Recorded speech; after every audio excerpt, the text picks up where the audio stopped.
You can refill the borders out there. You do all the work. Are you sure? I used to like seeing them grow. Marisol loved playing in the fields of cempasúchil at the back of our house when she was little. A golden mile. This house? No, on our farm near Puerto Vallarta. She never saw this place. What is cempasúchil? Marigolds. The most beautiful colour you will ever see. I'll need some quality manure that I can dig in. That will re-energise the ground. It has to be well rotted, though, or else it will scorch the rhizomes. You sound like an expert. My mum liked gardening. She spent all her time planting and digging and deadheading after what happened to me. She said it soothed her. After your brain injury? Well, it's cute that you used to help your mommy in the garden and all. No, I wasn't allowed to help. I watched her through the window. Why you not allowed? I wasn't a nice child. She said I didn't deserve nice things. And you deserve nice things now? I dried my hands on the tea towel and slapped across to the fridge to get a soda. Probably not. I'd still like to plant the flowers for you, though. It wasn't until the tortillas had been assembled and pushed towards me on a plate that he spoke again. You can do the little garden. Add whatever plants you want to the internet order. It'll keep you happy while you are here. I was excited up until the point he said, while you are here. Thank you, I said, more mutedly than I'd intended. I was starting to cling, like I had with Caro.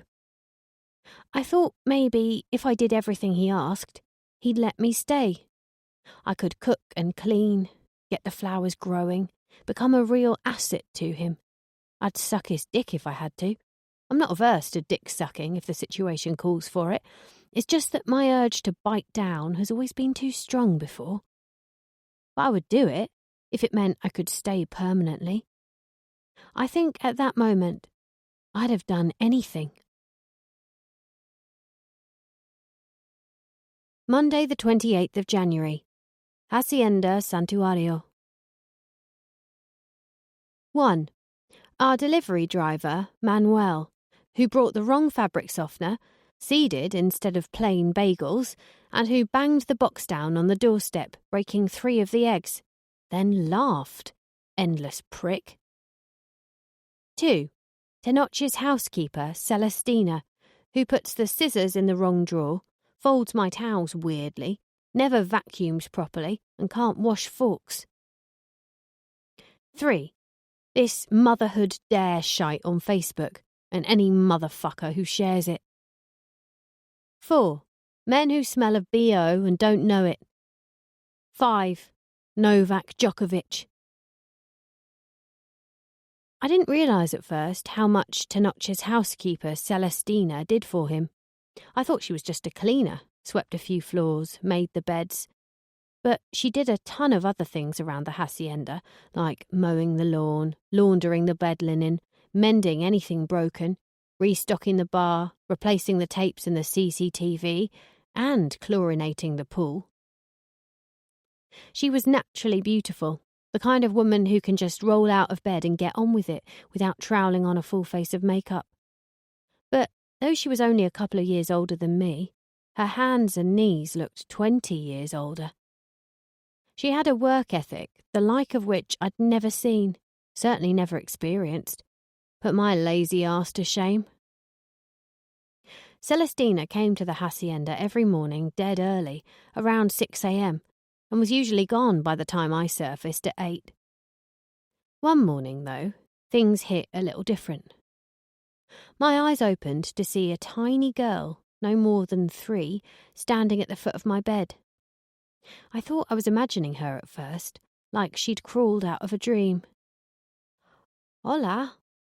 Hola, said the girl, moving her black hair out of her eyes and squatting back down on the carpet to play with Richard E. Grunt and the pink bunny, having helped herself to both of them from my bag. ¿Quién eres tú? I croaked. Mi nombre es Matilda, she answered, and carried on playing. Shortly before my eyes fully opened, Celestina came barreling in, scooping up Matilda, who dropped the bunny to the floor. Lo siento, señorita, she gasped. Ella no debería haberte molestado. It's fine, I was at pains to say as I swung my legs out of bed. I don't speak much Spanish, sorry. It's okay. I speak a little English. She's a cute little button, I said, looking at her daughter, sitting comfortably in her arms, in her tiny dungaree dress and green T-shirt, big eyes twinkling, big thumb being sucked. Thank you. Celestina smiled. I am sorry for her being in here. I have to bring them. My mother looks after them, but she is out of town. The nurse said it was okay as long as they mantente fuera del camino, stay out of the way. Them, I said. Celestina had 2 other kids downstairs watching TV. David and Saul were 11 and 7, respectively. David had a smile that could blind and wore a Spider-Man T-shirt, while Saul was short and tubby and, like myself, the type of kid to laugh if the cat's arse was on fire, as the saying goes. The TV was at the lowest volume, and the boys were watching from the sofa, some badly drawn Spanish cartoon. I can watch them for you if you want, I said. Puedo cuidar? Sí? Oh no, they will be fine. They look pretty bored. I don't blame them either. Cartoons like this make me want to throw a toaster in a bath and take a fucking run-up. Celestina looked pained. I'd gone beyond her understanding, it seemed. This wasn't an unusual expression for me to see on someone else. Nevertheless, as soon as I started pinching out my seedlings from the trays and transplanting them into the ground, the children gravitated outside to watch me more closely. Kids are like magnets to me, I swear. I think on some level they know they're safe in my company. You can plant the new seeds if you like, I told the eldest, and pointed to the new stack of packets on the countertop. And you can decide where they go, I said to the younger boy. Quiero ayudar, said Matilda. Okay, you get the most important job. You've got to water them. Darles agua? She nodded vehemently. Each one of them just got on with it, and afterwards I paid them in warm chocolate chip cookies. Best friends for life. The boys, they knew about the climate in Rocas Calientes, so I bowed to their knowledge on where the sunniest patches were. Lavender, cornflowers, verbena, salvia, and the special sun-loving shrubs all down the eastern border of the lawn. Roses, passionflower, evening primrose, agapanthus, cempasúchil, osteospermum, and some Mexican orange blossom all along the western edge. Matilda mostly ate the herbs and buried Richard E. Grunt in the soil for me to find. Little big man is hiding, señorita. You'll find him, she sang at me, giggling behind her hand. Warmer, warmer, hotter. Now you're colder. At the back fence, along the baseline of the lawn, went all the edibles. Tomatoes, cilantro, epazote, chilies, chayote and the like. Sitting outside with the kids, a mug of real coffee in my hand, dipping our feet in the pool and laughing at the rock squirrels nibbling the sumac, or watching quetzals drink from the red salvia, I fell in love with being alive. The sun warmed me through as the backs of my legs cooled against the marble. My extensions had gone, my real hair was getting longer, and my fake tan had faded, replaced by one naturally browned by the Mexican sun. I allowed myself to imagine the place was mine, that this was my garden. Sometimes that these were my children. Contentment fell down gently on my shoulders like feathers. There was no backwards, no forwards, only this. I had to hold on to it, no matter what. The only time I'd get angry was when Tenoch would remind me this was a stopgap. Thoughts would start fizzing, and I'd have to leave the room. Shame you won't get to see them bloom, he said, coming back across the pool terrace from the gym one afternoon as I was planting out some honeysuckle along the back fence. What? It'll be another month or two before they're strong enough to go in the ground. Maybe one more month till they come through. You will be gone before they get much bigger. And then he just walked away. No look back, no return, leaving me still on the homeward slide towards my doom. And the feathery cloak of happiness vanished, and my heart hurt all over again. And yet. One morning in early February, Tenoch noticed me scratching my mosquito bites on my neck when we were having breakfast. You're driving me mad with all that scratching, gatita. I don't have leather skin like you. I'm not used to it. What's gatita? It's just their name. Means little cat. He smiled, and as he did, Dorothy's mother, Sophia, called her Pussycat on the TV. It was like something my dad would have called me. I'd forgotten what it was like to be someone's daughter. See, why give me a pet name if he didn't want me around? If he didn't have some affection towards me, it didn't make sense. What it did do was give me a tiny slice of hope. A bite made its presence felt on my arm. Ugh, they're maddening. You put that cream on the shopping list, no? Yeah, I tried it, but it didn't work. I need something stronger. There's a pharmacy in the town. I have to go down there tomorrow for some business anyway. Why don't you come with me? They will help you. Am I allowed to visit the town, do you think? Sure, there aren't many tourists around yet. Do what I do. Keep your head down and don't draw attention to yourself. Borrow one of Marisol's hats. Anyone asks, you're my daughter. And we went back to watching the Golden Girls and eating our quesadillas and drinking lemonade squeezed from our own lemons. Ha ha, Ross is going out with a midget, he laughed. Typical Ross. He shook his head, like he knew the woman intimately. I laughed too. He liked it when I laughed at the same time as him. As I went up to bed that night, I caught a glimpse of the painting of Marisol on the stairs.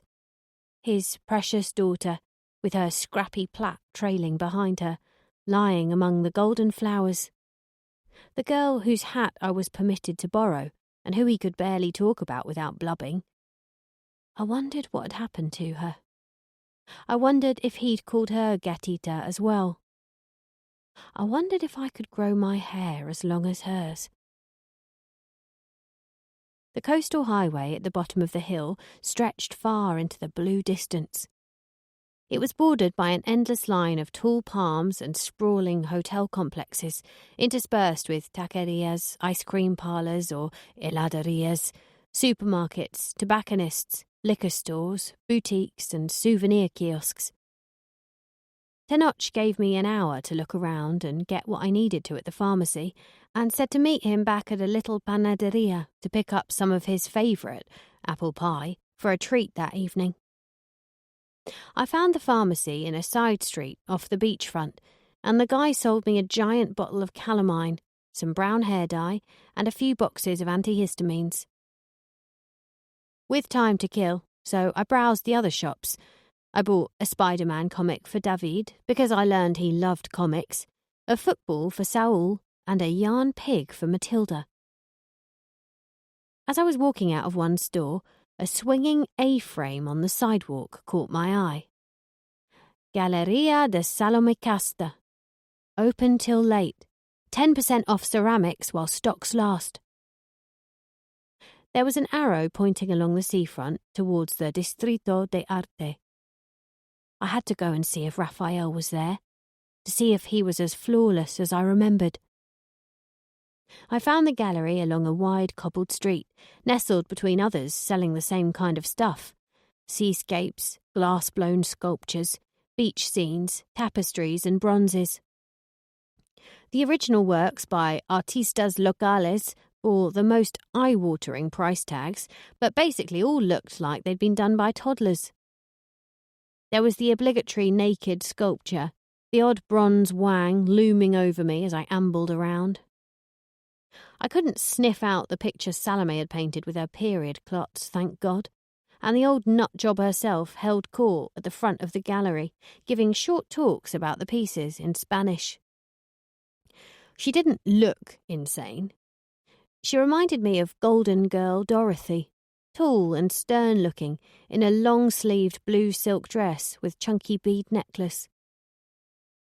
I stopped beside a huge ornate wall sculpture of shining gunmetal, formed into a shark with all these tiny suckerfish attached to its back. 240,000 pesos.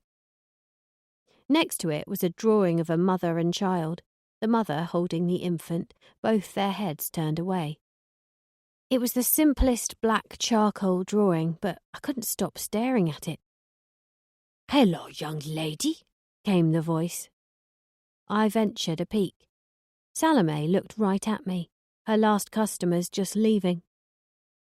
"Hello," I said. "How are you?"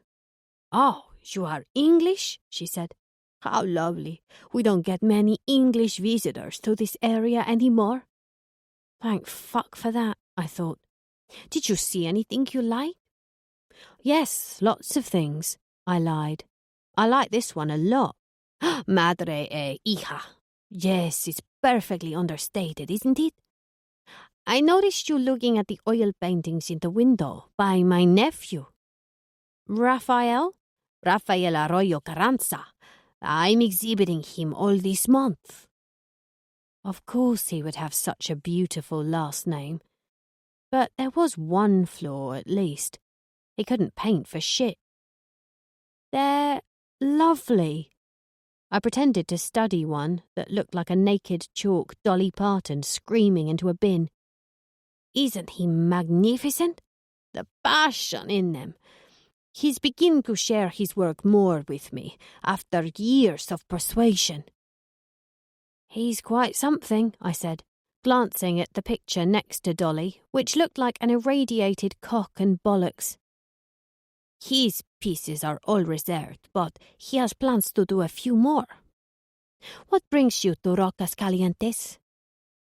"I'm staying with my uncle, helping him out. He has a bad arm." "Oh," she said, hand to her chest. "You wouldn't be the English girl, would you?" "Which English girl?" I said, my old arrhythmia just starting to kick in. She burst into laughter. "Oh, I'm sorry. Rafa said he met this brunette at the airport a few weeks ago and she hadn't told him her name. He was quite taken with her." She beamed. "He said she'd introduced herself as a maniac." I laughed. "Oh, he remembered me?" "He certainly did.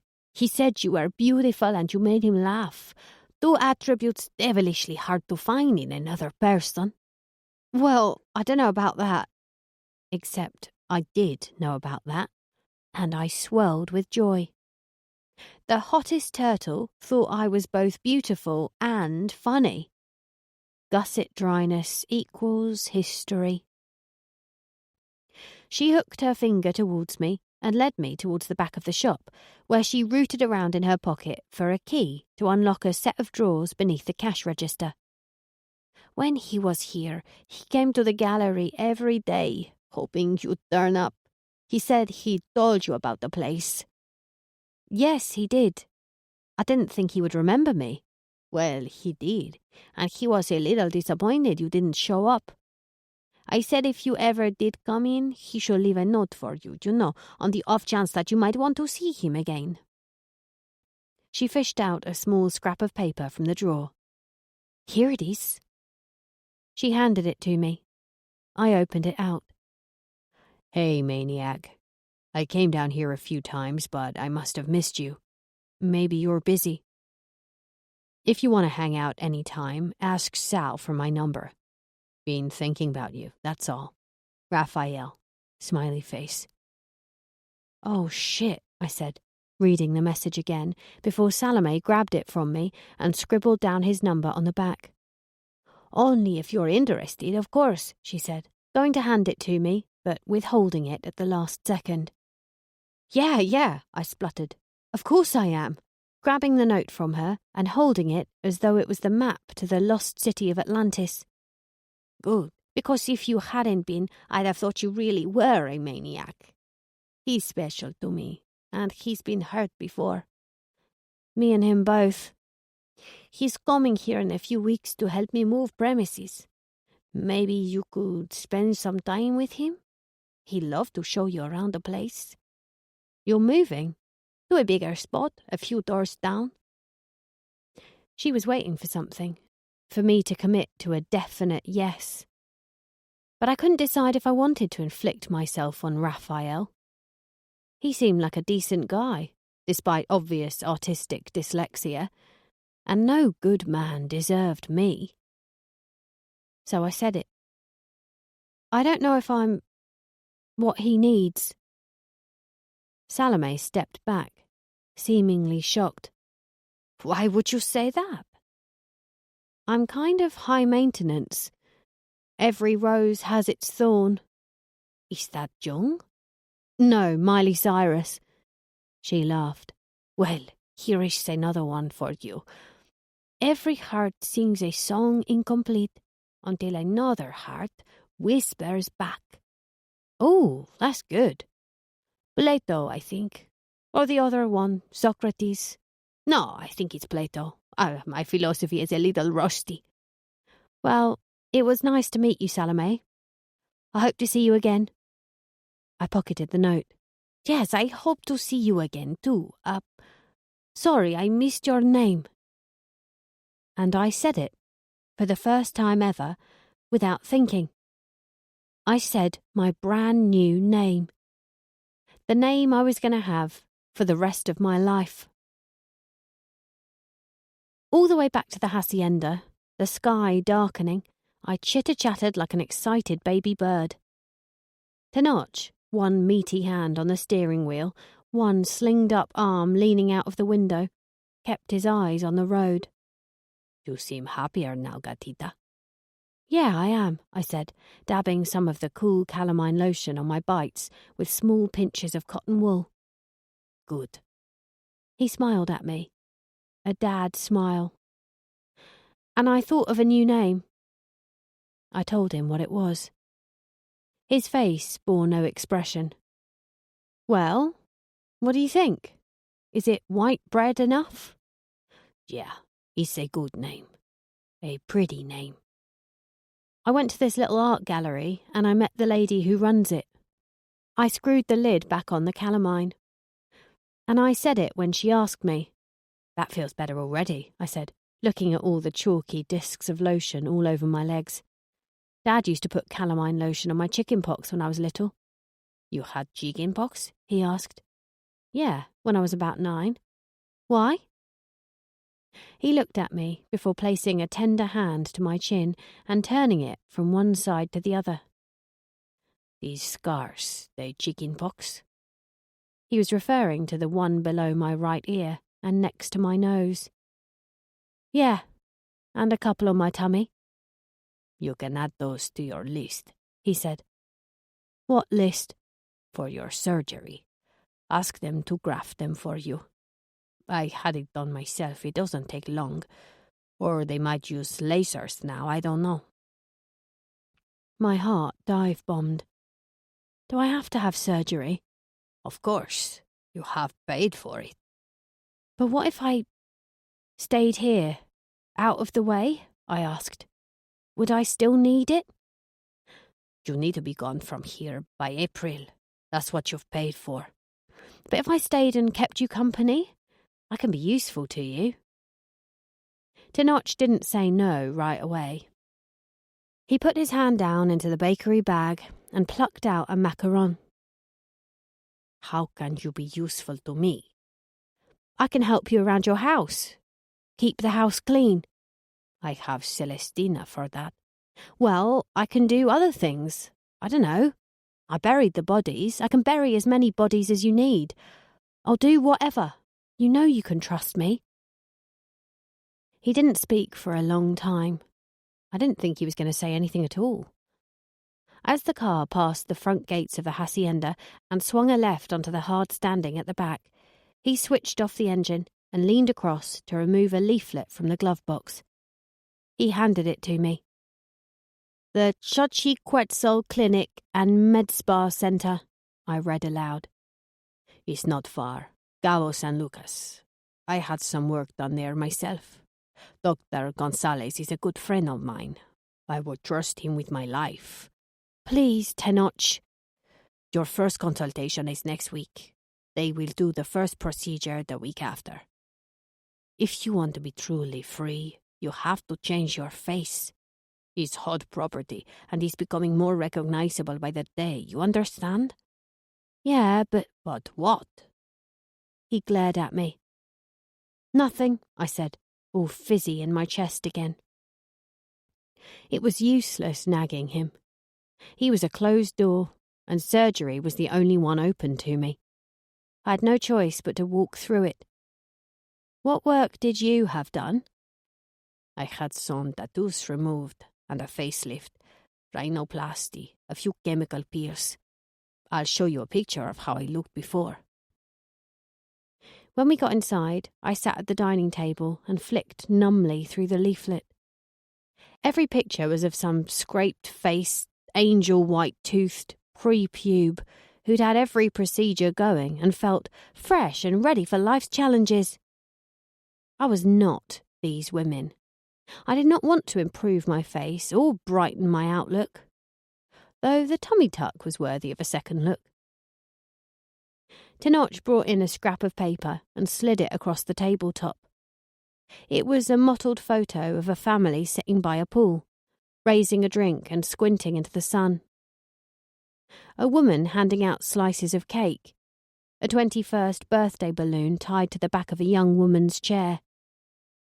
The man sitting next to her had his hand behind her head, doing bunny ears. "Can you see me?" asked Tenoch. "No," I said. "Is that your daughter?" "Yes," he said, pointing to the birthday girl. "And that's me, next to her." "Seriously," I said, "that's you? Your face..." "That's what a facelift and a nose job does. It changes the fundamental parts of your image." He stared hard at the photo before lifting it to his mouth and kissing the girl, then the woman handing out the cake. "What happened to them?" He didn't answer that. Instead, he said, "My point is, there is life for you to live after surgery. New face, new name, new people." "Is Tenoch not your real name?" He didn't answer that either. "You have given yourself a second chance. My advice, take it with both hands. Get out there and make good of it." "But how? Where do I go?" "Not my problem." He stood. "You want quesadillas again tonight?" "No, please, please listen to me," I said, sliding out my chair. "I need to stay here. I don't have anywhere else." "This place is not for you. Do you never think why?" I frowned. "You dug a grave for 4 men last week. Does it not scare you who those men were? If more men will come here?" "I can take care of myself." "Not here you can't. This is cartel country. You may think you are brave, that you have bested your enemies in little old England, but you cannot fight the cartel. You can't bring a knife to a gunfight." "Teach me how to use a gun, then." "Ha! I'm not about to give a serial killer a gun." "But I can defend myself if more men come here. I can defend you." I followed him into the kitchen, where he started grating cheese into a bowl. "We can be ready for them together and finish this." "Could be more of them next time. They will never stop." "Why? What do they want?" "Revenge, amongst other things." I was too busy freaking out about being flung out into the big wide world to really question what he meant by that. No matter how hard I worked in the garden, nor how many après-workout smoothies I made him, nor how many times I watched the Golden Girls and laughed in all the same places as he did, I was out on my ear. The thought of being on my own again made me realise how fucking weak I truly must be. All my life I've had someone propping me up. First Mum and Dad, then Seren until she went to the States, by which time I had Craig in the Pixos. When Craig was arrested, I had Jim and Elaine. On the ship, it had been Caro and the Prossers. I was a parasite, a sucker fish, like the ones on that shark in Salome's gallery, looking for the next host. Now here I was, clinging to Tenoch, a stranger. Something would turn up, I kept telling myself. A cunning plan, a miracle even, I'd take anything.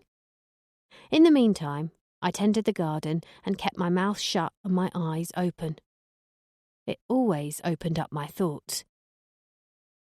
And a thought did occur to me the following day.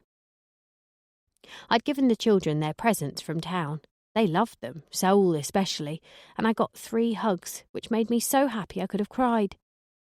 David read his comic from cover to cover. Matilda still wanted Richard E. Grunt as well as the yarn pig I'd bought her, but I stole it from her dungaree pocket and said he'd run off to join a piggy circus, which she seemed to accept. Tenoch had seen the present giving and bided his time. "You will find new people," he told me over breakfast, still sweaty from his workout. "Don't get too reliant on them." I pushed my uneaten Pop-Tart away. "I like them. They're good kids." "I know, but they will not be around here forever." Fury bubbled in my core. I seethed as he wanged on and on. "You could go to your sister. I can get someone to drive you over the border, if that's what you want." "That's not what I want." He downed the rest of his poached eggs. "I'm gonna take a shower. Don't forget your consultation tomorrow. Paco will take you at 11. "Why aren't you taking me?" "I can't go to Cabo," he said.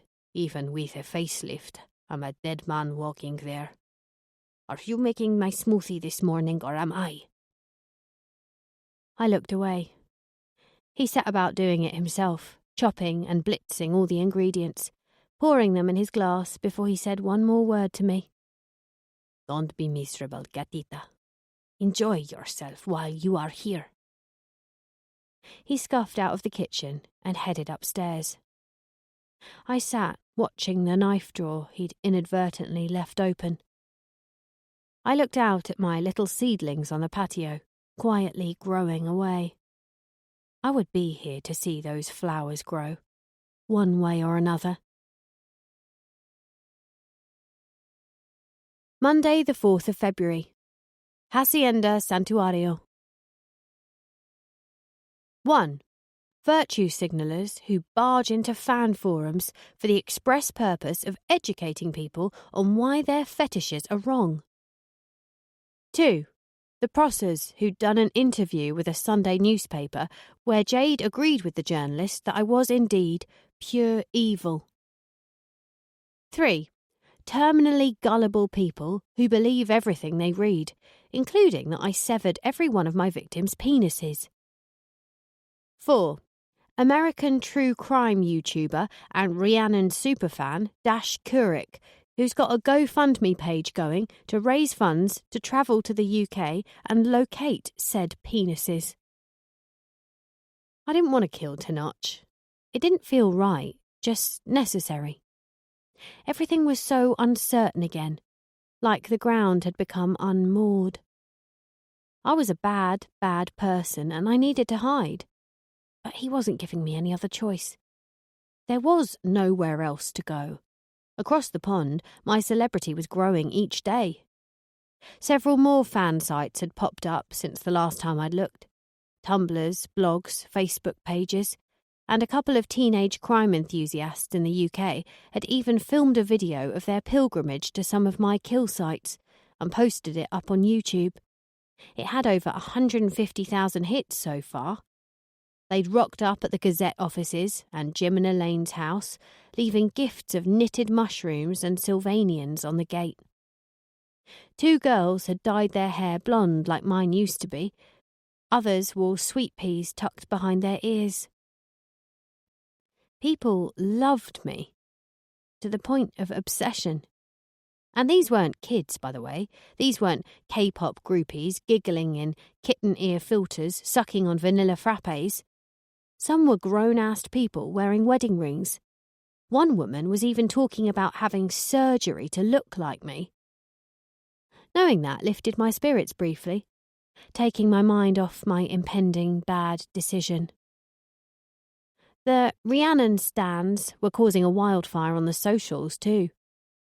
Some bragged about their murderabilia, handfuls of grass ripped from the front garden at Jiminy Lanes, gravel taken from behind the police cordon at the farm shop car park, and some ghoulish website was selling blood-spattered unicorn onesies because there's a picture of me in one on some night out with the Pixos on Facebook.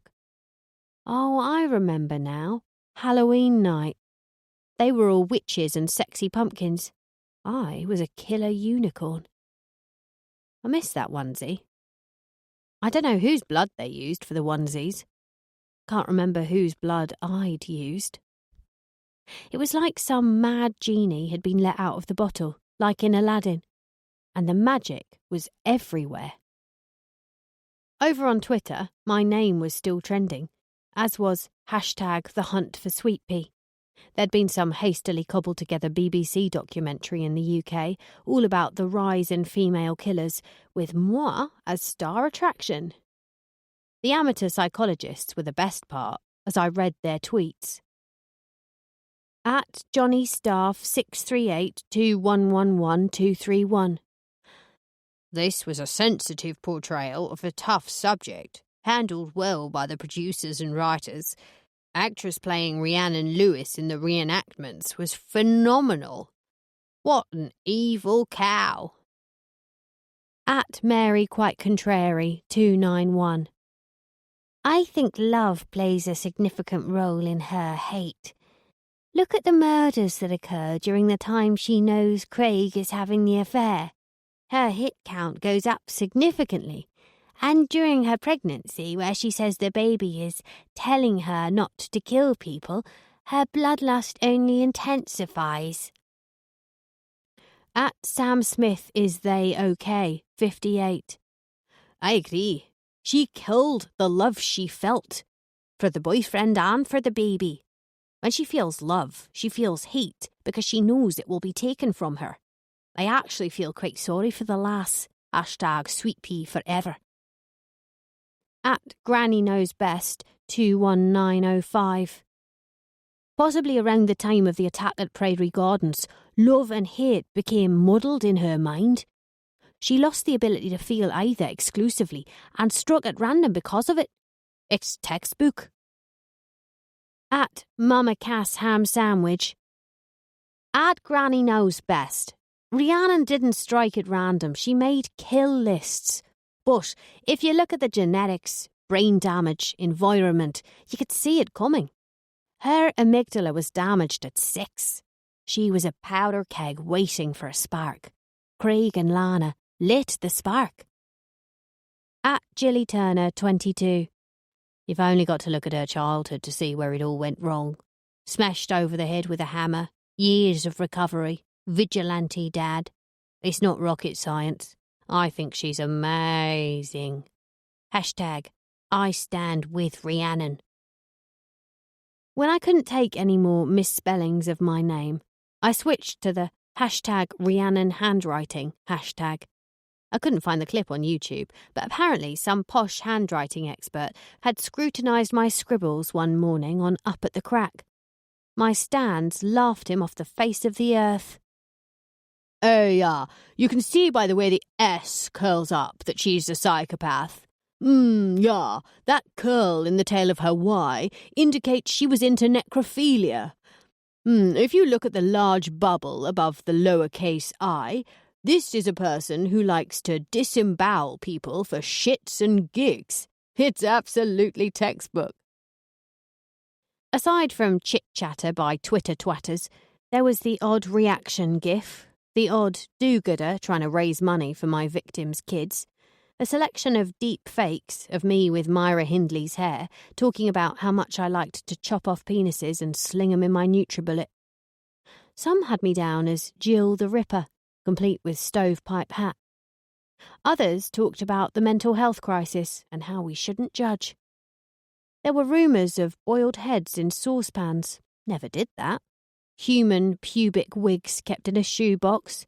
It was actually my Sylvanian hedgehogs. Several penises in abandoned kettles. Nope. A chair upholstered in human skin. Jim and Elaine's leather Parker Knoll. Some photographer had seen it in a skip outside their house. And even that I had once eaten a human pancreas. Can't say I've ever felt the need. And there were interviews with everyone. Jim and Elaine with Tink in her arms. The Pixos, the Wombats, the taxi driver's widow, the taxi driver's darts team. Everyone at the Gazette, even my replacement, Katie Drucker, who didn't even know me, but had found the compass gouges in my desktop saying Linus Sixgill's a cunt. I could hear them all now. I always thought she was a bit funny. I never liked her. Priory Gardens, that's where it started. Or her dad's to blame, taking her to his vigilante parties. She'll be after her sister next, mark my words. Oh, that poor taxi driver's kiddies. She came to my hen weekend and killed a fortune teller. She chopped him up. Did she cut off his todger as well? She's sick. It's that baby I feel sorry for. I always thought her coffee tasted weird. I'm amazed Tink didn't pipe up with a well-timed bark of derision. They interviewed Jade and Ryan Prosser too, in a little taverna in Malta. They told the press about the woman in Florence, how I'd nearly killed her, how disgusted they were that I'd been around their kids. I spent the whole interview watching for signs of Ty and Sansa, wanting to see any little faces. Ivy's face. That's whose face I wanted to see. But she was nowhere. I'd have killed for one picture of her, but Claudia had managed to keep her out of the limelight. She was moving, too. There was a for sale sign up outside her house, and she'd handed in her notice at the Gazette. Some pap shot had emerged of her leaving the office holding a bouquet with a "sorry you're leaving" card on it. There was a rumour she was going to London. Caro hadn't gone to the press yet. Maybe she didn't even know about me yet. Where did she think I'd gone that day in Rome? I hoped she didn't know. I hoped she never would. They hadn't interviewed Seren either. She was always a flat hand and a carefully placed hood when the journalists came knocking at her door. As a surviving relative of a serial killer, and the grass who'd set the police on my flaming arse, she was hot property. And the media hounded her mercilessly, especially Guy Majors, that self-important hack with the Messiah complex. So I had to stay. That's all there was to it. If I wanted the sunshine, the stands, the adoration, the glory, I had to put up with the rain. Hiding. Hiding from those who wanted me caught, raped, jailed, sectioned, dead, or all of the above. Hiding from detectives like Neddy Jericho, whose constant proclamations that they were closing in on an arrest. Hiding from journalists like Guy Majors, who was hounding my sister for interviews, trying to locate Claudia, striving to get the first glimpse of Ivy to see if she had 3 6s on her head. All the more reason to have surgery as soon as possible and stay hidden forever. Or to see if I could reach one of those machetes on the fireplace wall. And eye up to notch his jugular whenever he was close by. The more I let the idea of killing him bud and blossom, the more it made sense. I would take down one of those machetes. I'd hide it under my pillow. I would wait until he was asleep, until the snoring started, and then I would creep into his room and slice off his head. Easy peasy, lemon squeezy. There was one teeny tiny problem. a 13-stone bodybuilding cokehead called Paco. Wednesday the 6th of February. Hacienda Santuario. 1. Mosquitoes. 2. Cockroaches. 3. Spiders. 4. Rats. 5. Paco. As far as I could gather, Paco had been Tenoch's bodyguard from his cartel days, and he had stuck around, dropping into the hacienda at any time of day, helping himself to whatever in the fridge, changing the channel on my radio, or watching TV with his feet up on the furniture. He had the face and body of a dream boy, but the personality of a rancid sanitary towel. Paco did anything Tenoch told him to, and if something happened to Tenoch, like an English chick massacring him in the night, you could bet the house Paco would wreak a swift and terrible revenge on his assailant. A tall, patronising gum chewer, he had Popeye's forearms, fingers loaded with rings, and always kept a set of handcuffs visible on his belt loop. Every time he looked directly at me, it felt like he was reading my thoughts. It was unsettling, to say the least. And I wasn't the only one unsettled. Celestina would avoid him too whenever he was at the house early, which wasn't often. If he came into the room, she would leave it, whether she had finished her cleaning work or not. And when she did find herself in the same space, he always smacked her ass and laughed as she scampered away. I noticed one thing about Paco above all else. When Tenoch was around, Paco didn't talk to me much. It was when he was away that the cat started to play. For example, the car ride to Cabo for my first surgery consultation. "Why you not sit in the front with me, chica?" "I prefer the back, thanks." "If you can play with my radio." "I'm fine, thanks." "So, you serial killer, eh?" "I used to be," I said. "Serial killer once, serial killer for life. They don't stop." "I did." "How many you kill?" 18. He did the Robert De Niro mouth, suggesting this was a pretty decent batting average. "How you kill?"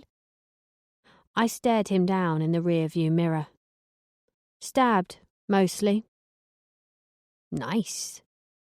He broke stare to look back at the road, draping his right arm around the passenger seat headrest to flex it out. "I lost count at 50. "Congrats." He laughed and lit up a cigar that stank like feet and burnt tires. "You ever have pesadillas? You know, the nightmares." "No," I lied. "None of them play on your mind?" "No." He puffed on his cigar, which I thought was weird because he was such a health nut about his body. "Does anything play on your mind?" "Not really." I thought he was done with me, but after a few miles, he piped up again. "What about scary movies, Rhiannon?" "I don't find them scary." "Oh no? What about It? Weren't you scared of the clown in the drain?" Reminded me of my nan. Same shaped forehead. I didn't mean it to be funny, but he still laughed, long and heartily, puffing his thick smoke out into the car. I buzzed down my window. That Ophelia song came on the radio. Paco turned it off. "You scared about your surgery?" "No, I'm not having much done." "You will be fine. Don't worry, chica. I had some done there myself. They're the best. It don't hurt." I said I'm not scared. He laughed. "Oh, you will be. You will be." Paco liked to dig at me about what I was afraid of all the time. Tenoch treated me like an equal, someone who moved in underworld circles like they did. But Paco couldn't see it. To him, I was a little girl, a chica, or worse still, niñita. When we stopped for gas on the way to the clinic, he even bought me a lollipop. Thought you'd like something to suck on our journey, niñita. And he said it with a wink. A fuck wink? Or a don't fuck with me wink? Was he goading me? I thought. It seemed like it. Tenoch never did that. If anything, he always tried to calm me down. But I guess Paco was one of those men who liked women, especially little girls, to be scared of them. I've never understood why, but they do. And if there's one thing I've learned, even as a little girl, it's that you must never show someone like that your fear, because the fucker will always use it to take you down. The clinic itself was spotlessly clean, accented by azure glass partitions, pan-piped Coldplay, and over-friendly staff, who all looked like they'd gone through the laminator themselves, and offered me cactus water every 15 seconds. The surgeon, a Mexican Clooney lookalike called Dr. Aquiles Gonzalez, came recommended by Tenoch, Trustpilot, and the many framed certificates dotted about his office. He was certified by the Mexican Board of Plastic, Aesthetic and Reconstructive Surgery, and his demeanour was cheery and welcoming, but ruthlessly blunt. This immediately put me at ease. Until we started talking about cutting my face open, that is. So, you say you want an image overhaul, a little freshening up, yes? Yes, that would be good. A 3D image of a woman's body filled the screen. My body. The results of being measured and scanned. So, take a look at this, he said, adjusting the screen. Here is you. What we have here are your current dimensions, okay? Face shape, jawline, ears, nose, mouth. Down to the shoulders, the breasts, arms, hands, abdomen, genital area, thighs, shins and feet. So, you are overweight. Any remaining shred of self-esteem flew out the window. Yes, that is a scientifically accurate observation, I guess. For your purposes, I would recommend liposuction to these areas here. Thighs, brachioplasty here, tops of arms, and abdominoplasty, tummy tuck. He jiggled my saggy pooch without warning. You were pregnant, yes? The dark clouds descended. Yeah, we can get that pregnancy belly gone for you. The clouds parted. Seriously? Oh, no problem at all. He typed something in again, probably adding a few more noughts to the overall total. Now, if we look at your face shape imperfections, I would suggest some otoplasty. We would pin back your ears slightly because they do stick out. Turned out I did have a shred of self-esteem left, but he'd just torn it off, chewed it up, and spat it out on the carpet.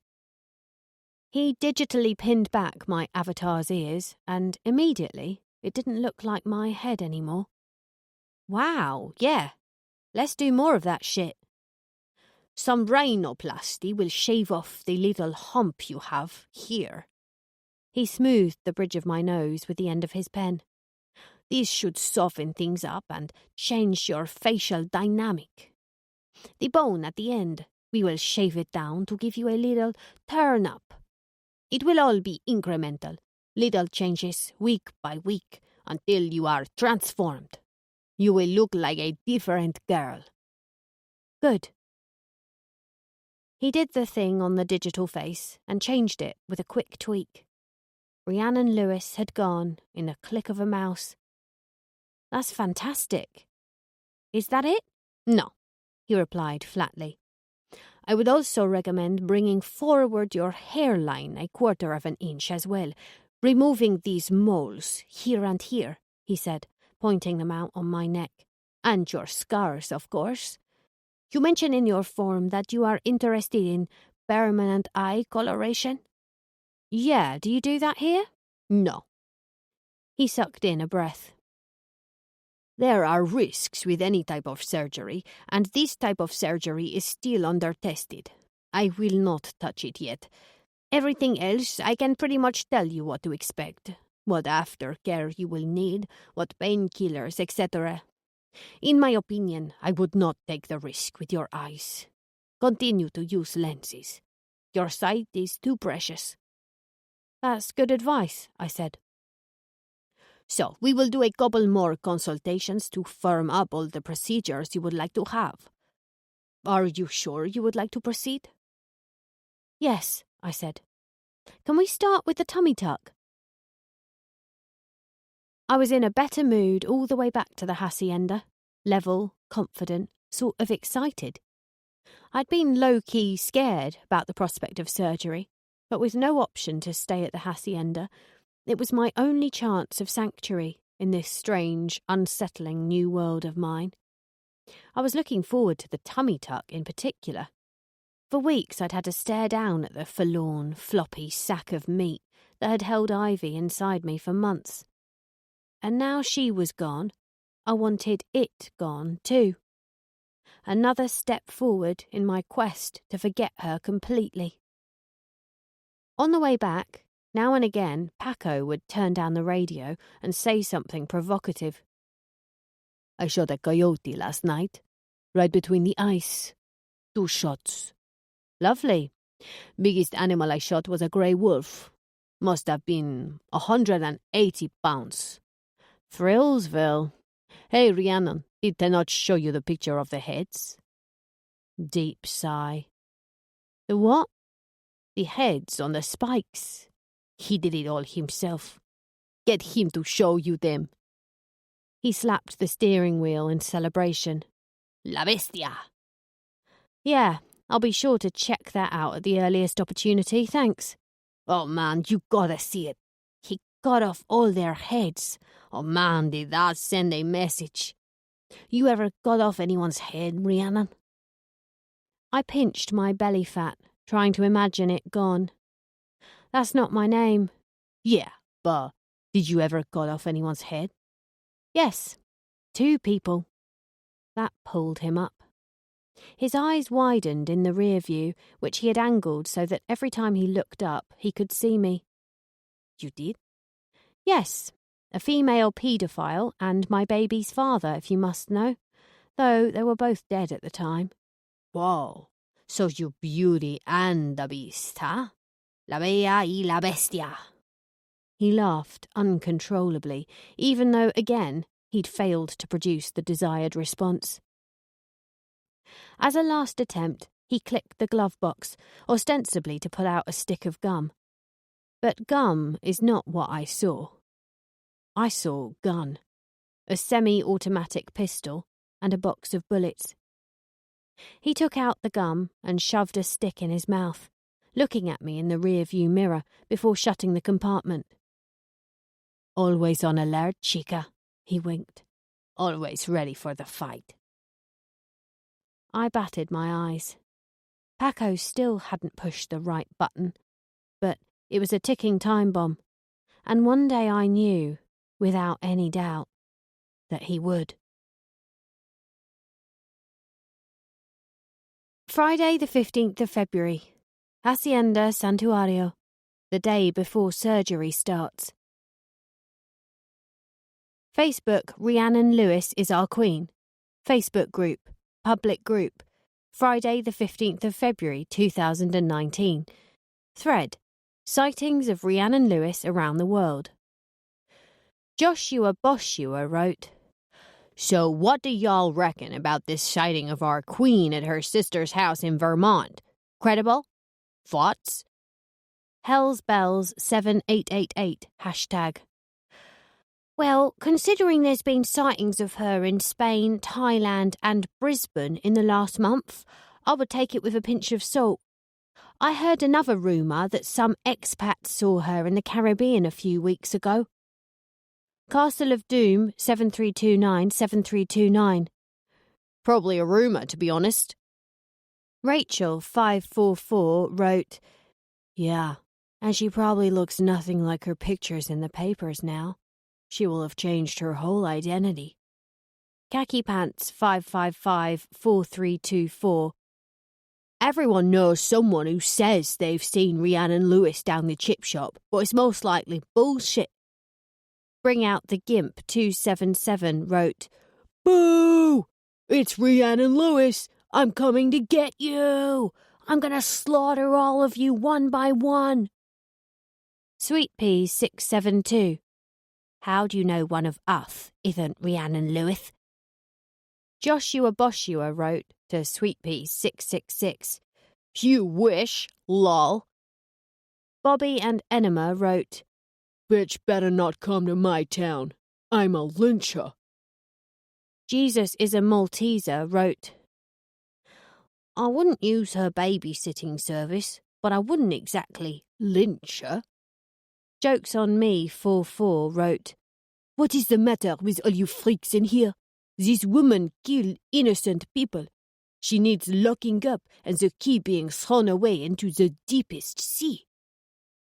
Castle of Doom 7329. She killed 2 innocent people as far as I can gather from her confession. All the rest were paedophiles and sex offenders. Good riddance to bad fucking rubbish, I say. Floral Hydrate. I think she's in Mexico. Sweet Pea 672. Who's the Freddy guy who got the confession? Saw him being interviewed. He's so hot. I closed Facebook and opened YouTube. A new video had popped up when I searched my name. An Up at the Crack interview with Dean Bishopston's widow, Sarah, about a week before. I didn't want to watch it, but somehow I clicked play and hate-watched it instead, knowing exactly how it was going to make me feel. It's like sometimes I want to make myself feel bad, feel worse. Carolyn Permatan was giving it the full furrowed brow and perpetually serious chin angle as she sat cross-footed on the lurid pink banquette, shuffling her papers and bulging out of her blue bodycon. Cue the steely look down the lens. Everyone will remember reading about the horrors of that fateful June evening when Dean Bishopston was out on his normal taxi driving round in Birmingham city centre, as he did most nights, to earn some extra cash for Christmas presents, bigging up the sainthood, when he took a fare from a lone woman who needed to get to a pub. And, as we now know, her full confession having been revealed, this woman was Rhiannon Lewis, the notorious serial murderer, currently on the run in connection with as many as 15 murders. I prefer the term serial murderess, but whatever. Dean, who had a picture of his children inside his cab, was much loved by everyone who knew him. Cut to Sarah Bishopston, loving widow, washed-out skin, pinhole eyes, red hair crying out for a straightening tongue, 1,000-yard stare. Lewis says in her confession that she offered Dean sex, which he refused, and it was then that she struck, stabbing him 16 times. She watched him die on the cold, hard ground. Dean's widow, Sarah, joins me now. Sarah, thank you for joining us today. Talk me through the moment when you were informed of Dean's death. It must have been horrendous for you. Someone had clearly drunk their stupid bitch juice that morning. Yes, it was a horrendous morning, said Sarah, all monotone. At the time, it was a blur. It was so unexpected. We've always lived in Birmingham and we'd never even been burgled. We live in a safe neighbourhood. Dean sometimes had a few drunks in his cab, but nothing too bad. I knew it was a risk, him being out at night taking fares, but he insisted he wanted the kids to have better Christmas presents that year.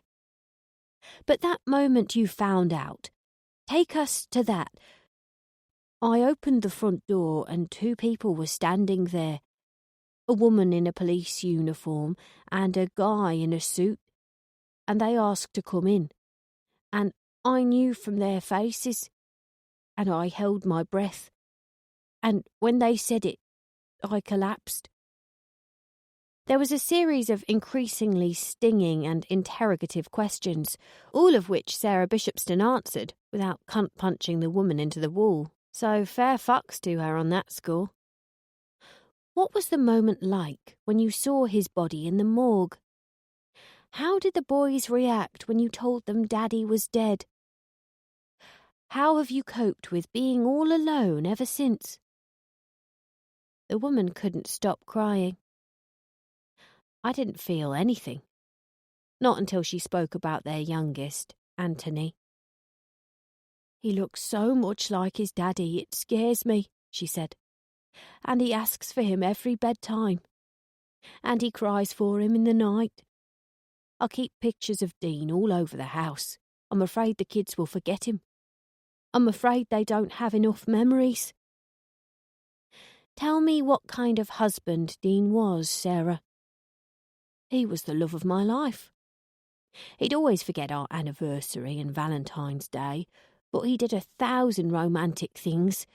He'd write love notes and put them in my bag, bring me flowers. We had so much in common. Same sense of humour, same likes and dislikes. And we laughed so much. It was like we knew what the other one was thinking. We were in tune. Wherever he was home. I'll never get over this. Never. Caro had said the same thing about Beatrice. Being with her felt like she was home.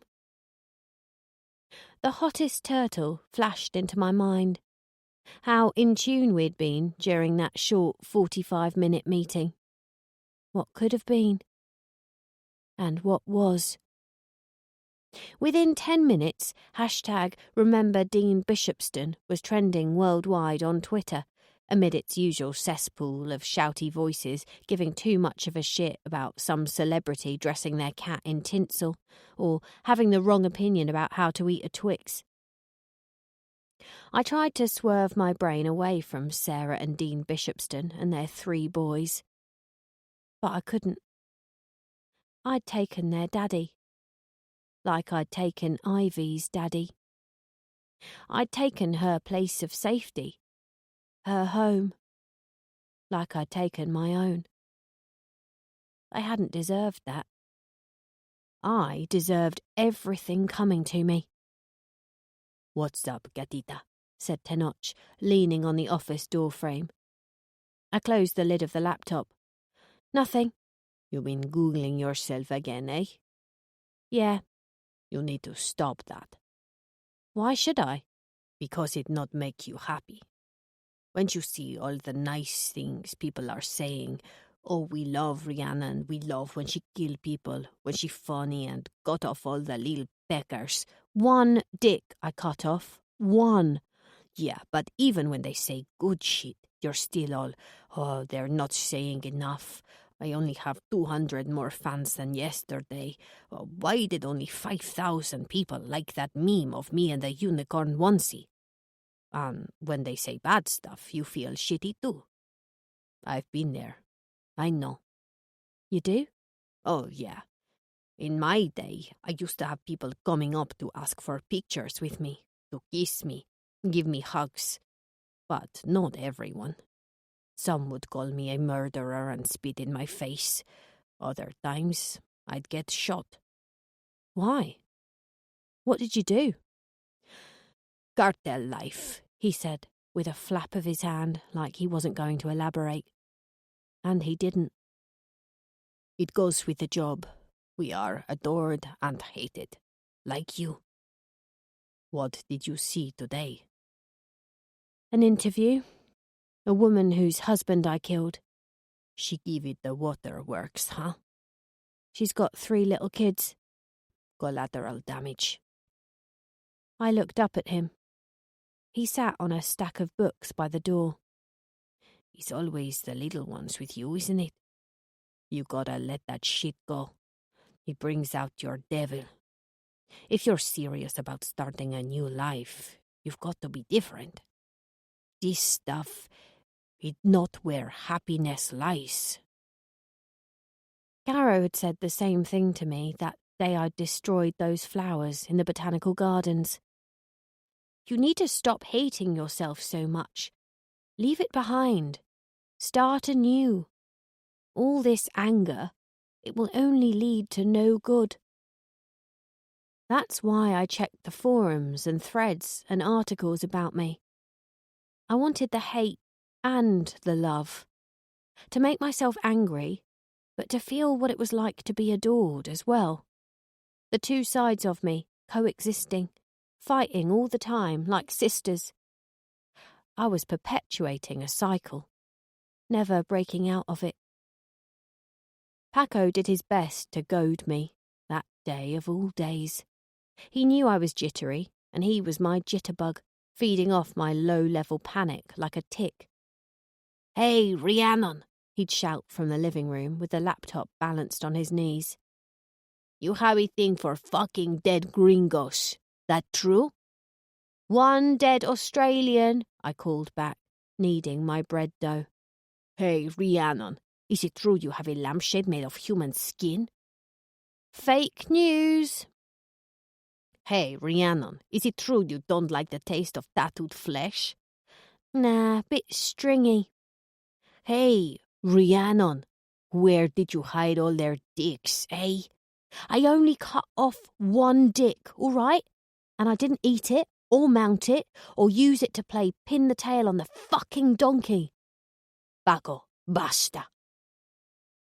Tenoch, give him his due, knew exactly when Paco had brought me to boiling point and had the ability to cool him off with one word, almost like a whistle to a well-trained Rottweiler. Paco wasn't alone that day. There were 3 other uninvited guests at the hacienda: Ming, Arturo, and Stuzzy. I recognised Arturo as my driver from the airport, sent by Tenoch to ensure nobody else brought me to his secret lair. He was the least irksome of the 4, bald, loud, and the only one who habitually read a newspaper. He was also a boxer. I could tell by the knuckles and the ears. Ming was shorter than Arturo, with a shock of sticky-up black hair like a hedgehog, and body odour that smelled like something between gravy and the grave. Stuzzy had shiny, floppy hair, a thick moustache, and burn marks over the back of his neck. On his face sat a permanent scowl, and I rarely heard him speak. They were hanging around snorting coke and playing Call of Duty and Grand Theft Auto, even when I went outside to transfer some new seedlings. There was no place inside where I could escape from their drinking games and loud conversations, deafening music, impromptu stripteases for my benefit, or lines of cocaine on the coffee table. "Why are they even here?" I snipped at Tenoch when he came out to the pool terrace where I was pinching out some new seedlings. "They are pulling an all-nighter for me later. They're just kicking back before they go. Boys will be boys." "No, twats will be twats," I sighed, throwing down my trowel and wiping my sweaty head on the edge of my gardening glove. "What all-nighter?" He threw me his usual zipped mouth, and I went back to digging my borders. "Well, I'm fed up. They've eaten all my Pop-Tarts." "Paco doesn't like synthetic food." "No, the other chipmunks, Alvin, Simon and Theodore." He chuckled. "I'll order more Pop-Tarts." "And the empanadas I made you.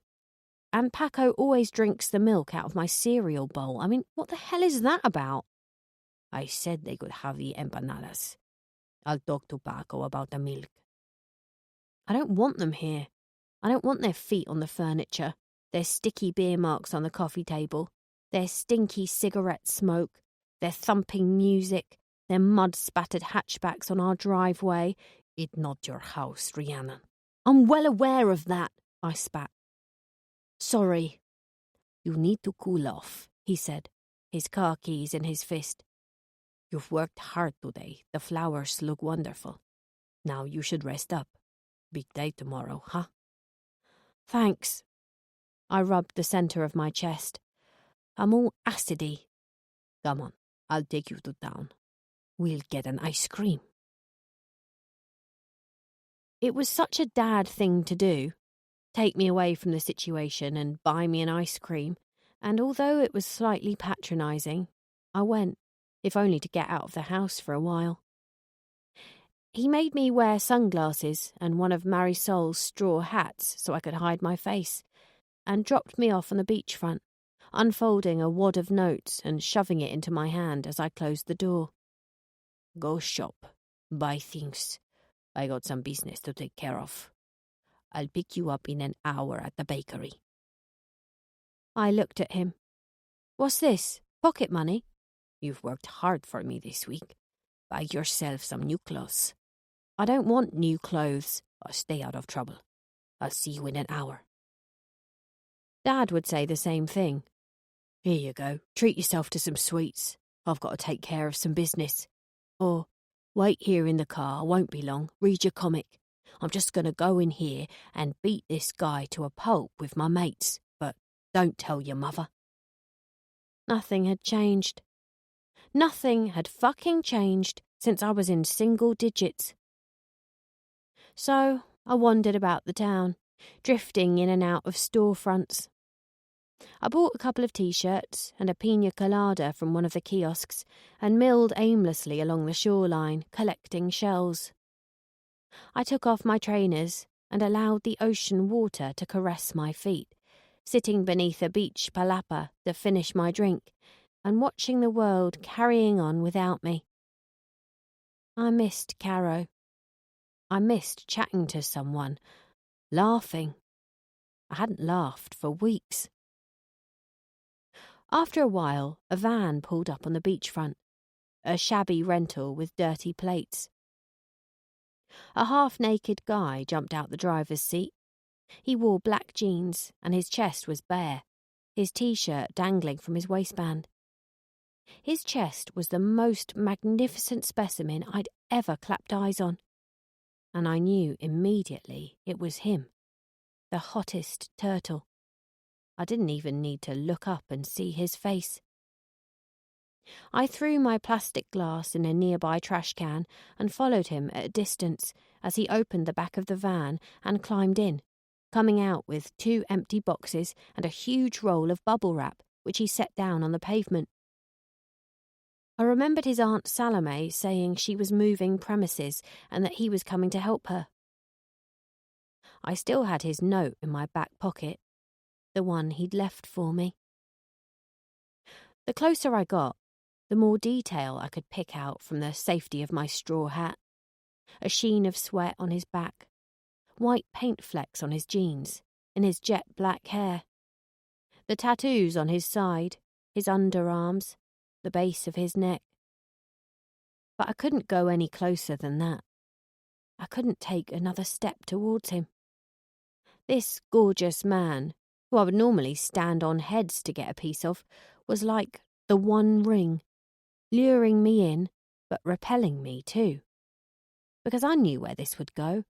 I'd start trusting him and calming down and being all happy, and when I least expected it, he'd break me. And Rhiannon would come back, full throttle, and he'd end up like Craig, or worse, AJ. I didn't want to go there again. Like Caro said, you never break your own heart. I had to keep it safe. I had to be on my own. He put the roll of wrap inside the smallest box, putting that inside the big box and carrying them up the street. The thought owls still circled as I waited, watching that van. If that podcast was true, and forming happy human bonds was the only way someone like me could live a normal life, how was that going to happen if I didn't make human connections? I wanted to go towards him. I wanted him to hug me and tell me he was happy to see me. I wanted to tell him I'd been thinking about him too, especially at night. But was I just horny? Like on the cruise when I'd fucked that steward?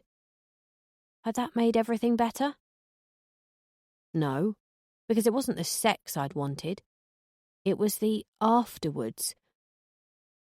The cuddle and the kissing and comfort of knowing that person would still be there the next morning, and the next, on into infinity. But people aren't like that. They drift in and out. I like permanence and reliability, and you don't get that with humans, unless they're dead. That's why AJ turned me on more when he was cold than he ever had warm. Coming home to him after that hen weekend to find him still blue in my bed was the most comforted I'd ever been by another person. But as I stood there, watching the hottest turtle walk away with those boxes, another voice invaded the stage. A voice that overrode Rhiannon. Give him a chance. You do deserve some happiness. Maybe it was the after effects of the pina colada, and I was actually channeling Caro from afar, but the voice grew louder. Don't rely on him, but don't suppress these feelings either. They're trying to tell you something. It wasn't Caro, and it wasn't the man in the moon, or Dad, or Ivy in utero either. It was a girl's voice. My voice. Maybe the me I was in that parallel universe I'm always thinking about. The me I should have been. I don't want him to get hurt, I muttered. If he's with me, that's what will happen. You're a different person now. You won't make those mistakes again. It's why I left Ivy, and why I'm glad I couldn't go to Marnie either. You'd never have hurt them. You can control yourself. If he hurts me like Craig did, not all men. Go to him. If it's meant to be, it will be. If not, you'll be okay. You've got this far alone. You are strong. So I did it. I walked towards the van, face carefully hidden beneath the hat, and waited for him to come back. And he did come back, 20 minutes later, still half naked, still sweaty, but without the boxes, and accompanied by a young blonde. She had flecks of white paint on her dungarees and an orange boob tube on underneath a loose-fitting fishnet vest. Fun times at Guantanamo. They were holding hands. I edged around the van to the back, walking in the other direction towards the row of shops. When I got to the ice cream kiosk, I turned back to see her get in the passenger's side and close the door. The van did a U-turn in the road and passed me by without a second glance. They were laughing. Yeah, that'd be right, I said, turning and walking straight into a wall called Tenoch. Hey, you ready for your ice cream? He reached into his trouser pocket for a wad of cash. At least one of the bills had spots of red on it. Yeah, I said, screwing up Raphael's note and tossing it into the nearest trash can. It no longer sparked joy. Rum and raisin, please. A fucking big one. Monday, the 18th of February. Hacienda Santuario. 1. Men. 2. Men called Raphael. 3. Raphael's mum for giving birth to the dickhead to begin with. 4. Raphael's grandmother for being horny ever. 5. Women. For not being as fanciable for men.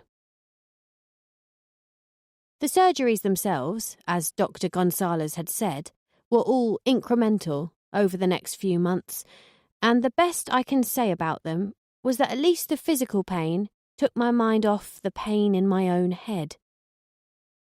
Liposuction/tummy tuck. This was first, and I was in bed for 2 full weeks after, swollen, grogged up on pain meds, and barely able to do anything but sleep and slurp soup. Ibuprofen and Tylenol were constant bedmates. I couldn't walk properly, so I'd have to shuffle like an 80-year-old with chronic spine curvature who'd crapped herself. Ironically, it was gridlock below. I became very constipated, and when it did finally make an appearance, it was like excreting a concrete traffic cone. Paco revelled in all my discomfort, of course.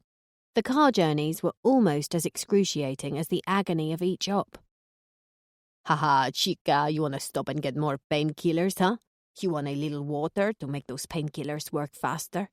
Is it burning, the pain? You want to see her face in the mirror, all cut up? Either shut the fuck up or grow the fuck up, will you?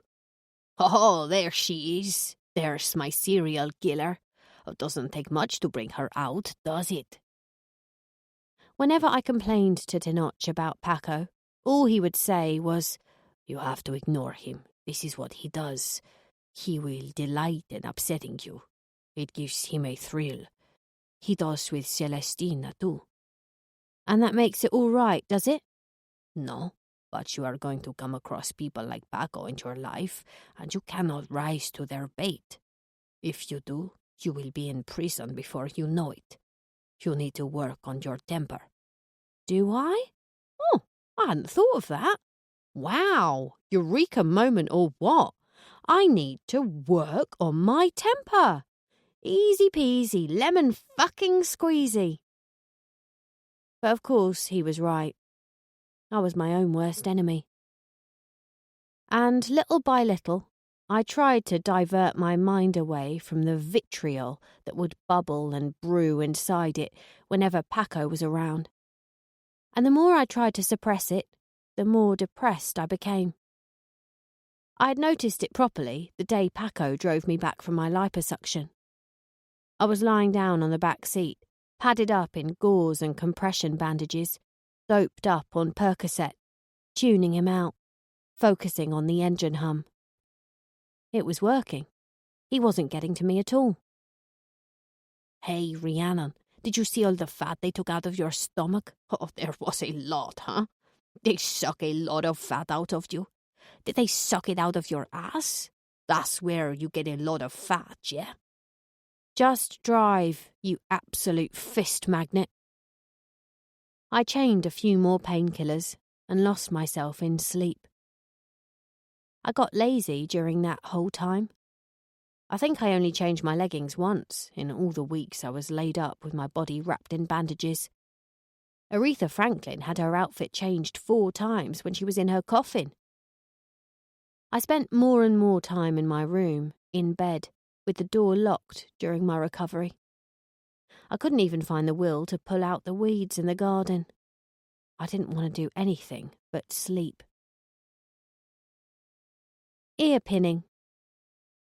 My ears were pinned back next, and that was a stinging little bitch of a procedure as well, though not nearly as problematic as the nip and tuck, even though initially I did want to vomit out all my internal organs with the pain.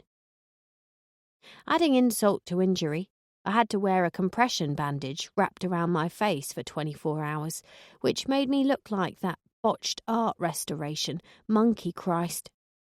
The results were pretty instant, though, when the bandages came off. I stared at myself in the doctor's hand mirror at a follow-up consultation, turning my head from right to left and back again. "Wow," I said. "It's working. I'm changing. Externally, at least." Mole and scar removal / hairline lowering. For these, I was in and out the same day. It was all lasers and cool cream application for the moles and scars. For the hairline, I was under the impression that they somehow magically transplanted new long hair to the front of my head, and all of a sudden I'd have bangs like Camila Cabello. But no, of course not. They first had to shave the back of my head, remove each tiny follicle individually, and then transplant them, one at a time, to the front of my head, which, between doses of pain medication, felt like I was being injected with poisonous ants. I'd have to wait weeks for the hair to grow out as well, so no quick thrills there. In the meantime, I'd look like a bedlam test case for a frontal lobotomy. But I guess if the cap fits. David, Saul and Matilda brought me gifts when I was recovering. Drawings they'd done, friendship bracelets and bags of avocados, pomegranates and pecans they'd picked from one of the fields over the back. Sometimes they'd sit on the end of my bed, David telling me stories in Spanish to help me learn the language. Matilda would play with my hair and paint my nails, and Saul would run small cars up and down my blanketed legs. They were under strict instructions from Celestina to leave if I got too tired. Tenoch left all my meals on a tray outside my room. When he did come in to see me, he kept it brief. "How are you today?" "Meh." "Your flowers need you. They need watering." "Water them then." "I think they would rather it was you. They like it when you talk to them and dance for them with your little radio on." Cut to me, lying there, spent from a whole day's doing nothing, trying to summon a fuck to give. In the end, I couldn't. Flowers don't care who waters them. They'll take it from anyone. They're sluts, like Lana. "Who?" "Just water them, will you please?" "Anything else?" "Have you got any drugs, like Prozac or anything? Xanax?" "No." "You're ex-cartel, and you can't even catch me a bit of Prozac." "That's not what you need. You need to get up and get busy. Breathe in some fresh air. Tend your garden. It will make you feel better." "Oh, whatever," I mumbled. "Shall we practice your backstory again?"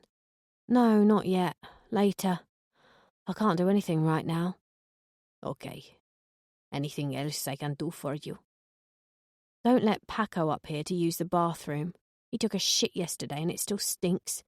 "That wasn't him, it was Arturo. He is lactose intolerant. Paco force-fed him some heavy cream for a joke." "Ugh, keep him away from me. Keep all of them away." "As you wish, gatita." Wednesday, the 6th of March. Hacienda Santuario. 1. Plastic surgeons who say procedures will sting a little or suggest some slight discomfort will occur. The kind of sting and slight discomfort he's going to feel when I boil his head in a vat of hot oil. 2. Nosy medical receptionists. 3. Paco and his 3 amigos for their constant eating of my Pop-Tarts, laughing at unfunny TV shows and shitting in the upstairs toilet. The smell sticks to the walls. 4. That blood pressure bitch nurse who squeezes my upper arm. Never an accurate reading, always has to try again. Sadist. 5. People who do that cling film challenge thing to their dogs. As time went on, with the help of painkillers, I ventured downstairs more, usually when Paco and the chipmunks had left.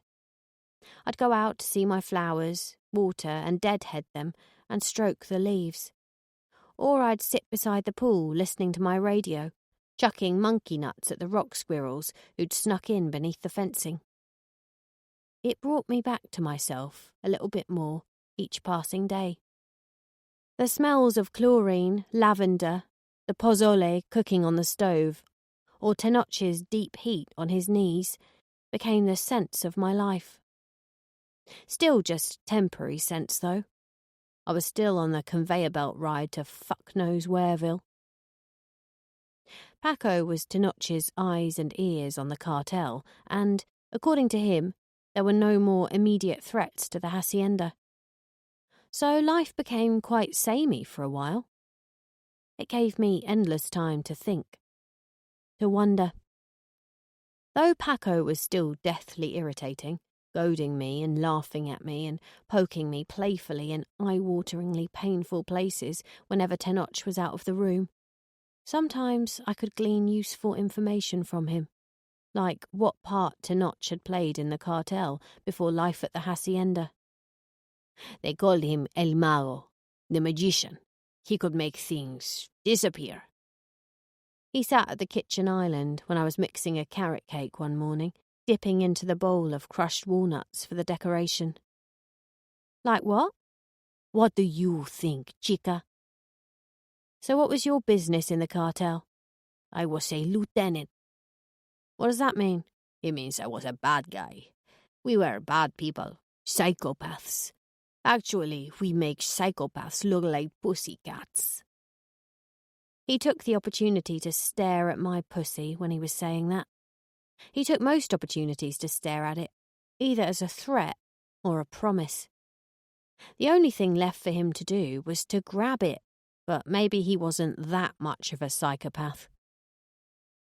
So what kind of things did you do? I said, taking a handful of crushed nuts myself and knocking them back.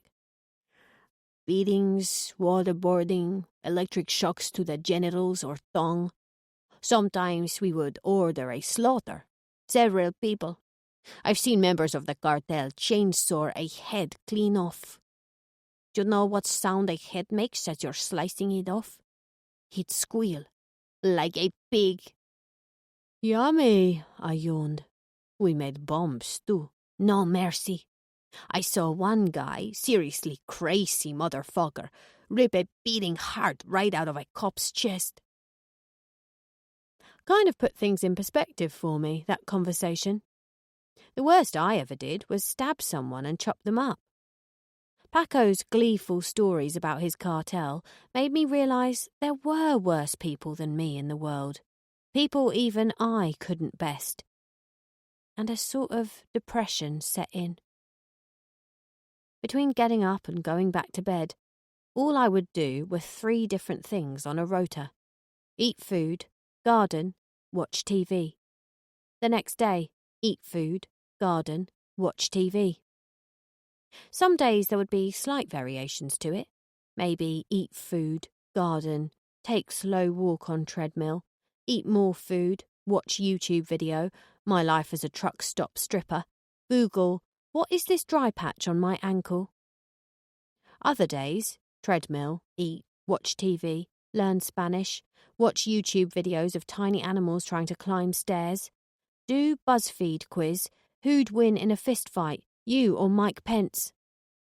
And though I was back using the internet, I asked Tenoch to put a block on Rhiannon Lewis so I wouldn't be tempted to check what was happening in the outside world. I didn't want to know. He had been right. The praise always inflated my ego, and the negative stuff made me want to stick knives in things.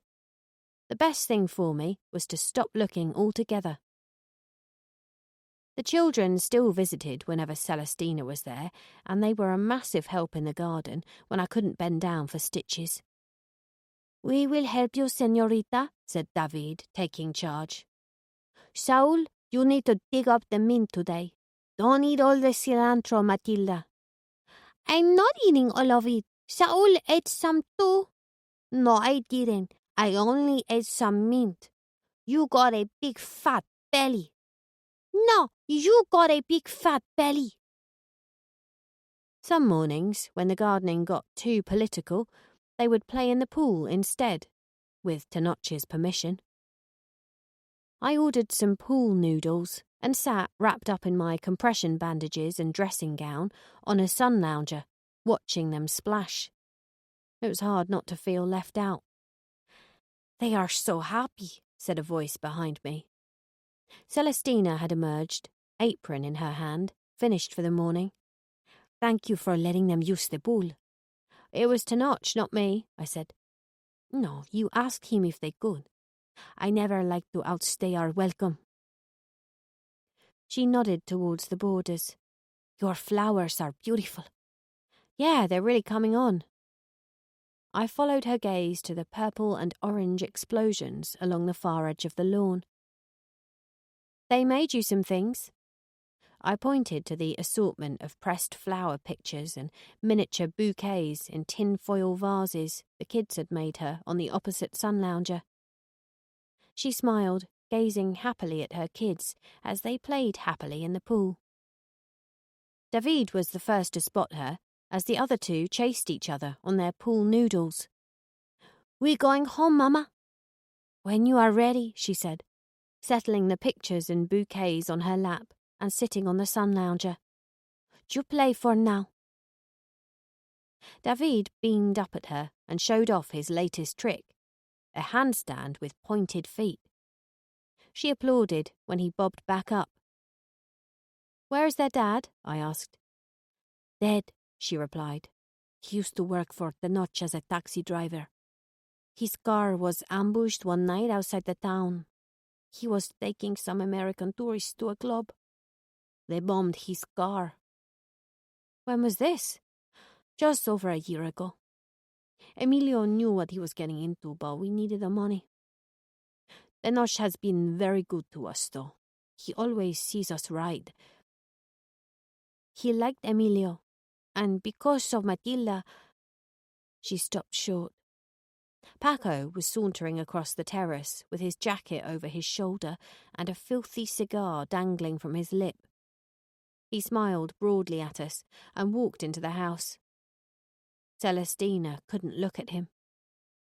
"She's his," she told me, quieter than she had been speaking, so I could barely hear her.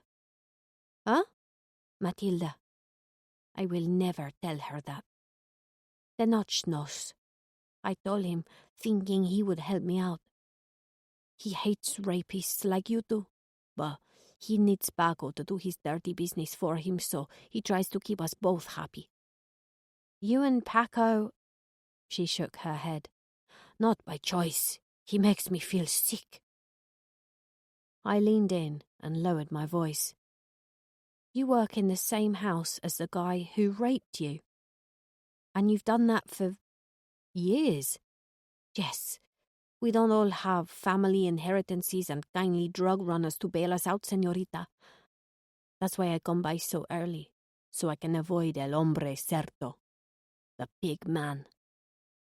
She oinked with gusto, and Saul heard her from the pool and chuckled. I glanced at the happy little girl on her pool noodle and couldn't quite believe something so beautiful could have come from someone so vile. Does he know? No, and he won't ever know. He doesn't deserve something so precious in his life. He should only have pain and mayhem. And he's got it coming, señorita. You don't know how many times I have looked at those crossed machetes above the fireplace and thought of his neck." She looked me straight on. "I will dance on that man's grave." "I'll play a song for you," I said.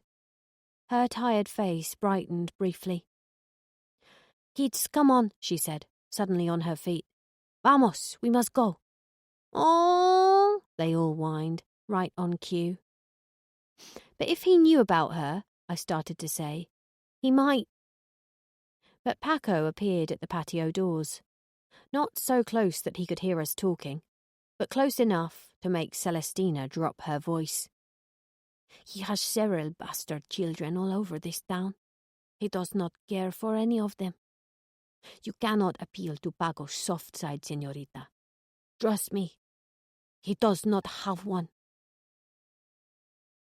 I was upstairs changing later that evening when I heard gunshots, a rapid tat-tat-tat-tat-tat-tat.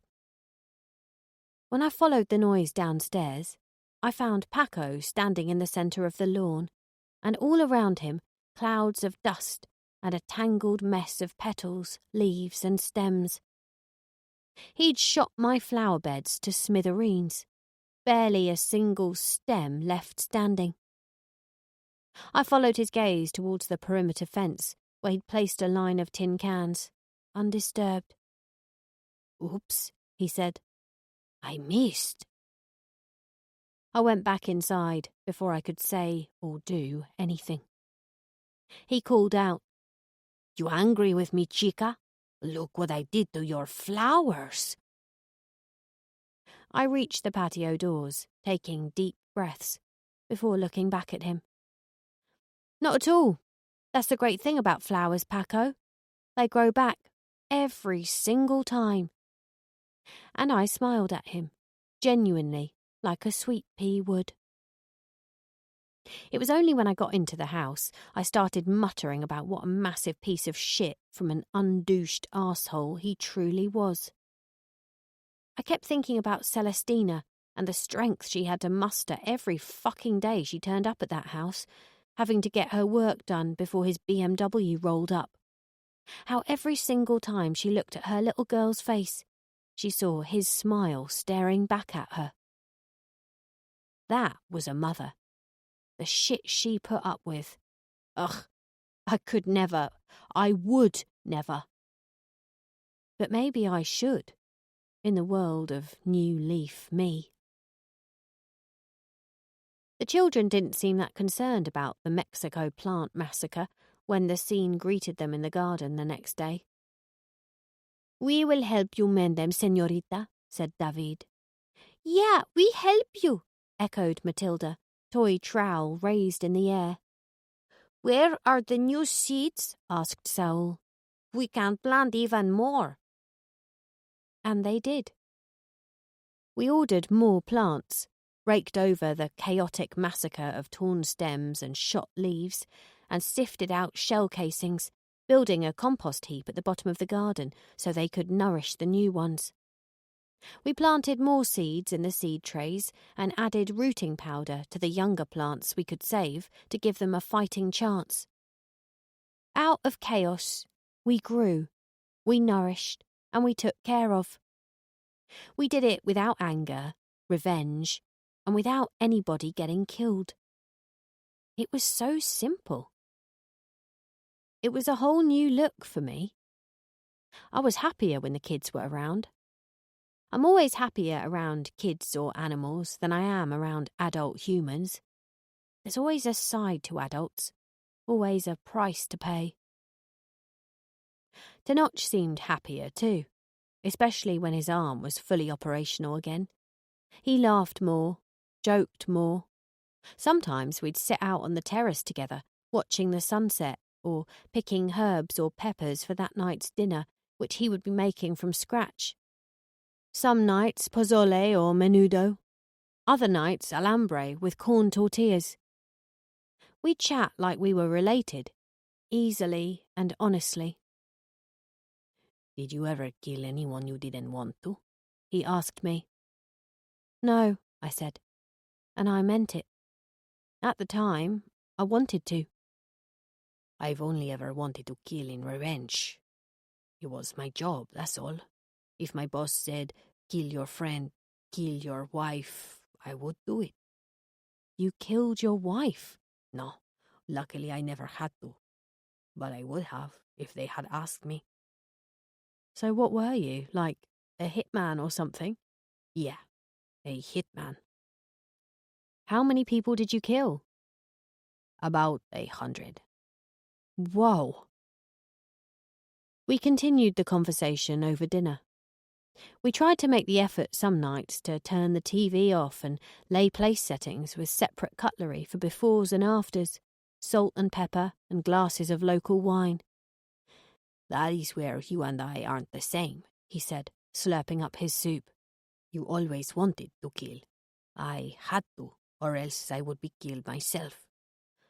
"Dog eat dog." "Our cartel built schools, medical practices, gave people jobs, homes. We were loved, but also despised." "Who by?" "Los federales, for one, and the army, and people whose loved ones we killed. I never felt good about the extortion side of the business. We had to come down hard on working people, decent people. I have done things you would not like me for, but if the order was given, it was their kids or mine." "You killed kids? How many?" I lost him in a trance for several moments before he broke free of it and returned to his soup. "Too many. Eat your greens." It was always there, at the hacienda, a sense that I couldn't quite relax. I had a nice house, a garden, all the sunshine I could want, daily companions in Celestina and her children, and a body beginning to heal itself, and which I was looking after with regular helpings of green vegetables and fresh fruit smoothies. But there was a growing sense that bad times were never far away, that something terrifying could happen at any moment. It may also have been my hormones. And herein layeth the problem, because where there be hormones, there beeth Rhiannon. Always there, under the surface, watching, waiting for anyone to piss her off. It didn't matter how much surgery I had on the outside. On the inside, I was much the same. And men like Paco brought out the worst in me. Take the night when I was minding my own business, watching TV in the living room. Tenoch was on a call in his office, and I'd been sitting there, icing my homemade cookies on a lap tray, watching an episode of Ramsay's Hotel Hell, the one with the ghost, Gordon's apple pie recipe, and bedsheets covered in spunk, when they came in, Paco and the chipmunks. He took the remote off my armrest and chucked it to Arturo, who stole 2 cookies and slumped on the sofa, switching over to The Santa Claus on Sky Christmas. To be honest, any break from overpaid basketballers high-fiving piss-easy goals or snarky barbs from grey-haired Miami divorcees was welcome. Problem was, they didn't shut up the entire film. His ex-wife a tasty piece of ass. Why they divorce? Said Ming, stealing 3 of my cookies and making a triple-decker sandwich from them before posting it in his mouth whole. Here we fucking go, I muttered. Why his kid not want to spend Christmas with his mom? Asked Stuzzy, scratching his junk, already on his 5th cookie. He not like Judge Reinhold? Oh, he was the guy in Beverly Hills, Chihuahua, yeah? He funny, said Ming, who always sat on the floor for some reason. Paco took Tenoch's armchair, a.k.a. the throne. So, he not the real Santa Claus. He a toy salesman, right? Where did that fucking ladder appear from? Said Paco. There's no way you could get a full-grown man down that chimney. And what about the houses that don't have chimneys? How does he get around all the houses of the world in one night? Stuzzy Googled the number of houses in the world on his phone. It's not possible. By this point, steam was emitting from my ears. Okay, it's not possible. You win. This film is a farce. Why he grow a beard and get fat? Said Ming. Because he's fucking Santa Claus, all right? I erupted, and the lap tray and 2 remaining cookies flew across the room, and every lizard and rat in a 20-mile radius scarpered. He killed the last Santa Claus and read the card about the Santa Claus, and now he's got to be the Santa Claus because that's the Santa Claus. What's so bloody fucking difficult to understand? They all sat there, open-mouthed, except for Paco. He was laughing. A lot. After that, they all stayed silent for a long time, until near the end of the movie, when Ming ill-advisedly piped up with, So he was the real Santa Claus all along? I not understand this movie. I walked out, and I kept walking, with Paco's shrill laughter ringing in my ears the whole time. I strode across the terrace, through the hole in the fence, and down into the ditch, and all the way through the field to the place where I'd buried the men. I lay down, breathing deeply for several minutes, until I had returned. Back to life, back to reality, back to myself. And I felt so stupid. That wasn't a moment to let Rhiannon fly. Why'd I done it? Knee-jerk response. She was always there, caged, primed, but no more. I couldn't let Paco win. I had to be better. Take the higher ground, like Celestina had. Even if I knew damn well that surgery might be able to change my appearance, but it couldn't touch my soul. Friday the 15th of March. Hacienda Santuario. 1. Paco. 2. Paco's mother, father, and all the ancestry that spawned him. 3. Paco's chipmunks, Ming, Arturo, and Stuzzy, who seemingly have only 3 jobs they do for Tenoch: eat my Pop-Tarts, shit, and snore. 4. Kings of Leon for not enunciating any of their lyrics. 5. Bono. The nose job was my last surgery, and the one I'd been dreading the most, not because of the inevitable pain, but because it marked the final step. After my recovery, I would have to leave the hacienda. That was always the plan, and every day it became harder to contain my capricious inner self. I got pissed the night before, and my mouth did not taste good the next morning. I was coming to the conclusion that I couldn't handle my drink, and I'd already arrived at the conclusion I would never drink mezcal again. My vomit could outpace a bullet train. Celestina gave me the doggiest of looks as we passed each other on the stairs, her with her mop and bucket of suds. "I think I got most of it in the bowl," I mewed. "I can clean it later." But she still batted her eyelids and headed for the bathroom on a slosh of water. I attempted a small bowl of cereal to settle my growling stomach. Paco was already at the hacienda, doing a job for Tenoch. He didn't even say hello, just sauntered into the room, flexing his muscles in his too-tight vest and sliding his iPhone across the kitchen island. A news article. The headline: "Sweet Pea's sister attacked on doorstep by crazed fan." "The fuck?" I said, as he attempted to take back the phone. "Oh, you want to read it, do you?" he said, snatching up the phone and holding it away. "You want to read about your sister? What's it worth, huh? What's it worth, Rhiannon? What you gonna do?" His breath stank of those tarry cigars, and as I reached up high for the phone, he pressed his hard chest against me like we were playing basketball.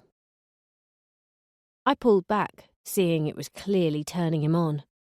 I walked away. "That laptop's encrypted, remember?" he said, sliding the phone back onto the countertop. "Go on. Look at it." He held up his hands in surrender. BBC News. Sweet Pea killer's sister attacked on doorstep by crazed fan. Thursday, the 7th of March, 2019. Staff reporter. The sister of serial murderer Rhiannon Lewis, who is wanted in connection with the murders of 13 people, has been attacked at her home in Vermont. Saren Gibson, 34, had been receiving as many as 25 phone calls a day from a woman claiming to be her sister, Rhiannon, and has had her home broken into twice in the last month. Lieutenant Linda Cordell of Vermont State Police says stalking has high penalties in the state. This woman thinks she has a responsibility to punish Mrs. Gibson for informing on her sister. She says she is speaking to Rhiannon Lewis, who is telling her what to do: to call Mrs. Gibson, go to her house, to make her paranoid, and to eventually cause her physical harm. We do not believe Lewis is in contact with the assailant, but we are taking this case seriously. She is now the subject of a restraining order and cannot go anywhere near Mrs. Gibson, her husband, or her children. When asked about the rumour of the woman turning up at her daughter Mabley's school and trying to collect her, the lieutenant was similarly non-committal. "We are working closely with Mrs. Gibson and her family to ensure their safety and that the maximum punishment is exercised should the subject break the terms of the order." Mrs. Gibson was unavailable for comment last night. "You got some serious fans, chica," he said, sitting down on my still warm breakfast stool and picking up my spoon. He finished the bowl and tipped the dregs into his mouth. "Did you tell them to go after your sister?" "No. Do you want them to do that? What's it to you?" He took my bowl to the sink. "Nothing. I heard a rumor your sister called the cops on you. If it were me, I'd want her fucking barbecued." "I'm not you." "So you forgive the bitch for what she did?" "I didn't say that." "But you don't want her dead?"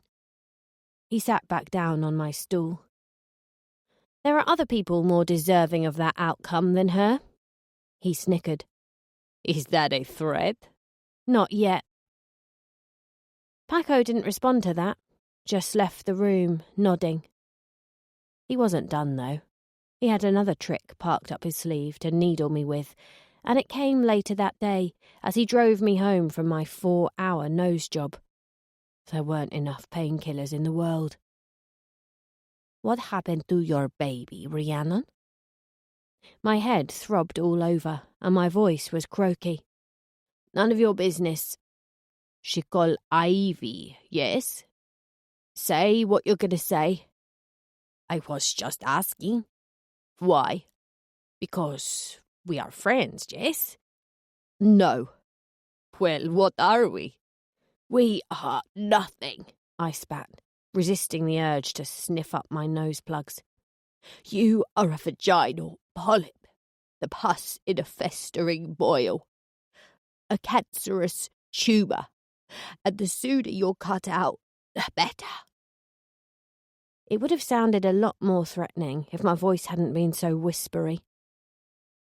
Your baby's gonna die without you, without her mother's milk, he sang after me in his strange, immature way. He was like a live-in troll. He'd say anything for a reaction. And as soon as I realised that, it became easier to ignore him. Don't feed the trolls. Pretend they don't exist. They hate that. I didn't look in the mirror until I got up to my bedroom. I looked as though I'd been on a skid pan with stuntman Mike. The surgeon had broken my nose for the procedure, so I had chronic head pain, puffy eyes, and purple bruising around the centre of my face for 2 weeks. I peeked behind the compression tape to see if the swelling had gone down. I kept doing this, so that was probably why it took longer to heal. My nostrils had to be packed out with gauze plugs, and I lost my voice completely for a few days because of the breathing tube they'd shoved down me during the op. I was so tired, all the time, and they recommended that I sleep upright, which didn't help matters.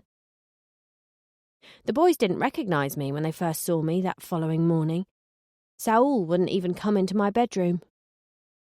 It's okay. I hurt my nose, so I had to have it mended, I told him. I won't look like this forever. Does it hurt? Asked David, gingerly sitting down on the edge of my bed.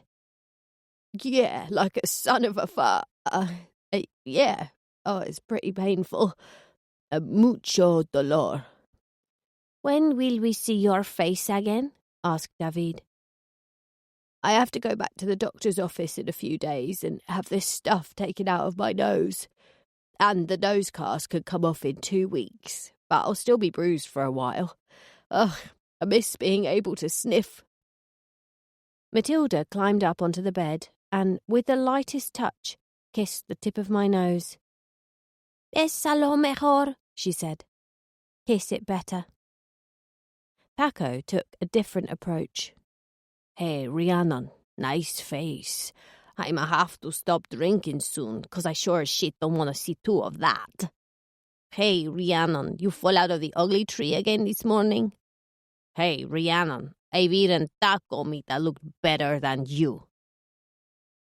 But I had to Bruce Lee this shit and not have an emotional reaction to every little thing.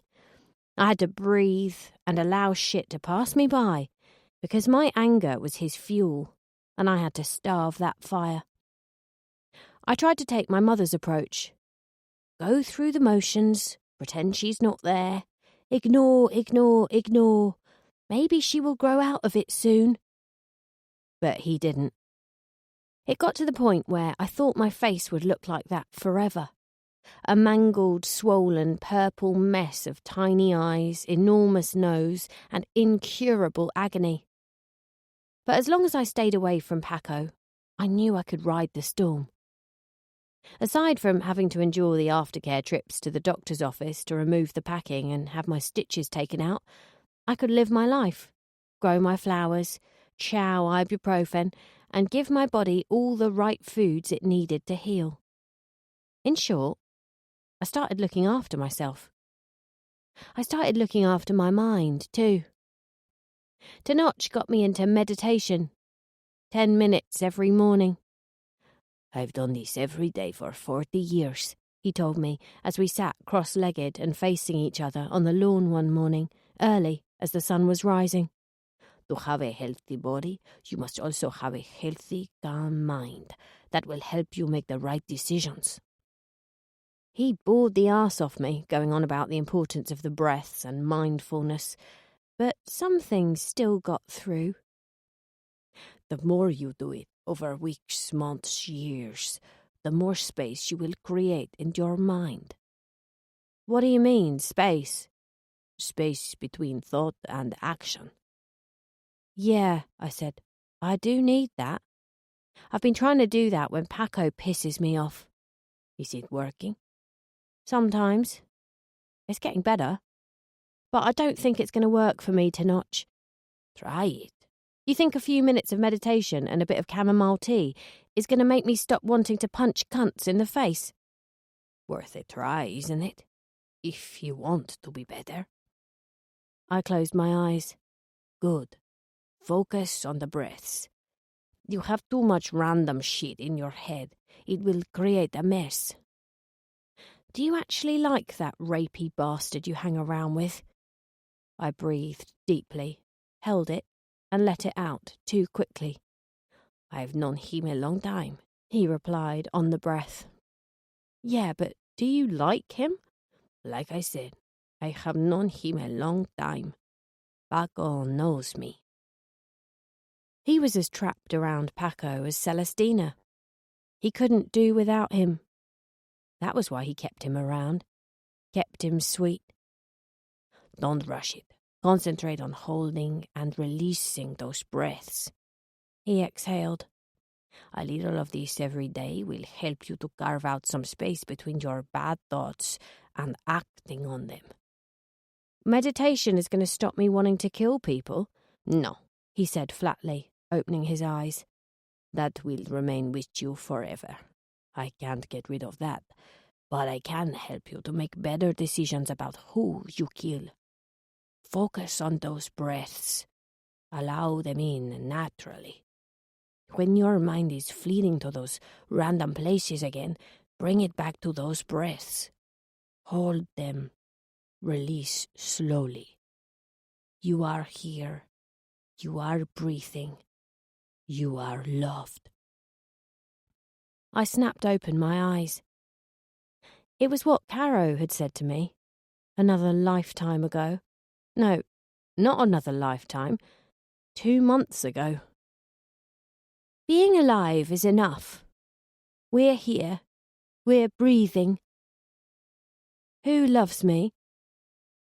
The universe, he said, his eyes still closed.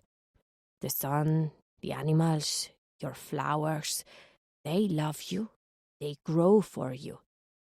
Mexico loves you. It did cheer me to hear that. It felt like my feet were touching the ground again. I had a bedrock to work from. As long as I had the sun and the flowers, the salt and scent of the ocean, blue sky and the whispering flight of unidentified birds of all colours overhead each morning, it didn't matter who else was there.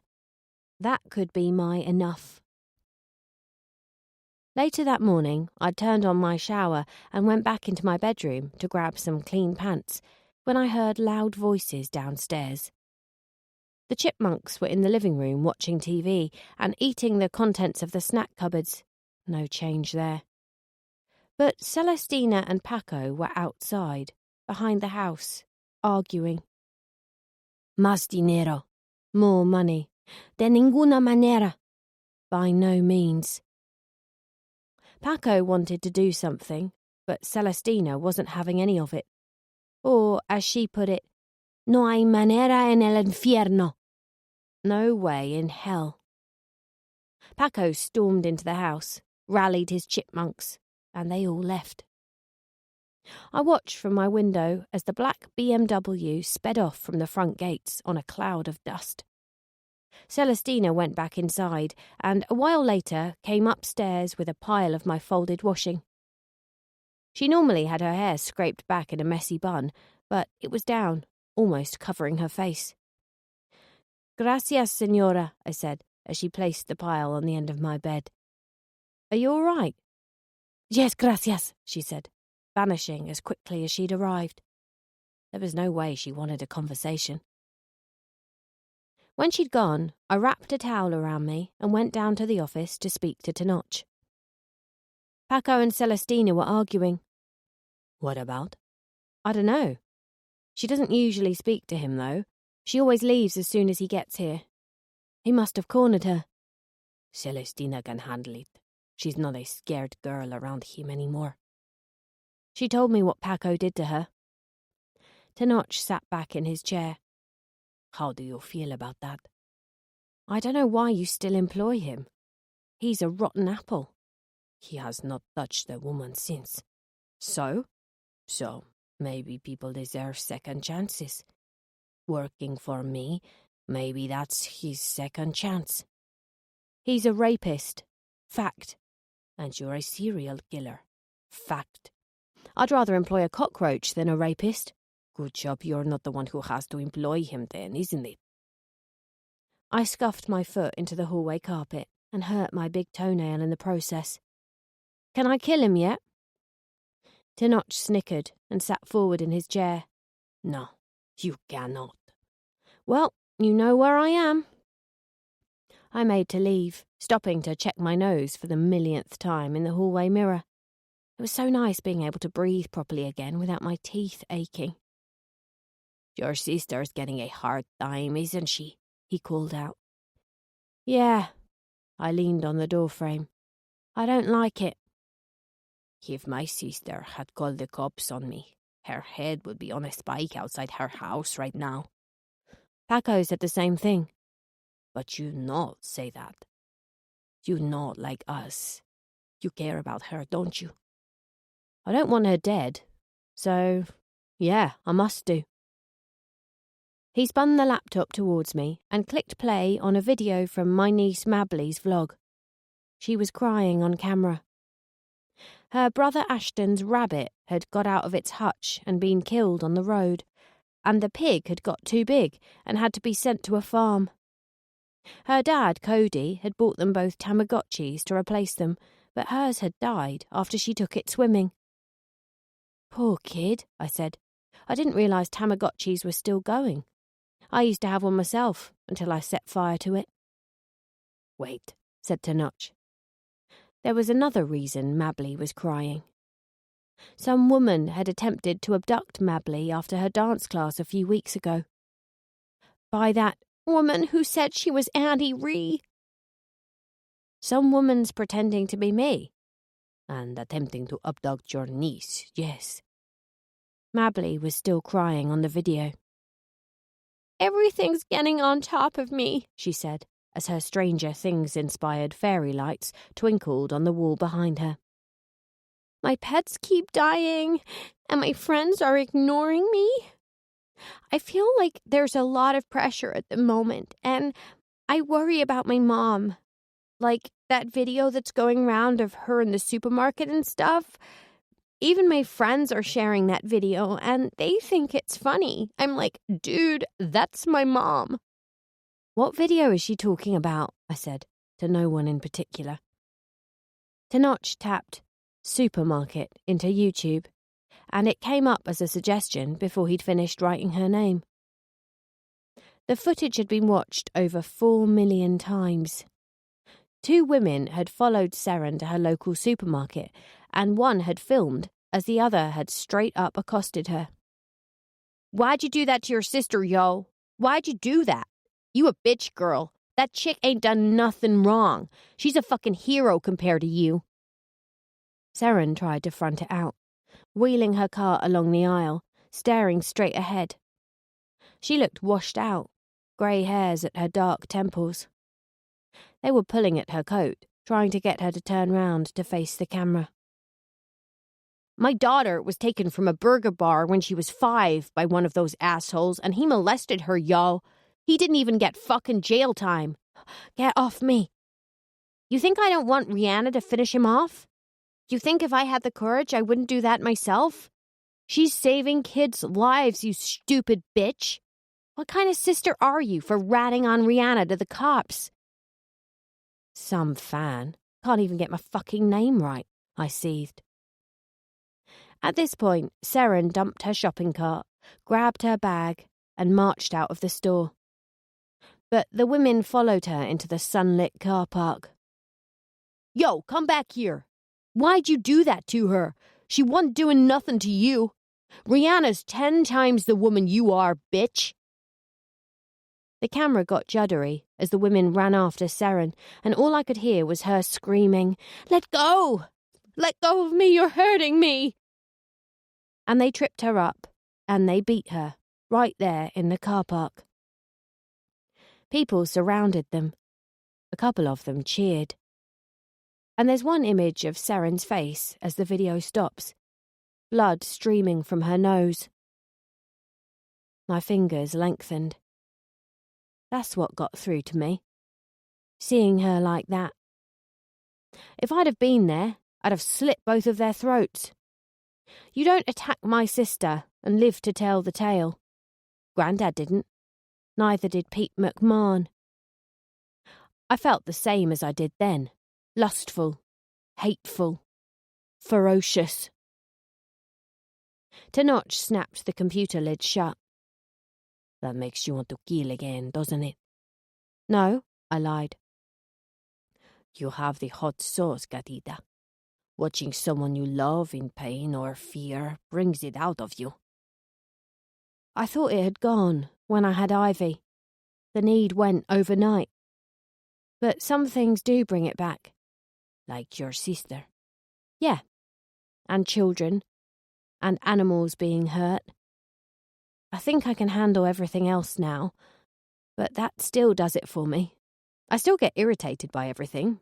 I don't want to kill every last person I meet who moves my Pop-Tarts or sneezes too loudly or says they prefer the British office to the American one. It's sort of polarised things. She's polarised things for me. Your little Ivy? Just Ivy. She's not mine anymore. It is a good thing for you to say that. What about your sister? There's nothing I can do, is there? No, he said. This is one battle she will have to fight without you. Friday, the 29th of March. Hacienda Santuario. 1. Rich people. You do realise a 50-gram watch and a 50-quid watch tell the same time, don't you? 2.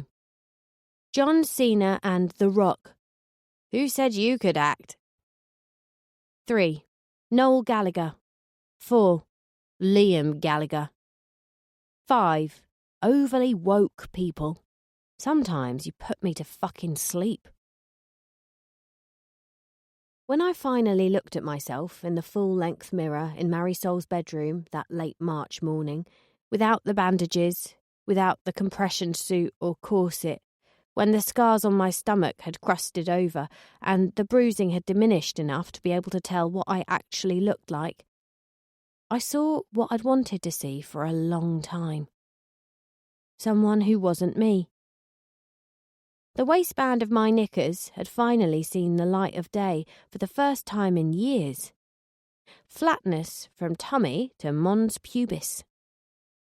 I had a neat, thin scar spanning the length of said knickerline, but the saggy pouch of before had gone. It was tight, bumpless, like she'd never existed. My nose was smooth to the tip. Forehead smaller than before, with a faint regrowth starting where the follicles now sat. My ears were nestled at the side of my head. All identifying moles had vanished. If you ask me whether I'd ever had chickenpox, I could say no, with the full certainty that no telltale scar could be found anywhere on my person. Once I put on a bit of slap, my lenses and hair dye, I crept into the room next to Tenoch's and sifted through the clothes in Marisol's wardrobe. I put on a white huipil dress embroidered with golden flowers all around the neckline and waist, sprayed on a bit of perfume, and practiced the knowing, overbitey Marisol smile from the gold staircase painting. I slotted on her straw hat and helped myself to a bit of jewellery from a trinket box, some silver rings that fit my fingers, and a gemstone necklace that looked like a flaming orb when it caught the light. I flicked my short brown plait from one shoulder to the other. It was a facsimile, by no means perfect, but good enough.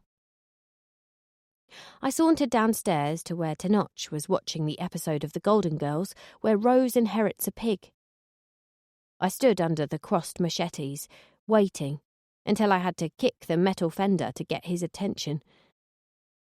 He flicked me a classic double take, and his face went flat, like I'd smacked it with the tray. He bounced to his feet. "Well," I said, twirling, "what do you think?" He couldn't close his mouth. "Santa Madre de Dios," he kept saying quietly, whispering, rubbing his face. "I thought you were Marisol." "Your daughter?" I said, playfully chewing the chain of her necklace. "I look like your daughter." "That is her dress, and she used to wear her hair like that." He came closer and frowned. "You smell like her too. That is her perfume." "You said I could, didn't you? I found it at the back of that wardrobe." "Oh, this is bad, isn't it? I've offended you. I'm sorry, I'll go change." "Don't be sorry." He cupped my face gently, like I was priceless. He had tears in his eyes, but blinked them away. "She wore that to her prom. The opal necklace, too. I bought her that for her 16th. It suits you." "You approve?" He wiped his cheeks. "Yes, it makes me so happy, but so sad to see that dress, to smell her perfume again." He reached out and pulled on my plait playfully before dropping it. "Dios mío, la extraño mucho." "I'm sorry, Tenoch." I wasn't sorry, and I knew exactly what I'd done, but something he said did get to me. When he hugged me and breathed in her perfume, he couldn't let go. "I'm not her, Tenoch." He nodded against me. "You are the nearest thing." It took me straight back to Ivy and how much I hadn't wanted to let go of her little pudge hand in that incubator. I did the same thing sometimes with Matilda when we were playing. I'd hold her hand like some creep. Ugh, I was doing what he was doing, coveting something that wasn't mine, merely because it bore the slightest resemblance to the thing I'd lost. "What happened to her?" I asked, as we broke out of our hug. He turned away from me and marched back to his chair, where a new rerun of the Gigi's was starting. He turned up the volume. I sat on the footstool. "Stop looking at me like that," he sniffed. "You said we're not the same, you and me. But we are, Tenoch." I muted the TV. "You feel your daughter's loss like I do. We can only forget them for so long. The men I buried, did they kill Marisol?" He shook his head. "No, but they rolled with the ones who did." He said it more to the muted Golden Girls than to me. "They thought I was informant for the drug police. I was not. Their minds had been poisoned. They tried everything to get me to confess, but I did not do it. I was set up." "By who? Paco?" "No. Paco may be an asshole, but he has proved himself to me time and time again in business." "What did they do?" "They started with the animals, one by one. Chickens, goats, pigs, my dogs. Then Errol, my tortoise since I was 5 years old. They cut off his head. Then they started on my family, my wife, and then my daughter. I had to hear their screams for 2 days. I wanted them to kill me, but instead they left me with the pain. Revenge became all. I went crazy. What did you do? I went to the desert and tried to die, but God or Santa Muerte made me live. I got water, found food, and I got strong. And when you are strong, you can think clearly. Body strong, mind strong. I've been the same ever since. I decided I wanted to kill more than I wanted to die. I can understand that. He looked at me, the glint of a smile in his eyes, but not on his lips. Paco was the one who found me. He told me where to find their warehouse. I know you hate him, but you do not know him like I do. He loyal. We learned their movements, their weaknesses. That's what you do when you want to get the better of someone, Gatita. You don't rip a book down its pages. You break its spine, the weak point. We got some guns and went to their warehouse. They were expecting a shipment from Europe, probably from your friend Bobby. Was this when you cut off their heads? Paco told me about it. I shot all of them first, and I watched them bleed out. When they were nearly dead, I cut off their limbs with those 2 machetes right there, and I burned their arms and legs in an oil barrel, right before their eyes. I looked back towards the fireplace, where the gleaming knives sat on their presentation nail, unmoved and unstained. And I made sure my face was the last each of those hijos de puta saw. I cut off their heads and I stuck them on long pikes, and I planted them in front of the warehouse so their associates would find them the next morning. He'd sent out a warning that nobody could fuck with me. They looked like your little flowers. Dead heads. How many did you kill? 17. But worse still, I took their money. A lot of money. And I hit the road, eventually ending up here where I built my little house with my bare hands, and I started my business again. Those men you buried are from a splinter group of the same gang. They have been looking for me these past 12 years. They have better comms now, so it was only a matter of time before they got lucky. But they still have not cracked the code of El Mago. Not yet. You're right. Another cell will come, another day. But for now, you're safe. He shook his head. Never up here, he said, tapping the side of his head. Up here, I am forever in the depths of hell, where I belong. The revenge didn't make you happy? How could it? He said. Revenge is a temporary thrill, like sugar. You want it, you crave it, but it does you no good. Celestina told you what Paco did to her? I nodded. It makes you want to kill him more? Yes. But you have not killed him yet. He's a big guy, and he has guns, and friends, and you. You know when to strike and when not to strike. You are clever. No, I'm not clever. I'm just not stupid. I've always relied on speed and surprise. I get the impression with Paco, he'd always know I was coming. You are learning, Gatita. Your instincts are good. You can read people. Sometimes it is necessary to read between the lines. I thought about killing you for a while. I not doubt that, he said. Because you wanted to stay here? Yes. I had a gut feeling I could trust you to make a different choice.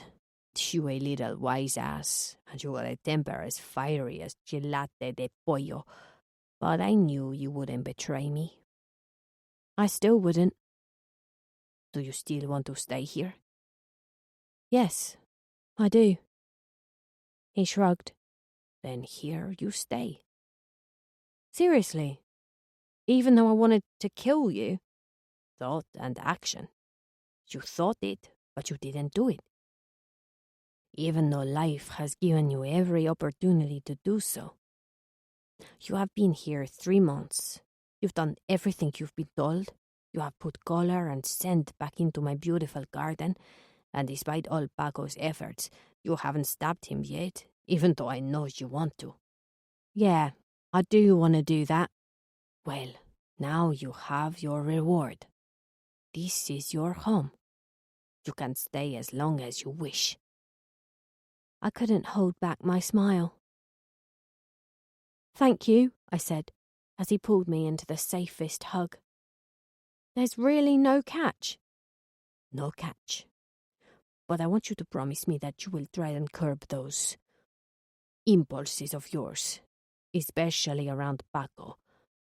I still think he's up to something. What if he's a double agent? Like, he could be working for them and working for you. Didn't you see Homeland? It could happen to Notch. Why don't you let me worry about Paco and you worry about yourself, eh? I want you to try for a life without killing. A normal life. Maybe at some point you will want to live here of your own accord. Is there such a thing as a normal life for a serial killer? I asked. If you want it bad enough, yes. I think so. After that, the subject of my leaving the hacienda didn't come up. Tenoch kept to the contract of providing me with a brand new passport, backstory, and papers for my onward life, but it was tacitly understood that I didn't have to leave. He trusted me, and I cherished that. He even showed me his artillery. At the back of his office was a wall covered with books. Once all the books in the bookcases were removed, the wooden panels behind became visible. Tenoch gently pressed on the panel in 2 separate places at the same time, and the panel shifted up and out and to the left, revealing behind it a cubbyhole full to the brim with guns, knives, bullets, and even hand grenades. Touch the panel gently here and here, he reiterated. 2 hands and the panel will slide away. But this is for emergencies only, okay? If we get any more assholes showing up here, you come in this room, lock the door, and get behind this bookcase as quickly as you can. You hide in a box till I whistle. Nobody knows this is here but me and you. Not even Paco? Not even Paco. Where did you get all this from? I've amassed it over the years. Some is army surplus, other things stolen from rival cartels. It varies. Will you teach me how to fire a gun? I've never done it before. You haven't? I shook my head. You're missing out. He set about teaching me how to load and fire every piece. I practiced on the empty tin cans Paco had lined up along the fence at the end of the lawn. The first time I fired a pistol, I recoiled. The sound reverberated around the whole valley like it was ricocheting off the walls of the world. Steel yourself, gatita, Tenoch would say. It's you or them. 2 shots. Aim for between the eyes and the hairline. Have you got any earplugs? He laughed. They're coming to get you. You're gonna stop and find your earplugs before you fire back. Do it again. Reload. And I did. After several more attempts and multiple wipes of my sweaty palms on my shorts, I got quite steady with an AR-15 and a Glock 22. And I discovered that getting praise felt better than getting a shot on target. Like when Dad used to praise me. Like all the praise I got when I got stronger on my legs after rehab. I'd get paid in Sylvanians for every big milestone, walking more steps, completing a full sentence. Tenoch didn't do that, of course. He'd just holler, "Good girl," or "Well done." And with practice, my hold got steadier, and my shot got closer to the red bullseyes he'd painted on the sides of the cans. Blandishments, compliments, hugs, carrots, not sticks, worked wonders. Happiness found me again. "And my girl's a sharpshooter, eh?" He would laugh and clap when I'd hit my 10th can in a row off the fence. "How are you doing this?" Thinking about Paco, I smirked, aiming again and hitting the bullseye. Makes me shoot straighter. I fired, but my shot went off course and hit one of my plants, shooting the centre of it clean out. Well, it did. He cackled. "See, you're allowing emotion to get the better of you. Killing is a business. Clean, efficient, necessary. Try again. I still hate the fucker. I will tell him to leave you alone." I clicked the safety back on the gun and stared at the plant I had hit, still swaying in the breeze. I shot it again, and it completely exploded, roots and all, out of the earth. "It's okay," I said. "I know how to handle him." Friday the 5th of April. Hacienda Santuario. 1. Anyone who drives a car in Mexico. Complete nutters. 2. DJs who talk over the end of the song and don't say who sang it. 3. Broadband providers in Mexico. Oh, it's all shit. 4. Celebrities who crave fame at all costs 1 minute, then have the cheek to ask for privacy the minute they have kids. 5. Infomercials. They're like the fucking mosquitoes. Everywhere. "Hey, gatita, that's your boyfriend?" Tenoch was at his desk in the office when I walked past, dripping wet from the pool. He turned the laptop towards me. The screen showed Sky News UK. Craig had been released from jail. Kay Burley was outside the prison in a pink anorak, screeching down the mic in the howling wind. Jim and Elaine were there too. Tink was in Jim's arms, wearing a little Aran knit. My heart pulsed. "Your old man, eh?" said Tenoch. "Yeah," I said, moving closer to the TV. Elaine was clutching Jim's arm, and a load of other people were standing behind them, wrapped up in coats and scarves, holding up signs saying things like, "Innocent of all charges," and "Let him out." Finally, the tall, heavy doors of the prison slid open, and out walked Craig. The pink anorak went into full screech meltdown. "Here he comes now! This is it! This is him!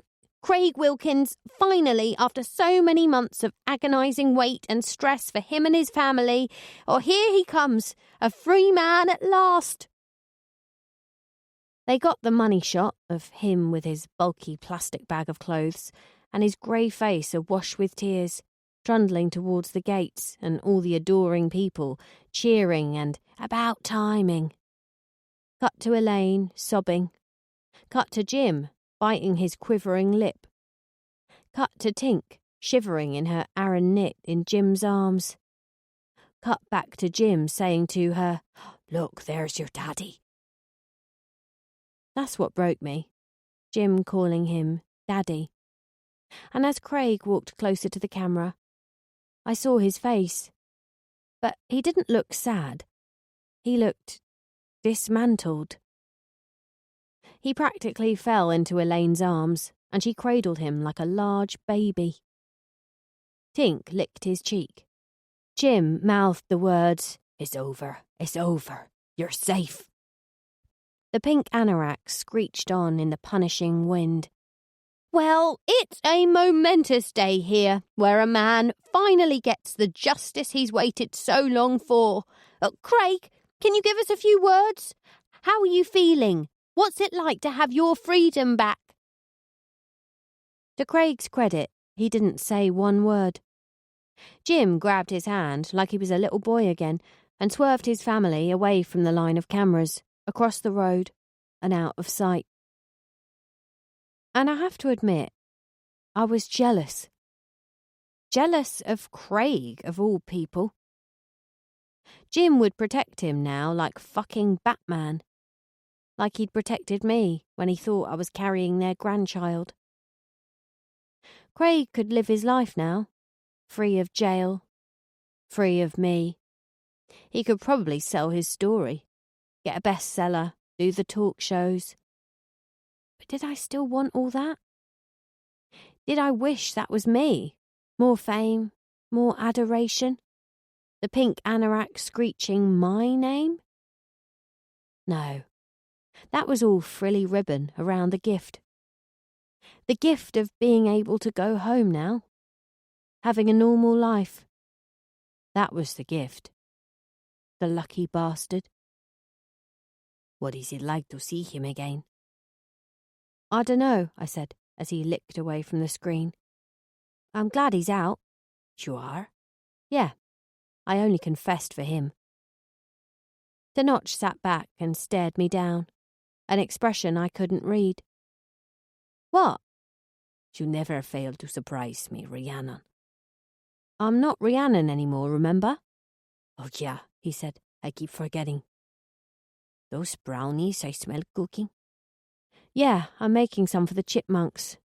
Trying to be a better man. That's my girl. He smiled with an avuncular wink.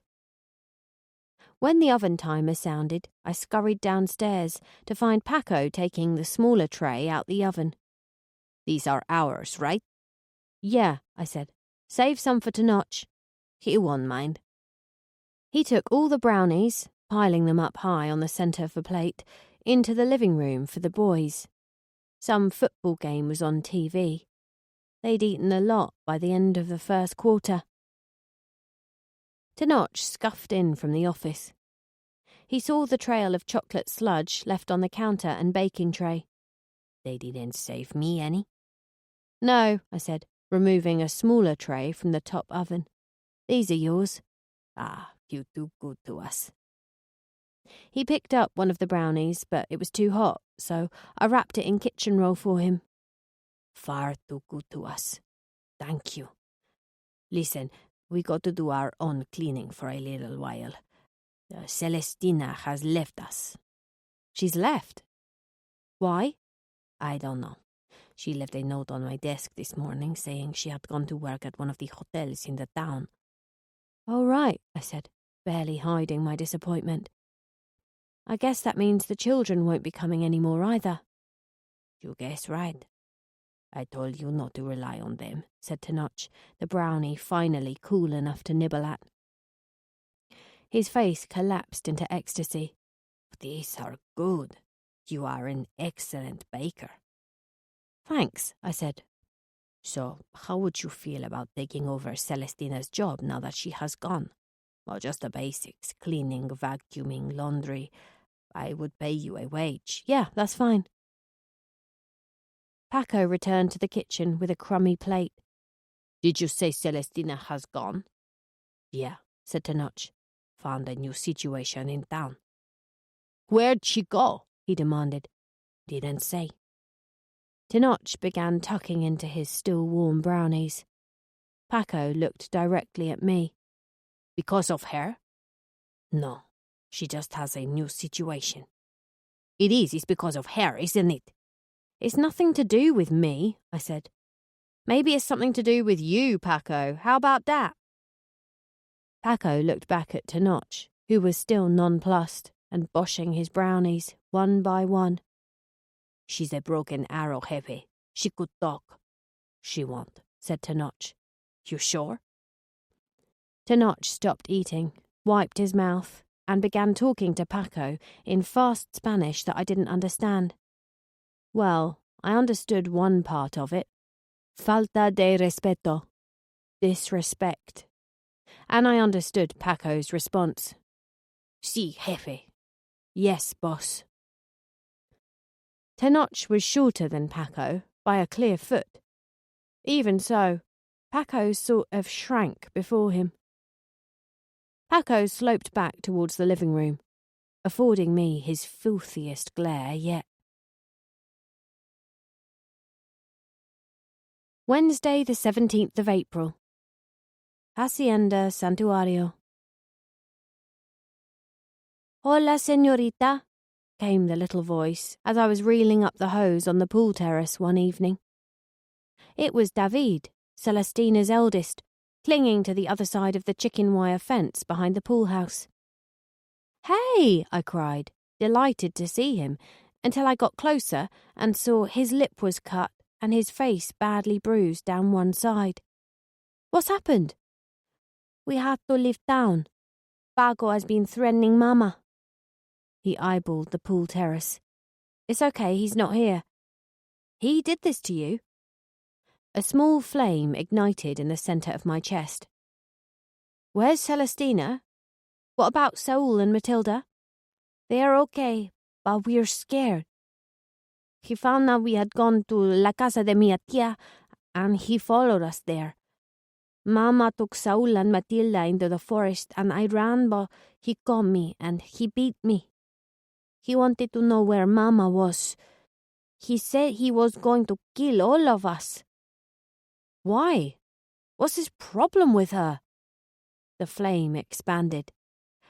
"I heard them arguing. He wanted her to break into Tenoch's study and find a clue." "What clue?" "A clue for where he keeps his money. Tenoch has a lot of money, but it's not in a bank, and Paco wants it. He was planning to steal it and cut her in. He told Mama to spy on Tenoch, but she would not do it. She is scared of both of them. I came here to warn you.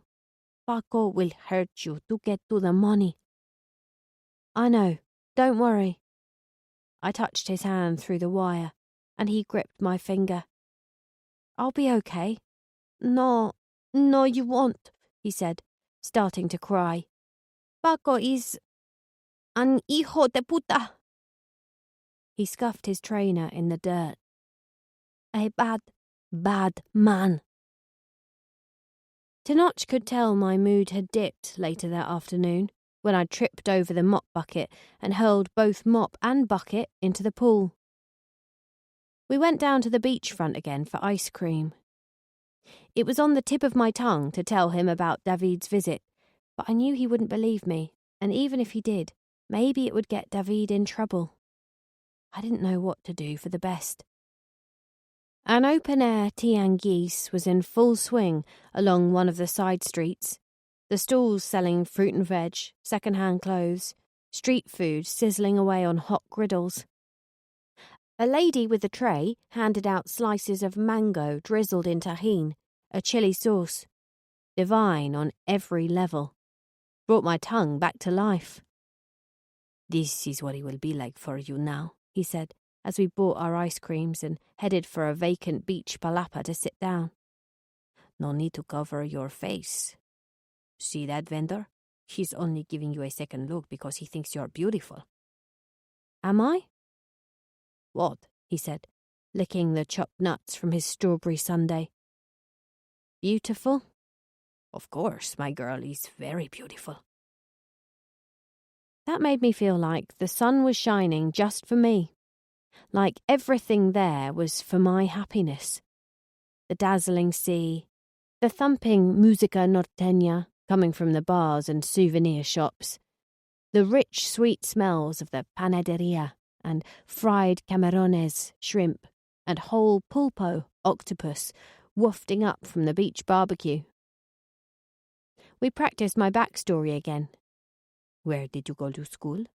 What job did you do up until the age of 21? What was your mother's maiden name? Until I'd answered every question without stuttering. You are ready for your new life now.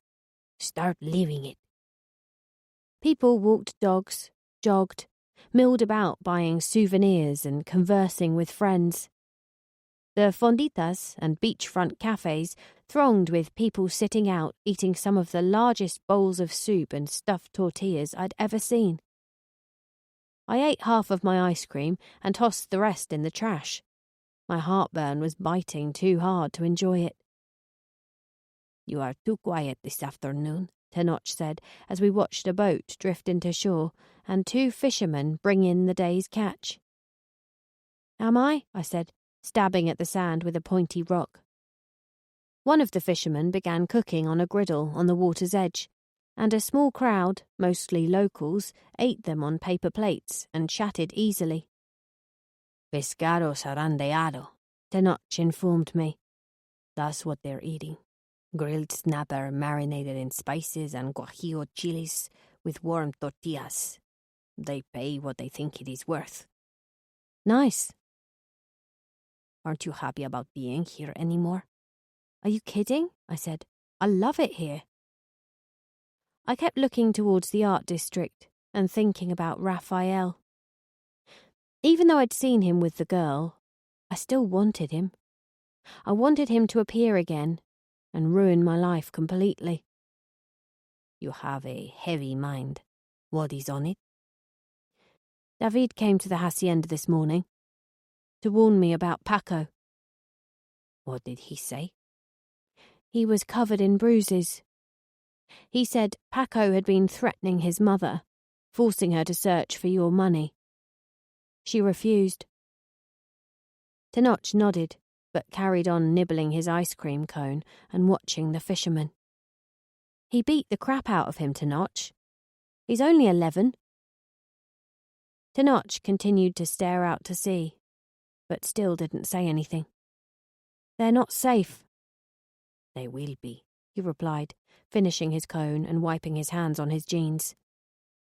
He got to his feet and helped me to mine.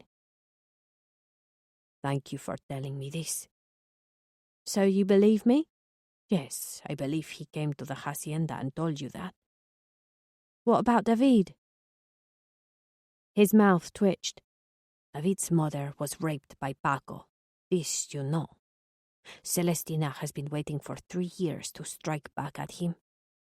A serial killer who hates rapists and loves children comes to live with Paco's boss. She thinks she has found the perfect solution. David appears with bruises, tells you it was Paco, and then, like magic, no more Paco. No, that's not it. It can't be. The boy was black and blue, Tenoch. I do not doubt that. But are you telling me it's not even a little convenient that he came to you this morning to warn you? No, I believe him. Tenoch laughed. I pay Paco well. Why would he steal from me? Because he's greedy. Because he wants to be you. Take over your home, your business. He shook his head. Paco has never let me down. You can go through a lot with someone and they can still let you down. This is true. He took my pointy rock and lobbed it across the sand towards the sea, where it skimmed the water. You should come down here on your own sometimes. It is a safe area. It's good for you to mix with people. Don't change the subject. They will be fine. I will see they are protected. But he was so flippant with it. He didn't really care. And I don't think I could force him to. Sometimes he could be a real prick. Come on, we have to go. I didn't move until he looked at me. I give you my word, Celestina and her kids will be all right. I'll keep Paco away from them. As we reached the car, in a parking lot at the back of an electrical store, a stray dog pottered over to us, sniffing the air for the macarons Tenoch had bought for supper. It was in my nature to fuss it and want to take it home, but the dog didn't want to be held for long. Most of the shopkeepers left out water bowls, and he lapped greedily at one in front of the store. I miss having a dog, I said, as I got in the car, watching it pad away in the wing mirror as the engine started. I was so focused on him and reminiscing about the way Tink used to snuggle up under my armpit in the mornings, I nearly didn't see it. The black BMW that turned out of the side street and sped off in the opposite direction. The unmistakable arm dripping in gold bracelets and rings, resting on the driver's open window. That was him, I said, just as a large van clattered past. That was Paco. I don't think Tenoch had heard me, but I didn't say it again. Monday the 29th of April. Hacienda Santuario. 1. Vapists. 2. Rapists. 3. Pedestrians who have no concept of the word car. 4. Fitness freaks who take protein supplements when they're already getting all the protein they need. We get it, you're special, now fuck off. 5. People who can't construct a sentence and or tell a joke, e.g. Paco when he's pissed and or drugged up to the eyeballs. 6. People who shove my face into a cold pie at 7 in the morning. Happy birthday, gatita, Tenoch announced as I came down the stairs. He was leaning against the kitchen counter and staring at his laptop screen, surrounded by the aforementioned jollity and decorations. How did you know it was my birthday? I know everything about you, and I wanted to get you some things to celebrate. Everyone should have a birthday, though this will have to be your last 29th of April birthday. Your new birthday is the 25th of September. Oh, right. And I got you a cheesecake from our favourite bakery. They just delivered it. He scuffed over to the fridge and brought out a flat white box, lifting the lid to show me a creamy yellow cheesecake with Happy Birthday scrawled over the top in red sauce. It is vanilla and coconut, and they use real vanilla pods and organic coconuts and fresh cream cheese. Smell it. It was early, and I was naive, granted, and as I leaned over and inhaled the cheesecake, and it got the saliva glands flowing, of course, he struck, pushing my face clean into the wet pie with a resounding splat. I emerged to the deafening sounds of Tenoch's screeching laughter. Now it's a party, eh? Ha ha ha ha ha. Mi Gente came on the radio, the Beyoncé version, and he turned it up extra loud, and we danced around the kitchen, chunks of cream cheese plopping from my face to the floor tiles. I scraped the mixture off my cheeks, tasting my delicious fingers. We danced until we couldn't breathe for laughing. He gave me the day off my cleaning duties, and we ate the rest of the cake, watching a Golden Girls marathon, beginning with Blanche going through the menopause and ending with her, Dorothy and Rose going to a nudist hotel. The children sent things for you as well, said Tenoch, bringing in a small bag full of treats. Pictures drawn by Saul and Matilda, a whole heap of candy, and a comic book David had drawn and illustrated all by himself. Did you see them? I asked him as I took the box. Yeah, I saw them yesterday. They are all well. And Celestina? She is well too. So did you find out what was going on? No, not yet. But I will. And I almost forgot your main present. He disappeared out to the broom closet in the hall, and he returned moments later, wheeling in a brand new mountain bike with a big purple bow tied to the handlebars. Wow! What's this? Tenoch beamed. Go ahead, ride it around La Terraza. See if the saddle needs adjusting for you. I rode a bike for the first time in years. I rode it round the lawn, and once I'd got my balance and found my speed, it was the most fun I'd had for ages. It was the best present I'd been given, apart from Tink. When I rode back indoors, there was another present waiting for me on the kitchen island. A large brown envelope wrapped in another purple bow. Tenoch patted it and slid the parcel towards me. One more for you. Inside was a slightly worn American passport with a new photo of myself post-surgery, plus new paperwork. I had a social security number, Part A and Part B medical insurance, even a brand new birth certificate. I fulfill my promise to you, gatita. You cannot get better documents. They are state-of-the-art. And they all check out, I promise. Thanks, I said, staring down at my official new name, 25th of September 1990 birthday, and whole-assed new parents. Although, technically, I paid for this myself, didn't I? Yeah, you did. But I bought you the bike. So you couldn't make me any younger than 29? No, but you have a new birthday. How does it feel to be a year older? It's different this year. I don't think I feel like her yet, the new name, but I definitely don't feel entirely like my old name either. I guess I'm somewhere in between the two. Paco turned up about 11, on his own this time, and tried his best to keep needling me about stuff.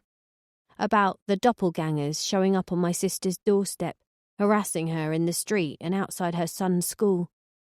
About Ivy again, and he even showed me a news article where some obsessed fan had sent a detailed letter to the Bristol Evening Post, claiming to have killed the guy found in the sand dunes in Mallorca. She had signed it Sweet Pea. But the information in the letter was in the public domain, and, therefore, could not be verified.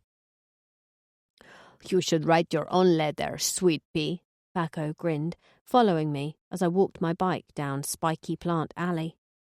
Tell the world in detail how you killed that guy. Give them details only the killer would know. Why would I do that? I said. I'm not proud of it. I would be. He smirked. I'm not you. We are not the same. I could stop this at any time. It doesn't matter how many times a snake sheds its skin, chica. It's always gonna be a snake. I stared into his eyes. He was a clear foot taller than me, but I held my ground. Is that so? I said, swinging my leg over the saddle as the gates opened for me. Well, have a nice day. You don't mean that, he said. I know you want to kill me for beating the shit out of that kid, don't you? You don't like it when I hurt kids, do you? 1 foot on the pedal, 1 on the ground, I stared out at the bright Mexico morning, inhaling the breeze. I looked back at Paco, and I could see it there in his face, how much he wanted me to leap off that bike, run back to the gates and barrel into him. To beat him, to swear, to strike, to stab. How many times had Celestina wanted to do that, I wondered. But she hadn't. She was still biding her time, serving it ice cold. And I would too. I was pedalling into the distance when I heard him scream after me. I don't know what he sees in you, fat skunky English puta. You'll fucking get yours. Sunday the 5th of May. Hacienda Santuario. Most mornings, after I'd done my chores, I rode down to the beachfront on my bike. One day I ventured into an organic market and bought some vegetables for a pozole. Another day I visited a bird sanctuary where I lost myself to the beauty of hundreds of parakeets, quetzals, toucans, white ibis and vultures, and a tiny hummingbird who drank sugar water from my cupped hand. It was probably trained to do that, but still, it was a happy moment I'd remember forever. I know, right? It's all getting a bit Julia Roberts, isn't it? But I swear, that's how it was. It's like my birthday had heralded a new era. An era where I chose to be happy, no matter what else was happening. It was a rebirth day, you might say.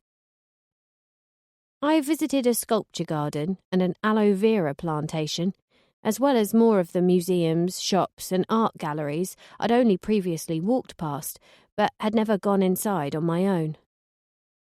I ate freshest calamares tempura, fig and arugula salad and tuna carpaccio at the seaside cantinas, drank the rummiest pina coladas and collected handfuls of tiny white shells in the cool waters of the Sea of Cortez at the end of a long hot day. And it was great coming home and telling Tenoch, bringing him little gifts, shell necklaces I'd watched being made, tacos from street vendors, and a little craft gatita, a handmade yarn kitten with black and white stripes, blue button eyes, and a smiling mouth that I thought he would like. I love it, my little gatita, just like you. Mexico gave me freedom and a friend, and it made me like the world again. I liked myself again. My killing urge all but disappeared, but not in an unsettling way like it had aboard the cruise, in a natural way. I was nourished, bedded into rocas calientes like one of my plants, fed, watered, appreciated. No need for this Venus flytrap to bite. One evening, I hung around Playa Tortuga, the beach, reading a book beneath my usual palapa and soaking in the last vestiges of sun with a fresh pina colada. I so don't deserve this, I chuckled to myself. The realization had dawned as the sun went down. I was in fucking paradise when, by rights, I should have been in jail. A party had started up on a hotel terrace.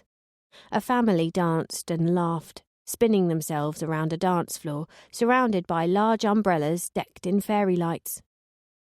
Some children spilled out of the throng and scampered down the steps, all crowding around an iPad. I crunched up the seashells I'd collected, breathing in the salt and smoke air, trying to ignore the hubbub, but it kept filtering through my consciousness. One of the kids, a boy with long eyelashes framing his chestnut brown eyes, came running over to see what I was holding. Hola, niño, I said. He waved. I showed him the shells, and he toddled over and peered into my hand. ¿Cuántas conchas?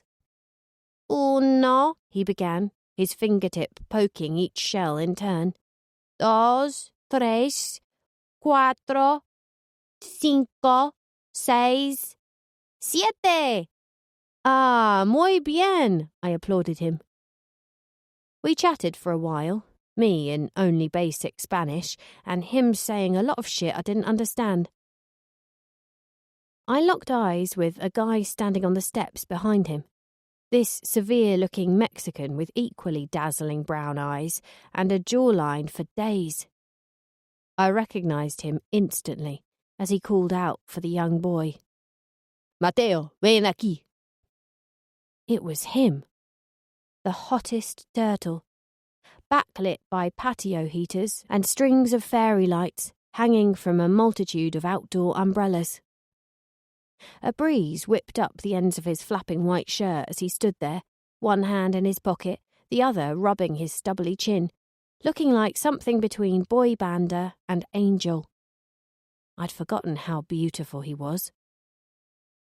And I rationalised that the boy must be Tiny Turtle.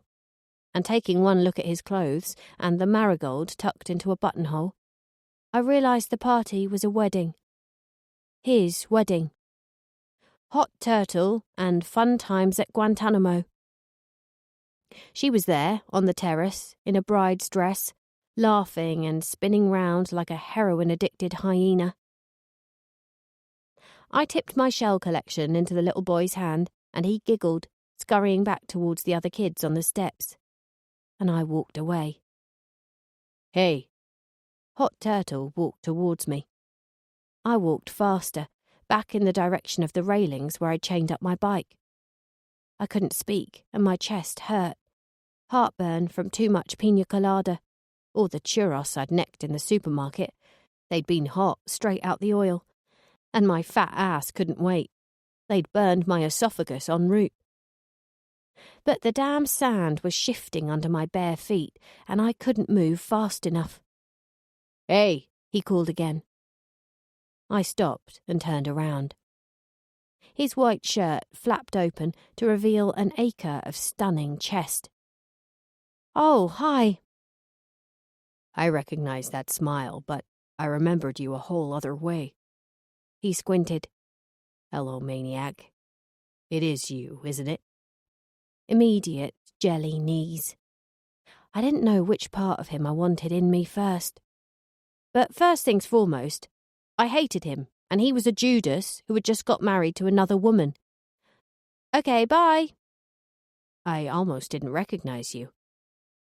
I'd been so hell-bent on disguising myself, I'd forgotten the only person who I did want to see me. I had some work done. Better or worse? Well, you looked beautiful before, but now you're kinda spectacular. Oh my God. That moment. If I could have bottled it, I'd have showered in it for the rest of my life. Goosebumps raked my body like a violent storm. Flying Without Wings was playing inside my head, and Westlife were about to get up off their stools for the big finish. I glowed from the inside out. You were talking to my nephew. Oh, I thought he was your son, I said, gesturing to the boy. I had some shells and he was admiring them. I wasn't hurting him. He looked back at the boy, who was dispensing the shells around his gaggle of friends, then back to me. I didn't think you were hurting him. Well, felicidades on your wedding, I said, nodding towards the party. He frowned, big eyes shining in the fairy lights around the railings. It's not mine.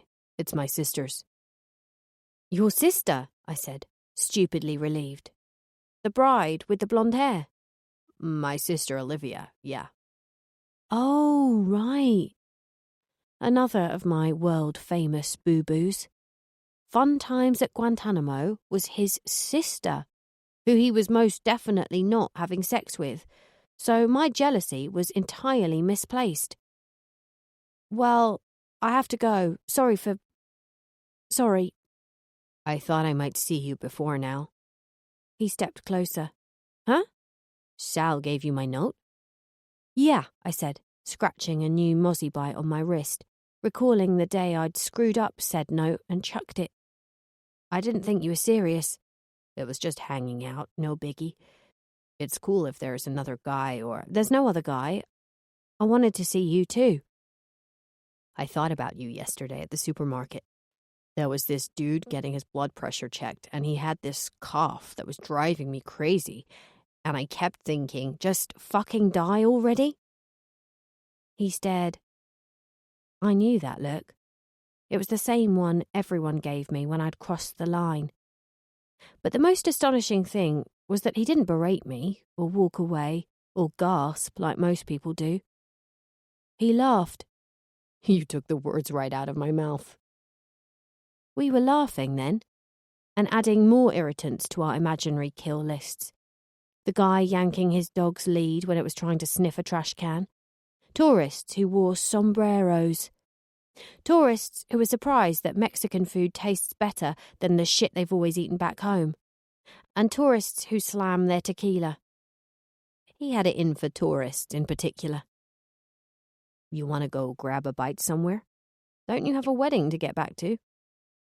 He looked back at the terrace where Despacito had kicked in, and every single couple was up slow dancing. They won't miss me. Come on. Raphael knew the area well, and chatted to a number of people as he led me through the streets and up the rickety back steps of a bar down the street from Salome's. The bar was on a roof terrace, decked in fairy lights. A theme carried over to the tables, where clusters of lights sat in shallow bowls. The place was packed with people, and body odour was the aroma of the night. Raphael didn't smell bad, though. He smelled of lemons. What aftershave is that? I asked him as we waited in line for a table.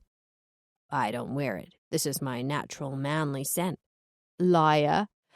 Tom Ford, Venetian bergamot. Knew it. Like it? Bit. Good. His shirt flapped open again on a holy night breeze, showing a tattoo on his chest over his heart. Stars and stripes, and a bird perched on a cactus, its beak clutching a snake. What is that? I said, pointing it out. Mexican-American flag. My buddy did it before I joined up. Joined up what? The army. You're in the army, I said. Was, he corrected.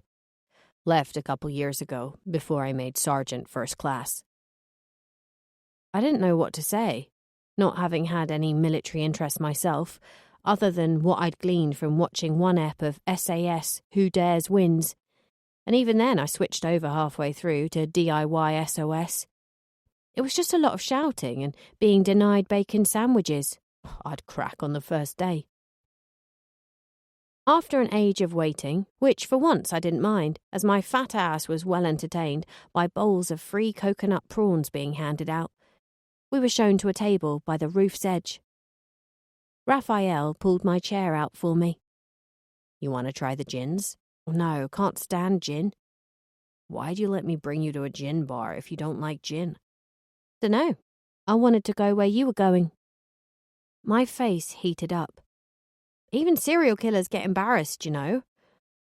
I realised that the day I was aggressively scratching my minge and the postman was watching me through the window.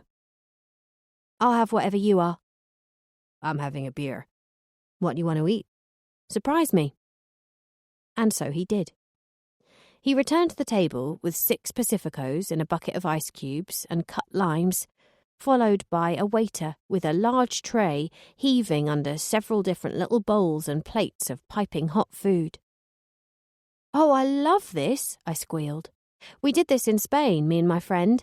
I tried jamon and fried sardines and baby squid and pinchos. It was great. Well, here you got manta ray and yellowfin taquitos with pico de gallo, caldo de siete mares, which is a kind of fish stew, chiles rellenos, stuffed bell peppers, duck croquetas, chips and guac, grilled broccoli, and a chocolate and pecan brownie to share. This makes me so happy. That's so sad, isn't it? I laughed. How much do I owe you? Raphael wouldn't hear of it. Buy me dinner tomorrow. We'll call it even. Deal. We clinked bottles. We chatted long into the night. I told him about the alibi clock, my ill-fated attempt at writing a book and getting it published. He told me about his army career and his dabbling in oils and watercolours, as evidenced by the artworks on display in Salome's gallery. Yeah, I saw those, I said, swerving around what I wanted to say, that they were shite, and instead opting for the less offensive, they're all sold. Did you like them? I don't know anything about art. But what did you think of them? So colourful and... You're incredibly talented. The lie stuck in my throat like a bone, but he beamed at the compliment. I'd tell 1,000 lies to make him look at me like that all the time. I was nervous to talk to you before, at the airport. You were? I sank half my beer in one go to get the butterflies drunk. Why were you nervous, army boy? Some women have that effect on me. What women? Ones I like. Ones I want to like me back. I sank the other half of my beer. So you like me? Maybe. We got so flirty all of a sudden. Good. Well, feel free to check out my arse again any time you like. What? When I was coming up the stairs and you were behind me, you were totally checking out my arse. I was not checking out your ass, he said, all faux annoyed. Oh, all right. I was checking out yours earlier, that was all. When? In Salome's gallery. You were putting my bike in her storeroom and you bent over. Well, I wasn't checking out yours. All right. I held up my hands in surrender. Whatever you say. I was actually studying a tropical bird that had flown into the bar, he explained. And if I did happen to glance up at, stare at, your ass, it was completely by accident. He couldn't help smiling. I couldn't help it either. I don't know where we stand anymore on arse checking. I mean, can we do that? I guess so, he shrugged. If the ass checkee doesn't mind. I don't mind. I quite like it. I've done a lot of squats, so I kind of like people looking at my arse. Actually, I want people to look at it. I want people to queue up and buy tickets to fucking worship it. I had him laughing then, loud and unabashed, head back.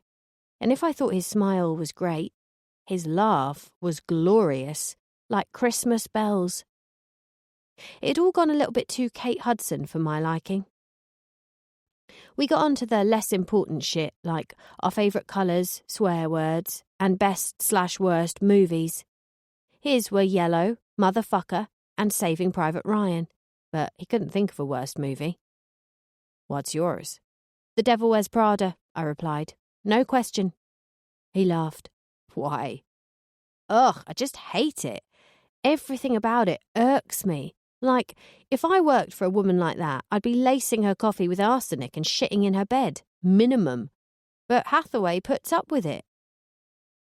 He delighted in my irk, and I couldn't help comparing him to Craig.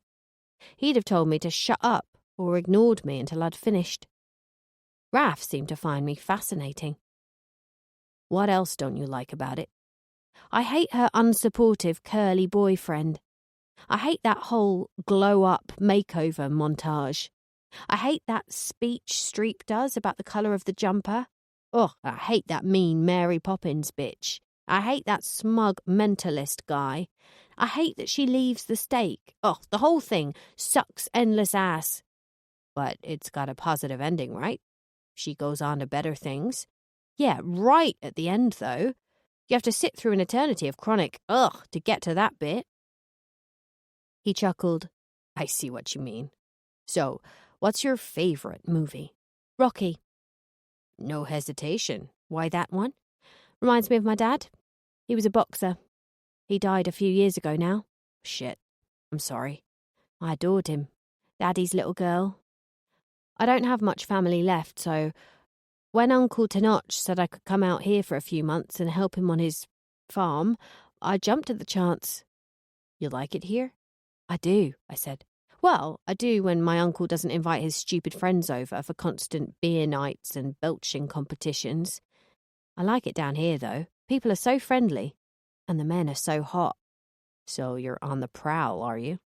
No, I'm simply appreciative of male beauty, before they open their fucking mouths and ruin it. I'm glad I found you again. I came down a few times and went to Salome's gallery to look for you. I came down here too, in January, and again in February when she moved premises. I came to help and I saw you, heaving boxes, and walking hand in hand with a girl. What girl? Your sister? But at the time, I thought she was your girlfriend. Ah, shit. You should have talked to me. I should have done a lot of things. I just protected myself until I was strong enough to deal with it. Deal with what? Being let down? I can't go through it again. I can't go through a relationship again until I know I can handle it ending. A tough girl is what I have to be. I started singing Daddy Lessons by Beyoncé, but he didn't smile. I would never cheat. It doesn't matter, I smiled. I can't rely on you or anyone else to make me happy. Has to come from me. I've been hurt before. I get that. You know what it's like to have your heart broken? Big time. I reached for another beer. Show me some more of your tattoos, I said, leaning forwards. He pulled back his shirt sleeves to reveal another eagle with a sparkling 3D blue diamond in its claws on his right forearm and a crescent moon on his left. I was lubricated enough by this point to touch him on the arm. I get the eagle and the flag, but what's the jewel for? My mom's nickname for me, Hoya, means jewel in Spanish. I grazed over the ink with my fingertips. That's nice. Mi corazón, mi luz y mi joya preciosa. He rolled his eyes, but his mouth smiled. That's what she calls the three of us, me and my brother and sister. My heart, my light, and my precious jewel. The more we chatted, the more I just wanted to be in his company. Not even touching. Being near him was enough. I could have stayed all night. But there was a point when my stomach rolled over like a manatee in custard. Oh, God, I don't think I should drink anymore, or eat, or speak. You want to go home? I swallowed hard. I think I better. Where's my bike? Salome took it into her storeroom, remember? Let's go get it. Not only did he not let me cycle back up to the hacienda half-cut and vomitous, but he put my bike on the back of his dad's car and drove me up there instead, allowing me to hang my head out of the window like a spaniel. Thanks for dinner, I said when I got out, 5 minutes away from the hacienda. He got out too and unhooked my bike. Sorry I got so pissed, haven't drunk in a while. It's cool. I can't see a house here. You sure we came the right way? It's just over the brow of that hill. There's a red security light on the gatepost. I would invite you in, but I'm not allowed visitors. How come? My uncle is a private person. I swallowed down an over-eager surge of vomit, desperate not to puke in front of him on our first date. Okay, well, if you're sure you're going to be okay. Yeah, I'll be fine, I said, wafting him away and wheeling my bike in the vague direction of the gates. Honestly, go, I'm good. Can I see you tomorrow? You sure you want to? Yeah, you're buying me food, remember? By this point, he was a white blur careening round my vision on a background of stars. I'll pick you up at noon. He wrote the time on the back of my hand and walked back to the car. Didn't even try to kiss me, the chivalrous prick. Noon, okay.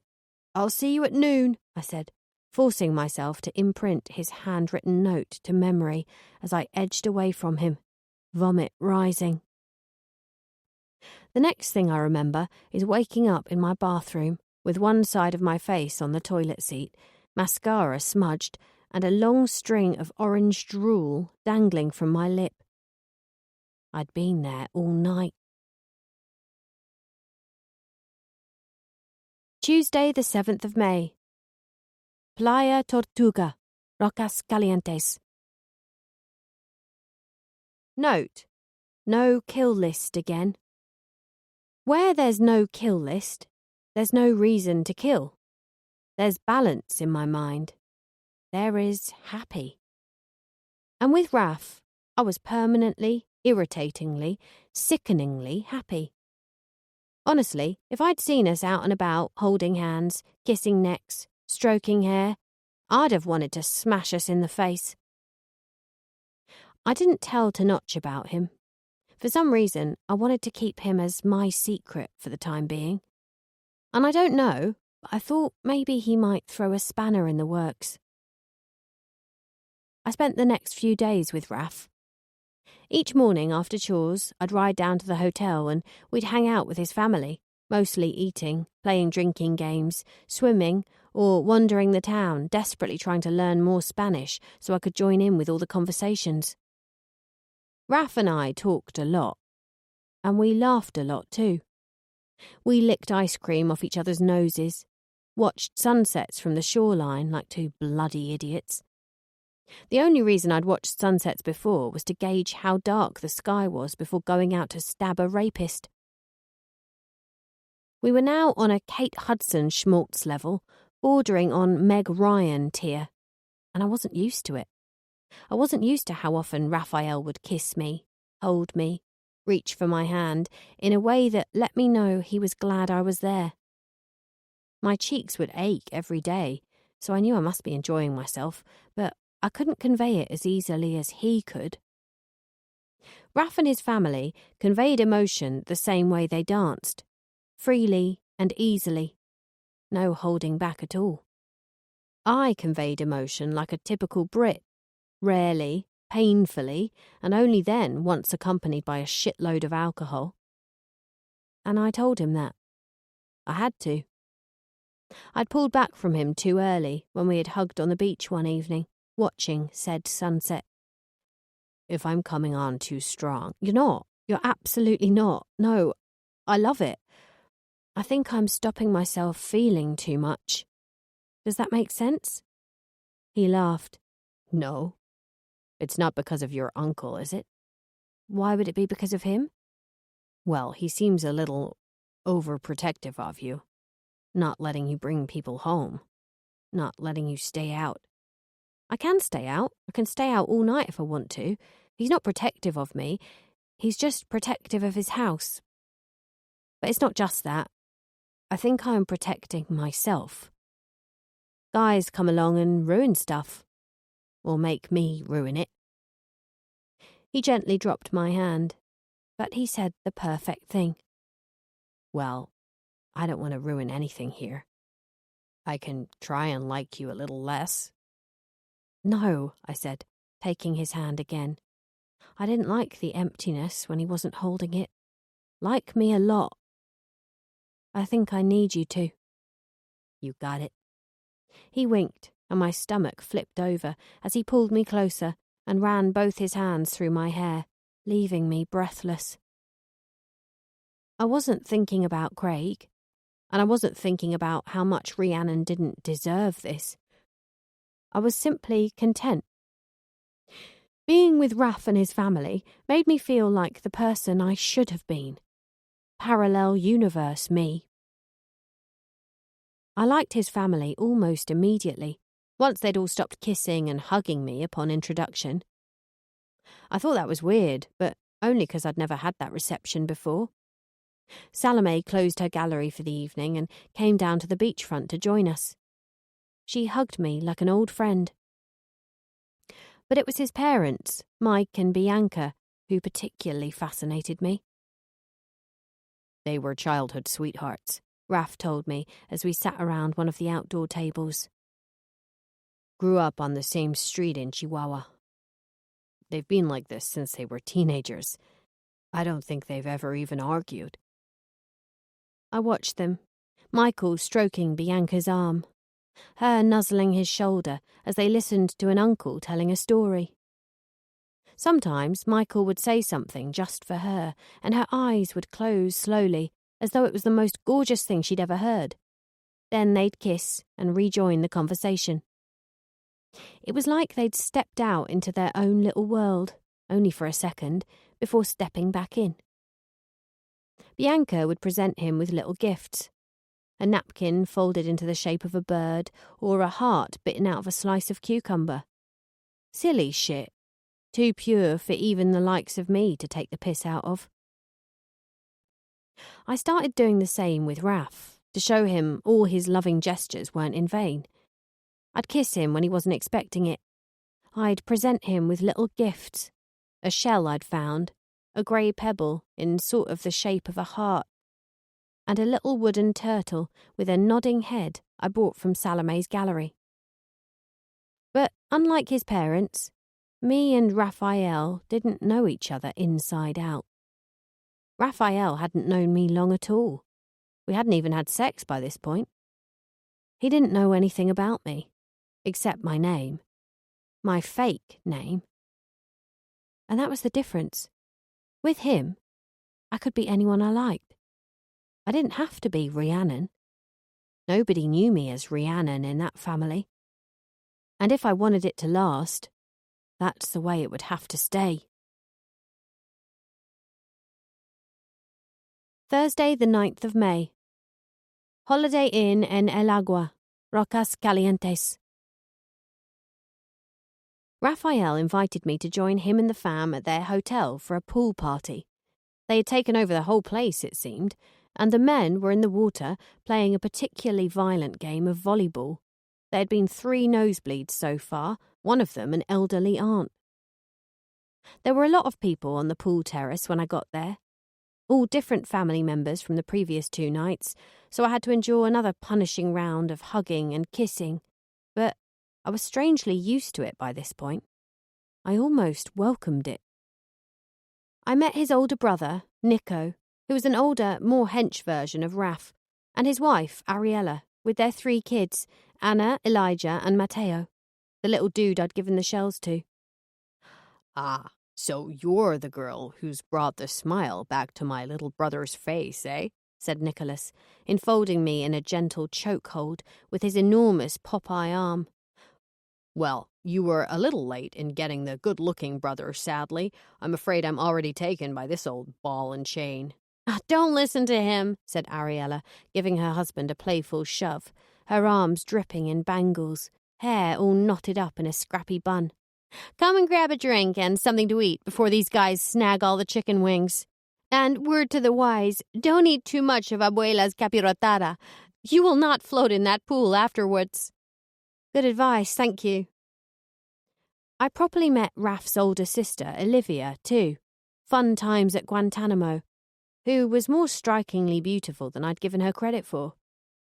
I noticed she wasn't joining in too much with the conversation when the rest of the aunts and uncles were doing their getting to know you bit, and she was the only one who didn't smile as easily.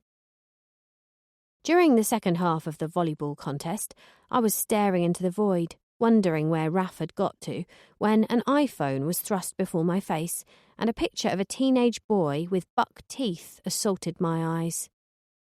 He hasn't always been that gorgeous, just so you know, said Liv. So start praying your kids get your teeth, not his. I grabbed the phone from her and stared hard at the picture. That's him. Jesus, I didn't know he was Bugs Bunny's understudy. Yeah, he really beat the shit out of puberty, huh? She chuckled darkly. I handed her back the phone. He really did. So, you and him for real? She tossed the piece of melon from her cocktail towards an iguana basking on the deck. Yeah, I like him a lot. He's had a tough few years, she explained, shifting round to face me on her lounger, top boob teetering perilously out of her bikini, one hand behind her head, revealing a line of dark bruises. He was kicked out of the army, which hurt him a lot. He doesn't talk much about that. It's 'cause he's ashamed. He regrets it big time. We all do, fucking idiot. What happened? She reached back to pick a hibiscus flower dangling over us from a planter. He beat up his buddy, the dude who slept with his wife. He's married? Oh no, they finally divorced about a year ago, but it sent him into a spiral. We were worried we'd never get him back. Anyway, the asshole who slept with his wife happened to be his best friend and his lieutenant colonel. Oh, shit. Raf beat up the guy pretty bad. Army kicked him straight back to Sandy. Contosaurus Rex left soon after. We were all glad to see the back of her. Where is she now? Headless down a fucking storm drain, I hope.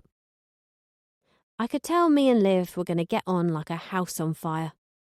But now he's got no pension, no references, and he's living back with Mom and Dad. She sipped her drink, like she was sipping the proverbial tea. He's desperate for someone in his life, someone he can protect, look after. Do you really like him? Honestly? Yeah, I do. Honestly. But? There's no but. He said you want to take things slow. We talk. He tells me stuff. I don't want him to let me down. You mean you've been fucked around before and you don't want him to do the same thing to you? Yes. Well, he has trust issues too, but I haven't seen him this in love with someone since Contosaurus. And look how she treated him. I want to be better for him.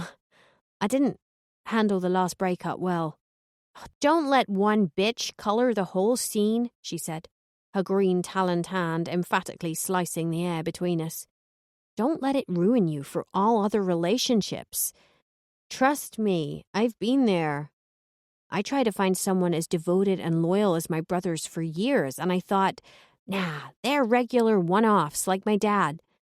This was before I met Eduardo at Nico's gym. I wanted to be better for him too. He helped me get down to my goal weight. You mean thinner, I muttered. Her husband climbed the pool steps and grabbed his towel from a sun lounger and gave her a wink. They fist bumped. "I'ma grab a cold one," he said.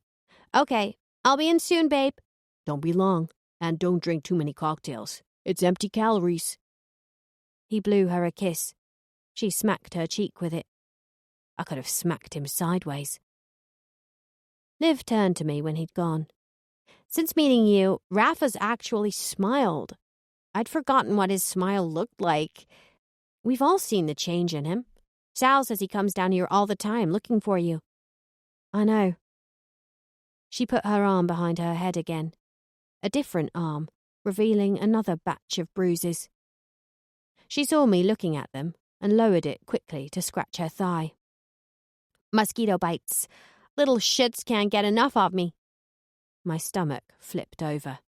So, she said, pointing a long green fingernail at me as she sat up on the edge of her lounger, I'll only say this once to you.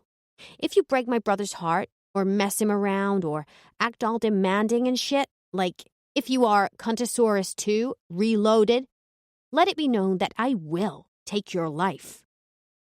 Seems fair to me. Oh, I mean it, English girl. And our mom? She'll spit on your dead body and stamp her stiletto hard into your eye socket. Okay. And our brother, Nicholas? He'll set your fucking bones alight. And our uncles are cops, and they'll probably help us hide your body. I laughed. She didn't. I wouldn't want to hurt him, Liv.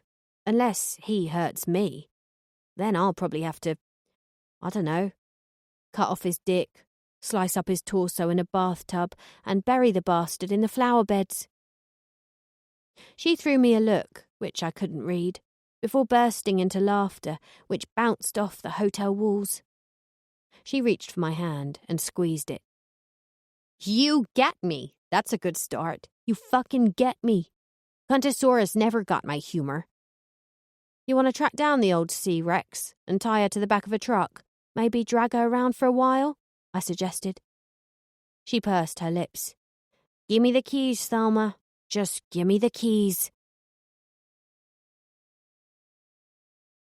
Friday the 10th of May. The beachfront. Rocas Calientes. Hey, try this, said Raph, handing me a bag with 6 warm dough balls inside it when I met him on the beachfront that morning. Freshly baked.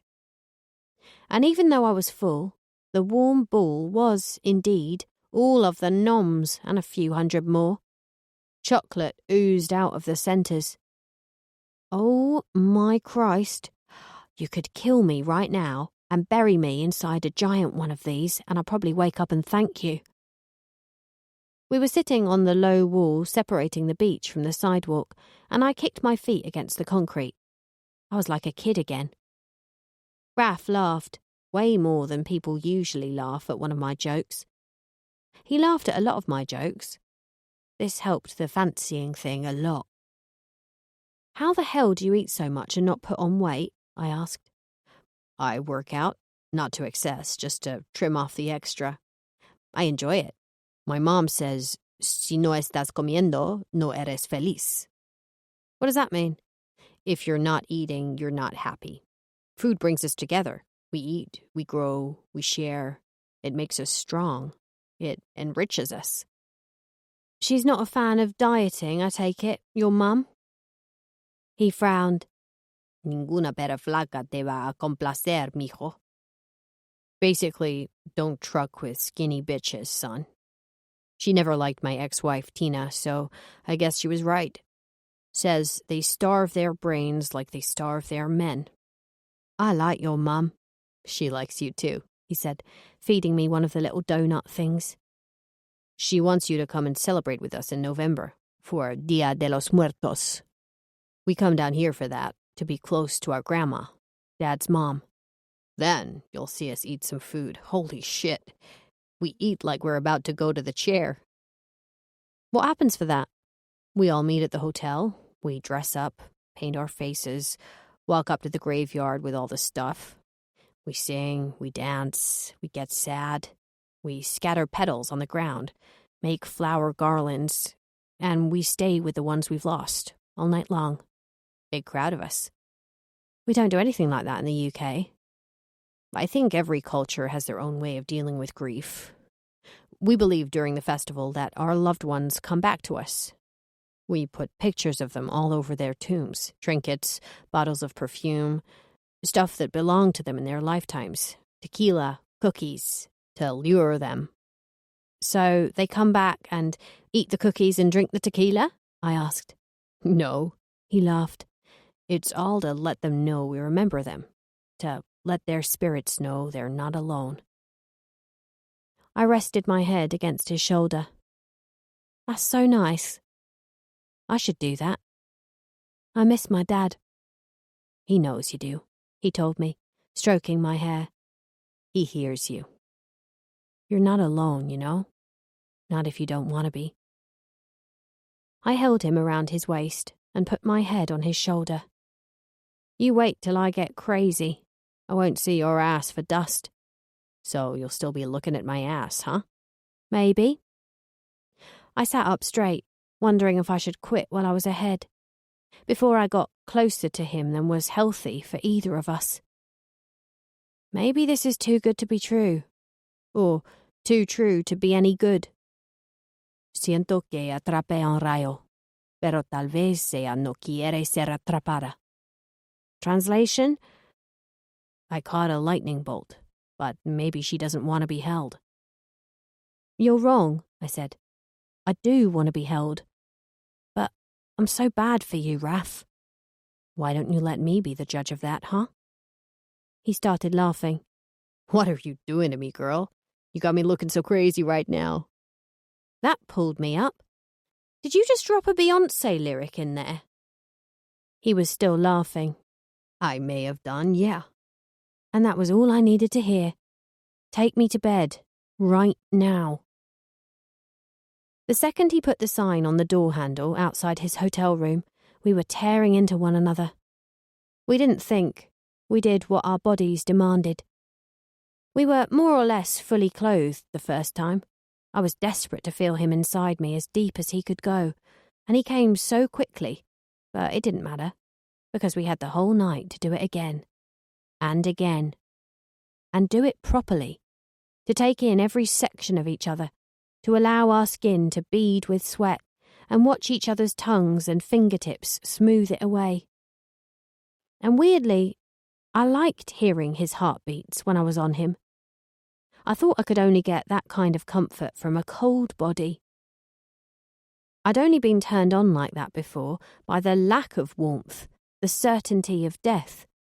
But heartbeats, warmth, cuddles with Raph, that shit became addictive. I'd never been made love to in that way before.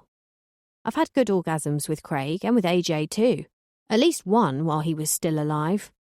But this was brand new. Time was when I'd needed sex and Craig hadn't been home or hadn't been up for it, I'd settle for porn and the biggest dildo in the Love Honey catalogue. I'd feel better, sated, but not loved. With Raph, I felt loved.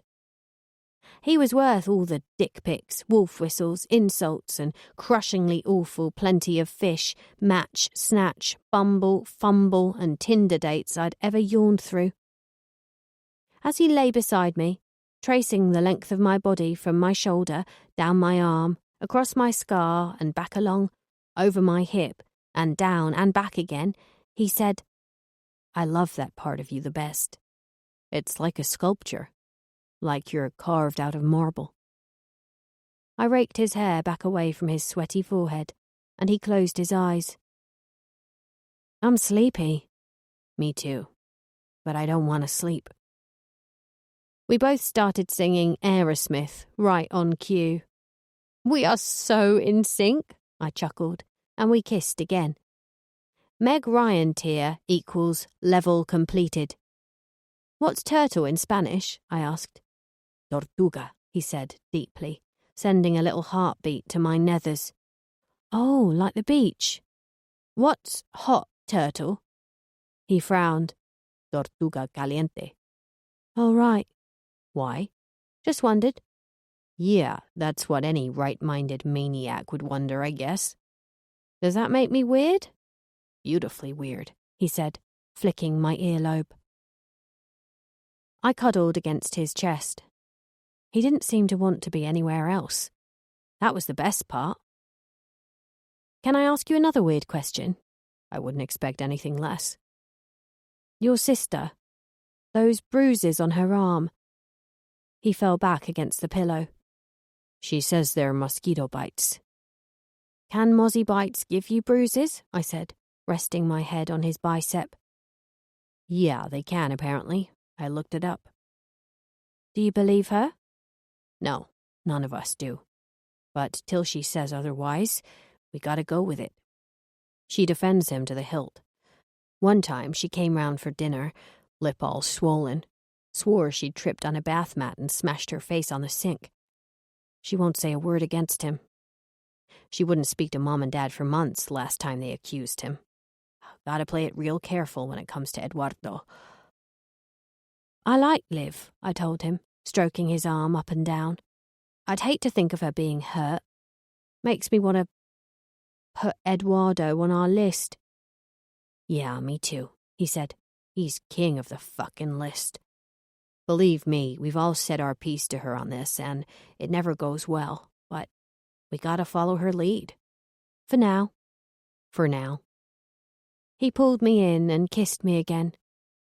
Hey, why don't you come back to San Diego with us on Sunday? What? Come back with us.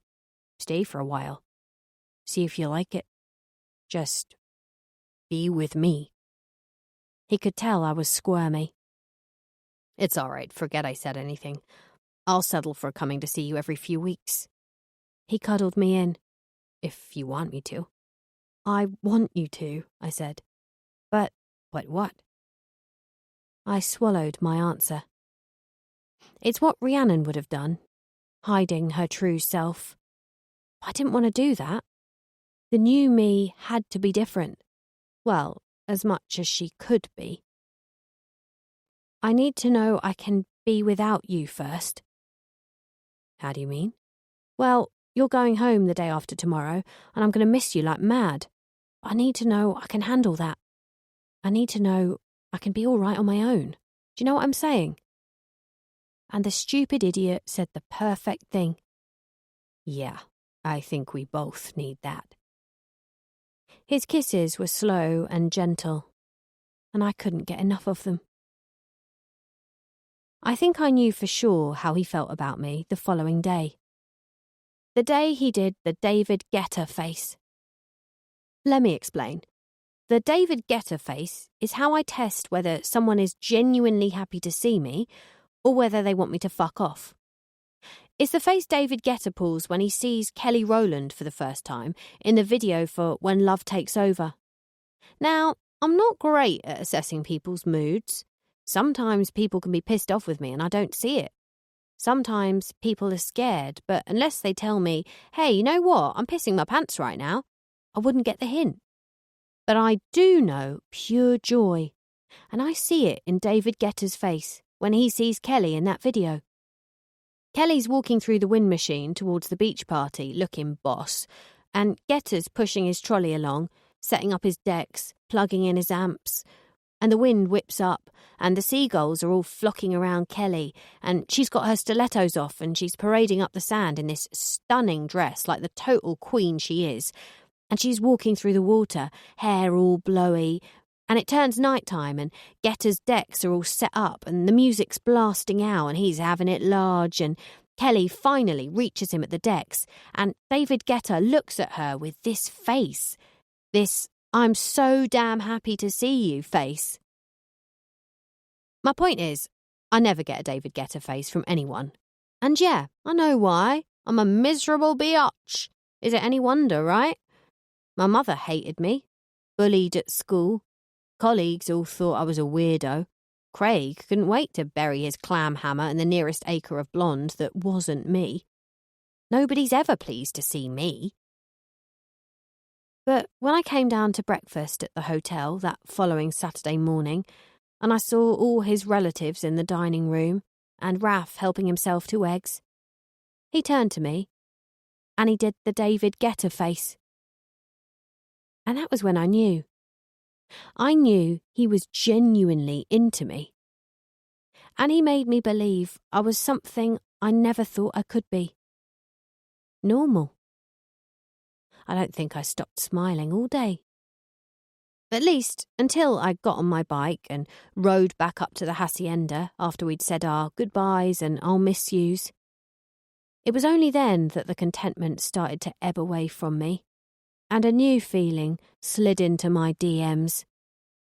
The strangest, coldest feeling that I was being watched. Monday the 13th of May. Hacienda Santuario. 1. The creator of the #CutForRhiannon hashtag on Twitter. I'll do the cutting, thanks. 2. Guy who punched his dog to death in the latest animal abuse video doing the rounds. I'll find you one day, Mark Cordero. You mark my words. 3. That British comedian turned criminologist who tries to psychoanalyse me on his true crime podcast. Seems confident, but you put me or any of the inhabitants of Monster Mansion in a room with him and you wait for the smell of pissed pants. 4. Raphael's brother-in-law, Eduardo. 5. Eduardo again. He deserves to be on here twice. Whenever someone you love leaves you, or you leave them, it feels like they've taken a piece of you with them. And the place where that missing part is, it always hurts. Sadness consumed me like a shroud all that day after Raph had left for San Diego, and I knew it would be a month until I saw him again. I kicked around the hacienda, on my own for once, as Tenoch and the chipmunks were out. But I couldn't even take advantage of that, because there was nothing I wanted to do. After all my chores were done, I opened the lid of the office laptop, retreating to the affection-starved millennials' equivalent of a cuddle. The internet. Is it possible for a serial killer to fall in love? Was the first thing I Googled. I learned a whole lot about hybristophiliacs, people who fall in love with serial killers, purely because they are serial killers, but next to nothing about myself and what I was feeling. The hybristophiliac search led to recent articles about the Rhiannon Lewis stans who are still out there, still with me in spirit, still loving the sweet pea killer and all her darkly devious deeds. There were more interviews with names from my past. Lucille from the Pixos, Daisy Chan from the Gazette, White Nancy from Wombat, the family of Troy Shearer, the rapist I killed in the alley in Cardiff. More think pieces on why I did what I did, what might have caused it, and an updated documentary about Priory Gardens, skewed towards the creation of a monster. An At Home with Freddie Littoncini piece in Hello Mag, and a wedding announcement in the Times. Mr. and Mrs. P.D. Proudlove are pleased to announce the marriage of their daughter, Claudia Margaret Gulper, to Mitchell Aaron Silverton. The marriage took place on Saturday the 27th of April at Southwark Cathedral. The Proudloves are pleased to welcome Mitch into their family. This linked to a small news article.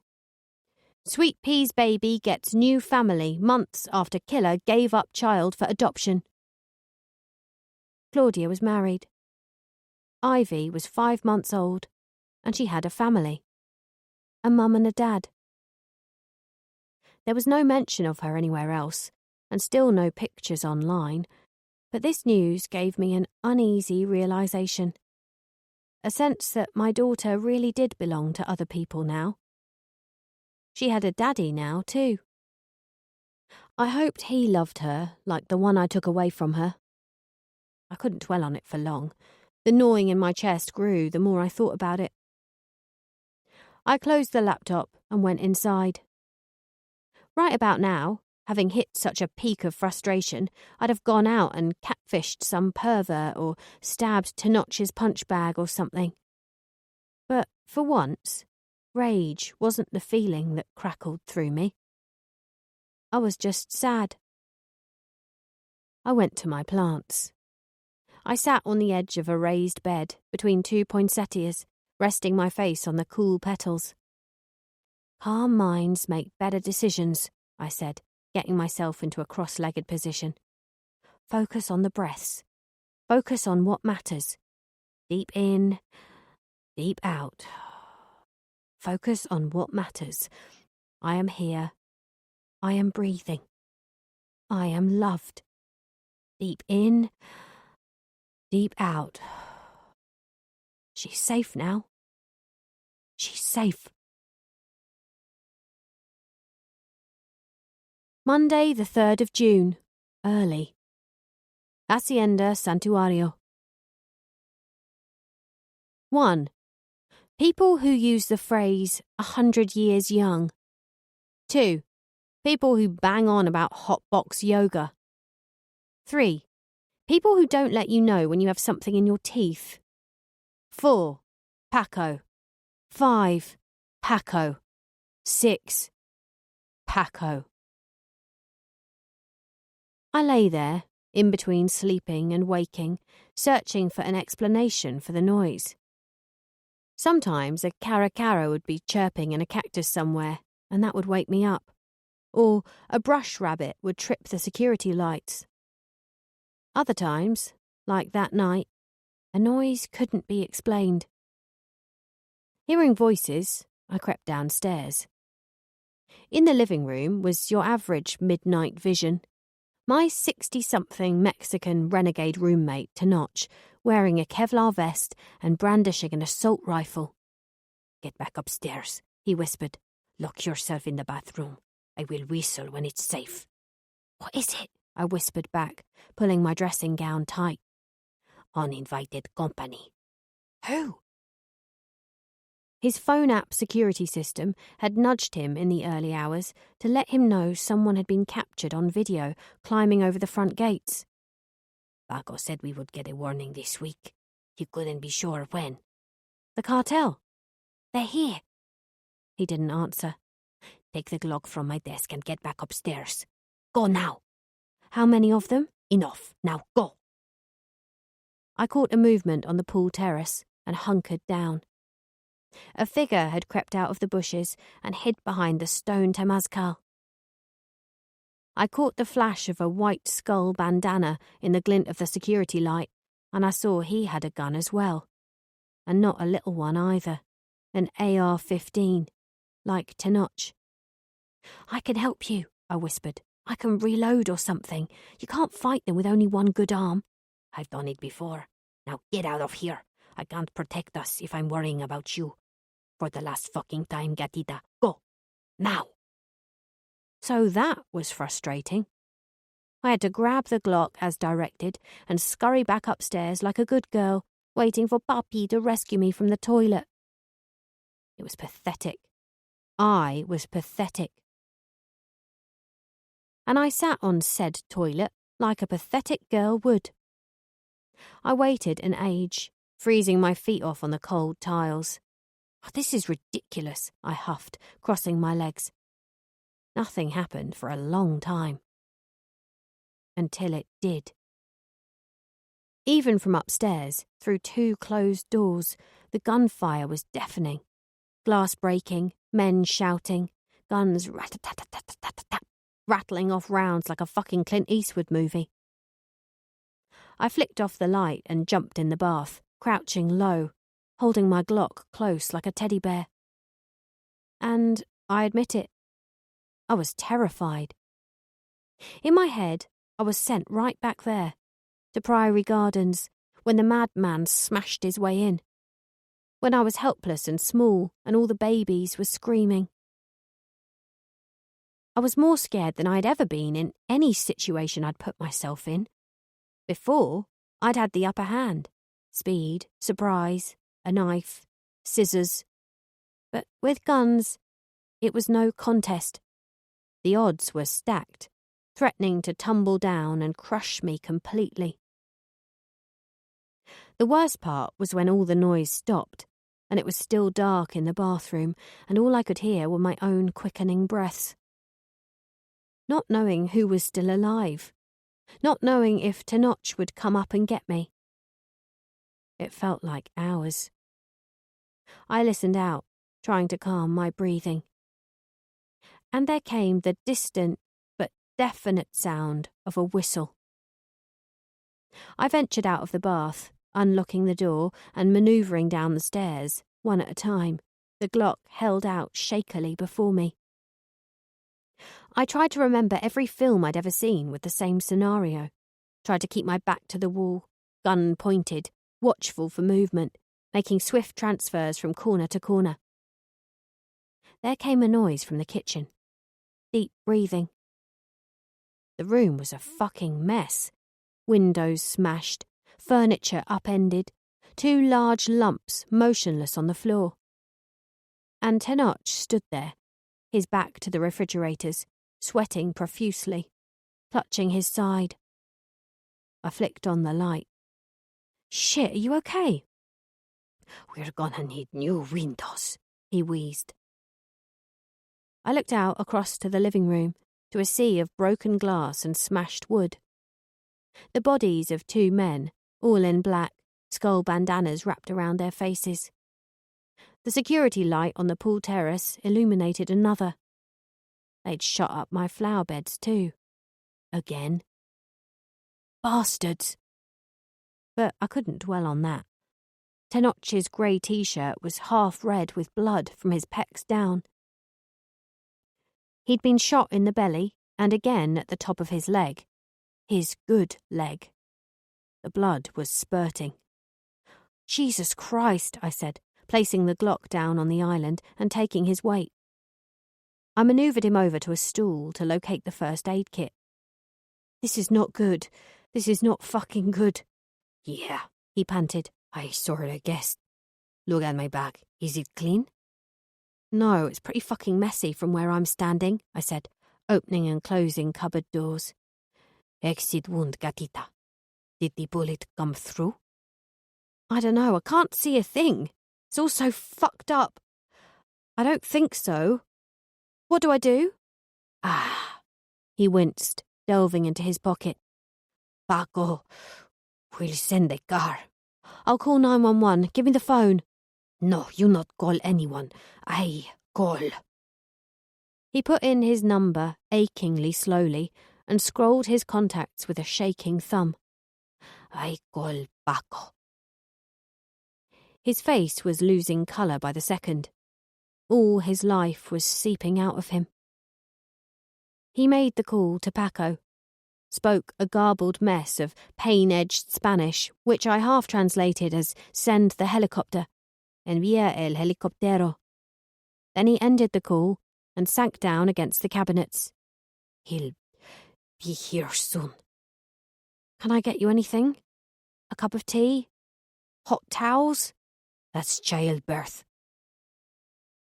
He took my hand with his free one, the other holding his stomach in.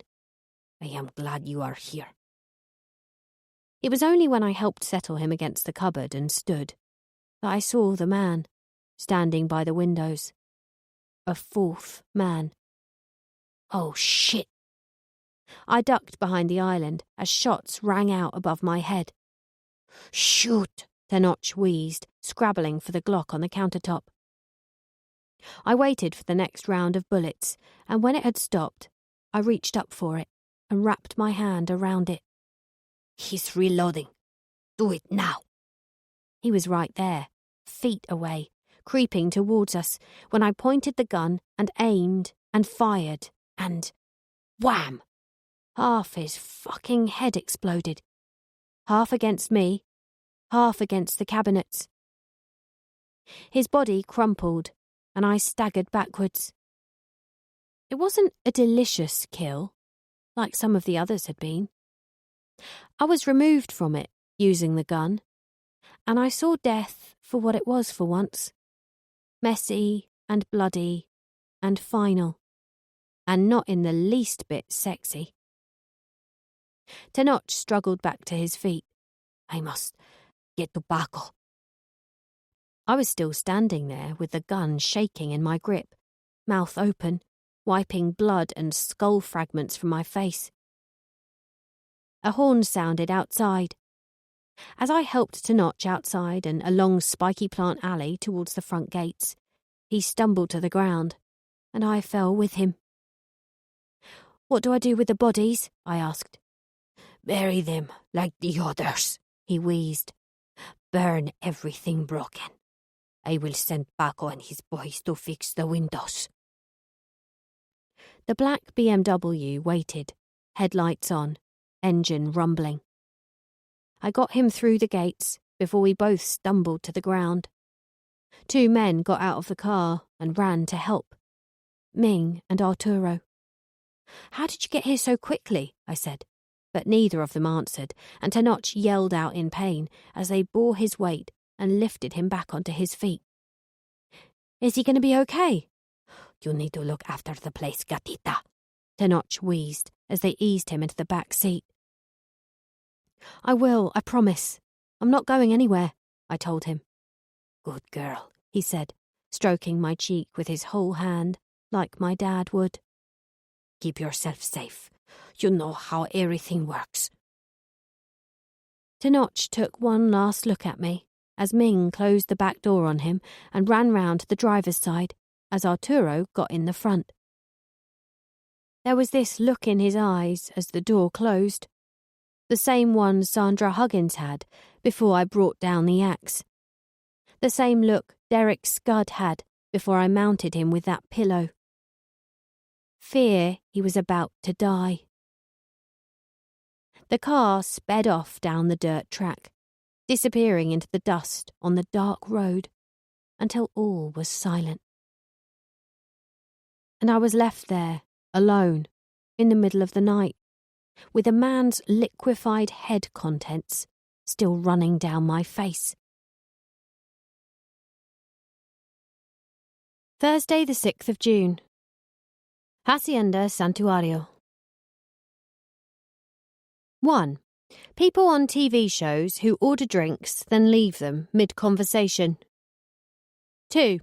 Soap operas or TV dramas with domestic violence storylines that imprison the woman the moment she fights back. 3. People who slurp their drinks, on TV or in the same room as me. 4. Everybody loves Raymond. I don't. 5. Size 0 models who claim to eat like pigs. Fuck off. 3 days I spent at the hacienda alone. After Ming and Arturo came to replace the smashed windows the following morning, there were no other visitors. There was no news on Tenoch's condition either. I missed people. I missed David and his drawings. I missed Saul's fat little belly jiggling whenever he laughed, and the way Matilda always held my hand when we were looking for insects in the borders. I missed Raph so much I could barely think about his face without bursting into tears. I buried the dead men in the back field like I'd done before, taking my radio out for company and doing little else but dig and ache for the full 3 days. Except this time, the hole took less time and was almost big enough at the end of the second day. Maybe I was stronger, or maybe it was the old-school Madonna marathon one radio station was playing that put fire into my arms one afternoon. I don't know, but it was a lot less arduous than before. It was even kind of enjoyable. I'd almost reached the bottom of my trough when my shovel clanked against something hard. Another stone, I figured at first, scraping around it to reveal and dislodge it. But the more I scraped, the bigger the stone got. Turned out, not a stone, but a skull. Fuck knows how many people were buried in that field. But here's a weird thing. The sight made me puke. Made me scramble out of the hole and leap over the side and barf right up. Like, for once, the sight of death was abhorrent to me. It was a normal person's reaction. And I got to think that perhaps there was such a thing as a normal existence for me, that the hacienda wasn't where I belonged at all. Early on the morning of the third day, I was awoken by the sound of a key in the front door. It was Ming, closely followed by Stuzzy and Arturo, and all of them were carrying in a piece of medical equipment. A trolley stuffed with new packets of syringes, bundles of clean bandages, IV bags and a defibrillator, and a call box labelled Sangre Humana, and plastered in a load of warning labels, taking it all upstairs to Tenoch's bedroom. "What's going on?" I said, as they all walked past me. "Where's Tenoch?" "I'm here, gatita," said a voice at the door. And there he was, uneasy on his feet and leaning heavily on Paco, who was helping him from the back seat of the BMW, looking much paler. "I'm here. I'm home." He reached out and cupped my face as I went to greet him. "What's going on? How come they let you out?" "I wanted to come home," he panted, obviously in some pain. "This is his house, remember?" said Paco with his doggiest glare, practically carrying Tenoch straight past me. The last man in was one I instantly recognised. My surgeon, Dr. Gonzalez from the medical centre. "Rhiannon, it's so nice to see you again," he beamed, shaking my hand with both of his. "I only wish it could have been in better circumstances." "What's happening? He doesn't look well enough to be home so soon." Paco helped to notch up each individual stair in turn. "He insisted," said the doc in hushed tones. "Said if he was going to die, he wanted to be here." "He's going to die?" "His early days. He needs complete rest and some new blood in his system. We did a midline operation to clamp a slow leak in his abdomen, and we have stitched him up, but we have to keep a close eye on him. Regular scans and monitoring so he doesn't develop an infection. 2 of the boys are matches for his type. They will donate what he needs." "But he's going to die," I said again. "Don't worry about him, Rhiannon. This isn't his first rodeo. These were the 12th and 13th bullets I've taken out of him. He's a fighter, there's no doubt about that." They were all fussing and flapping about Tenoch in his bedroom all day, and I couldn't get close to him until about 7 o'clock that night. Only then did Paco and his chipmunks exit stage left. Another little job they had to do for Tenoch, but which I wasn't told anything about. When the doctor was happy Tenoch was bedded down for the night, he announced he was going to get some shut-eye himself. "I will be next door, Tenoch. If you need me, press your button." Tenoch lifted his wired button and pressed it, causing a small device in the doctor's hand to vibrate and flash a red light. "Great, it works. I will see you later." Tenoch patted a vacant spot on the bed beside him. "Come." "You should have stayed at the hospital," I told him as he held my hand. "What's wrong?"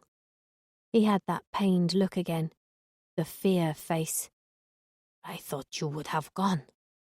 "You asked me to look after the place. I've cleaned, I mowed the lawn. The chipmunks put new windows in." "What about the men? What did you do with them?" "I buried them. They're in the back field with the others." "You buried them straight away? No, dressing them up or reading them bedtime stories this time?" "As soon as it got light. My back didn't hurt as much this time. Think I got into my groove a bit more." Tenoch smiled. "Good girl." "I missed you." "Did you?" "Yeah, of course. I didn't know what was happening." "Neither did I," he said. "Your soldier boy been visiting, has he?" "What? How did you—" He chuckled. "You still have much to learn about me, gatita. Remember what I said. As far as you're concerned, I have eyes everywhere." "I knew it. That's why Paco's been following me to the hotel, isn't it?" "Not always, Paco. They take it in turns. I told them to be discreet." "Have you been bugging me too? How did you know he was a soldier?" "It was easy. Facial recognition app. Cross-checked his army records. But I want you to know, I did it to protect you. I wanted to know he was a good influence." "And is he?" "From what I know about him, yes, he is." "Good, because I think I might love him." He patted my hand, and his face brightened. "Good. And you happy?" "More than I thought I could be." "I am glad. I wanted this for you." "What if it doesn't work out, though? I haven't seen him in almost a month, and he's supposed to be coming down here next week, and maybe he won't still feel the same about me." His TV was warbling on in the background. Blanche was being necked by some octogenarian Lothario on the Lenai. "Have faith," he wheezed, reaching for his pill bottle and twisting off the cap. He tossed back a few of the pills, forcing them down his throat with a swig of a smoothie.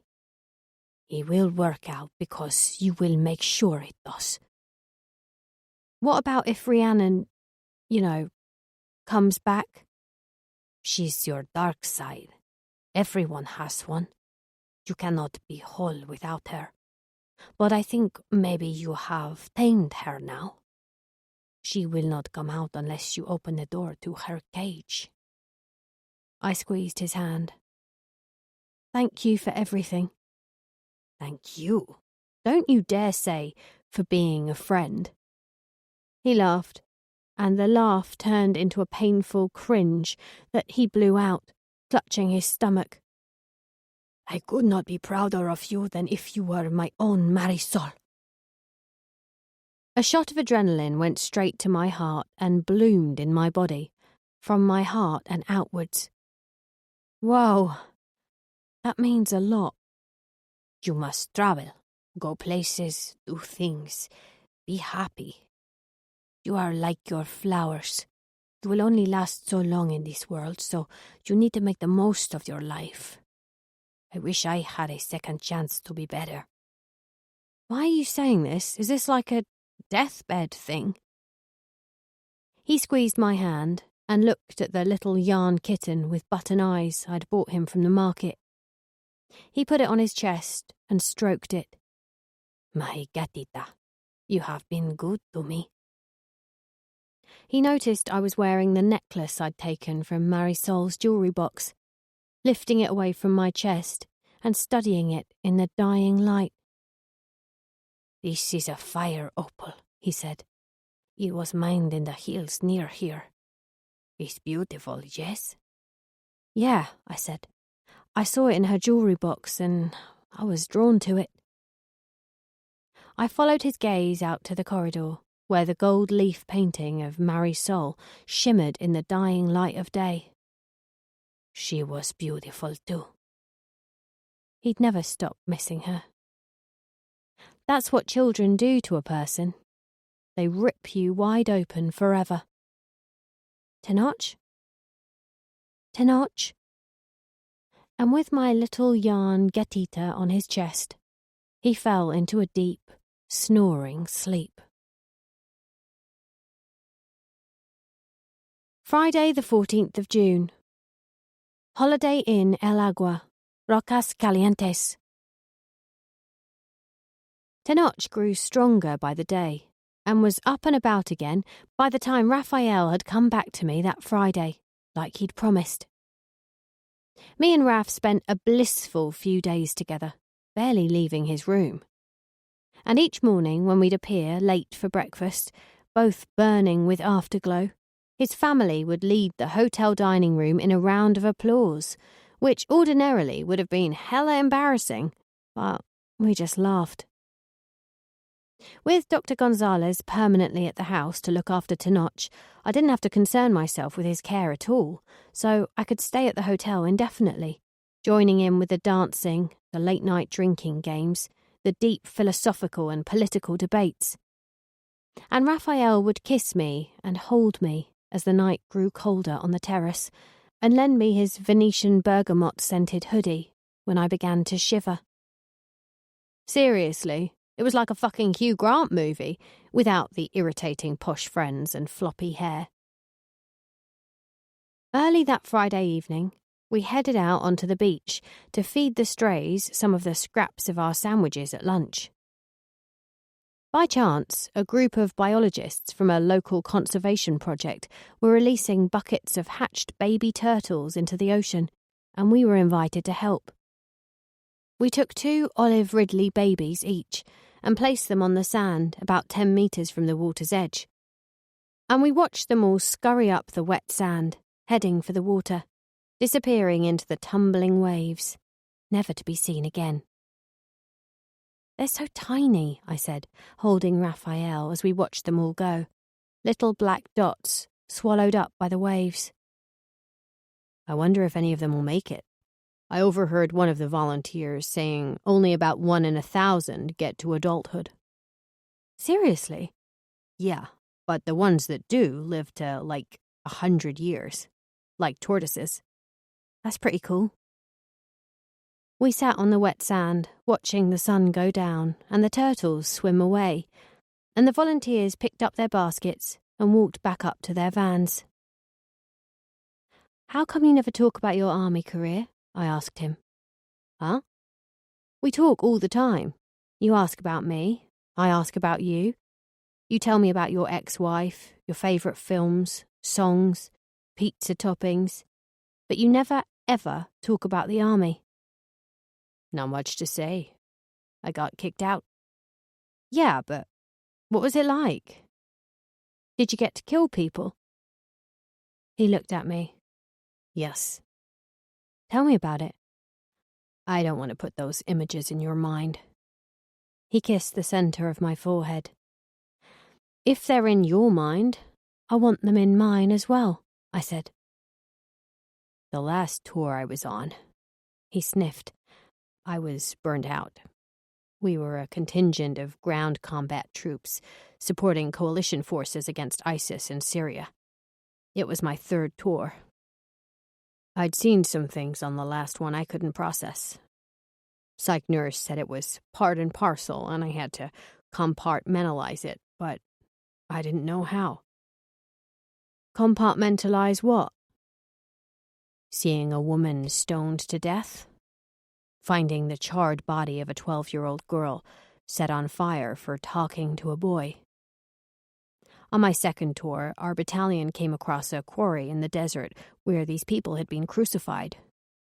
A few of them were kids. One was still alive. He'd been there for days.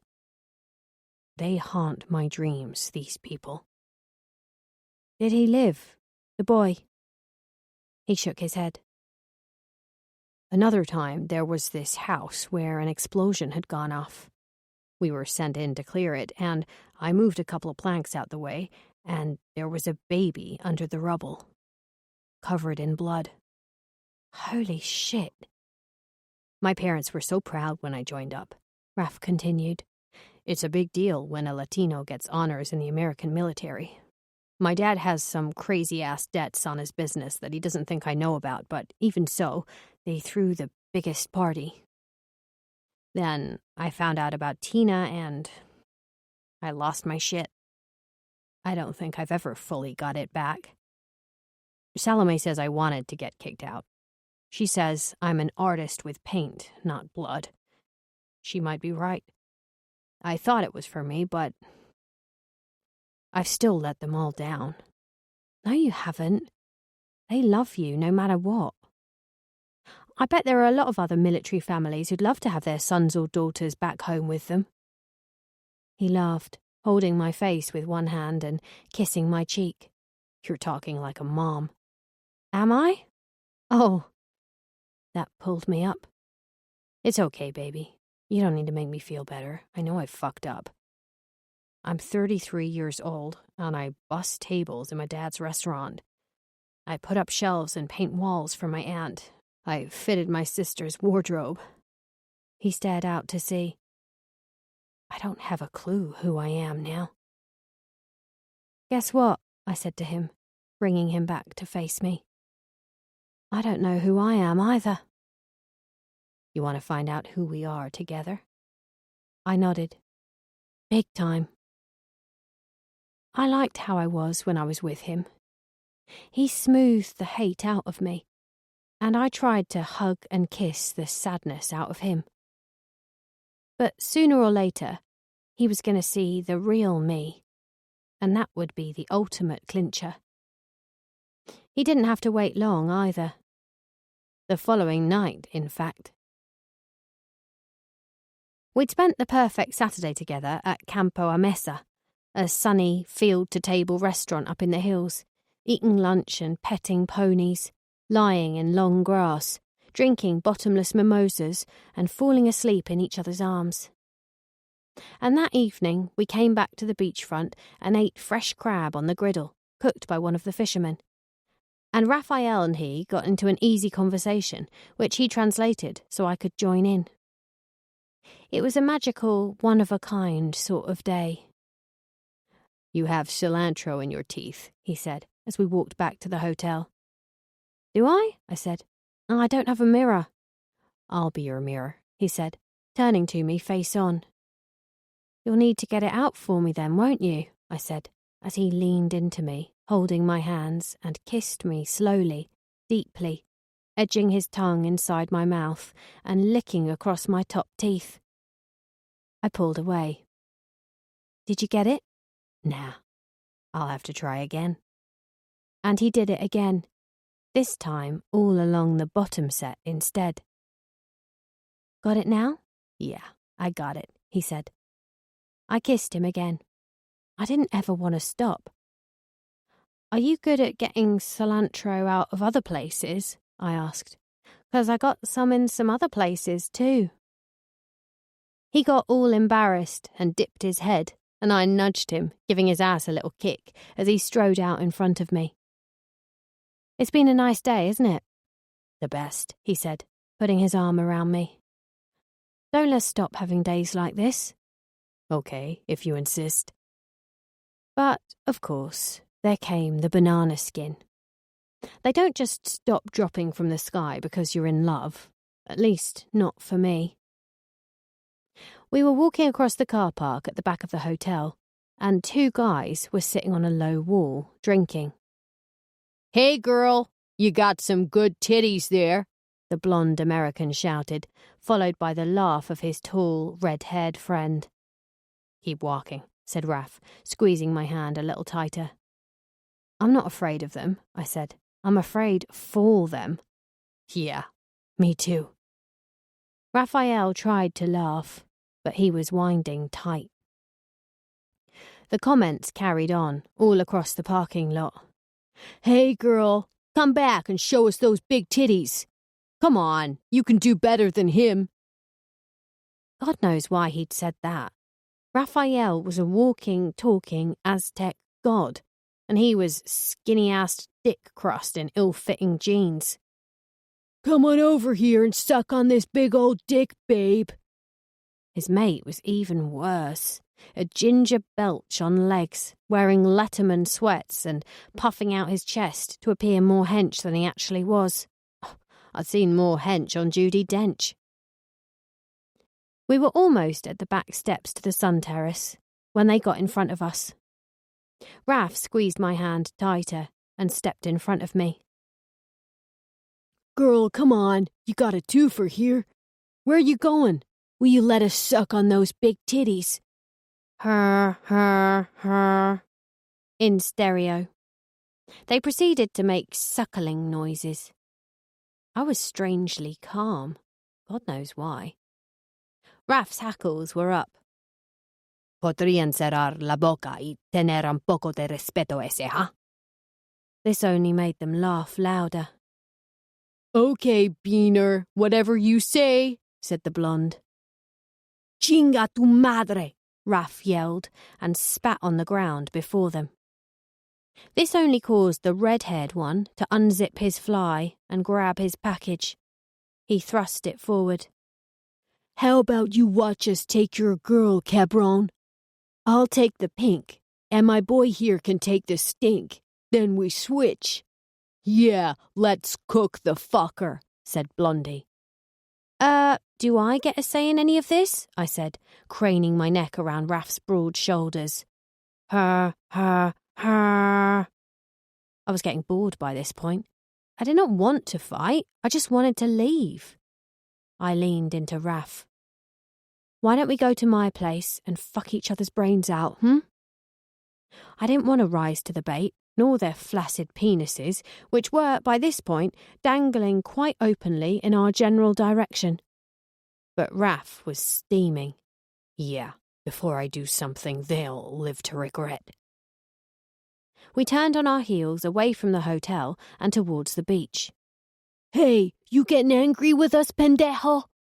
Keep walking, I said. Girl, we're not giving up on you.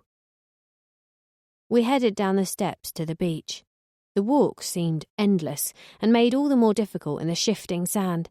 But after a short while, we couldn't hear them anymore. Thought we'd lost them. But they'd followed us. We got to the second set of steps along the beach, and there they were, on the steps with their bottles, zips still undone. Hey, baby girl, where you been all my life? Her.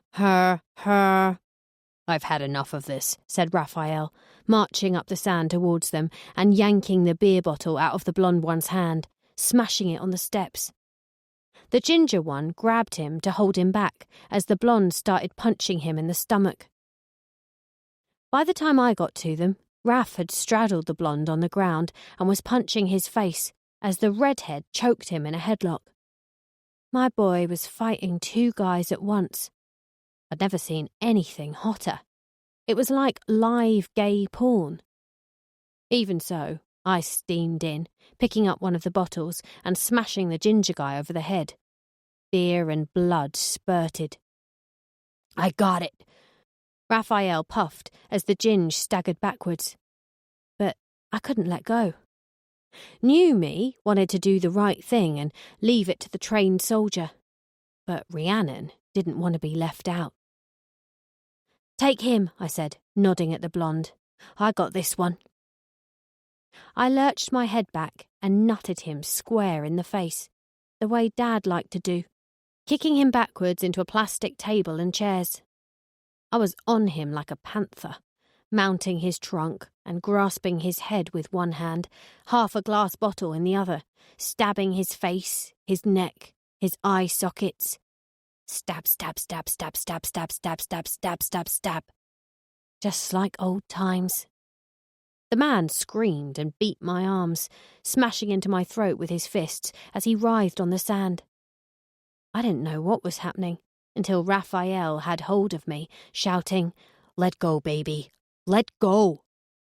I turned my attention to the guy's shorts and yanked them down, grabbing his cock in one hand and the broken bottle in the other. But before I could get stuck in, Raphael had pulled me away. The blonde guy, now covered in blood too, scrabbled for his screaming, blind friend and dragged him up the beach, away from us.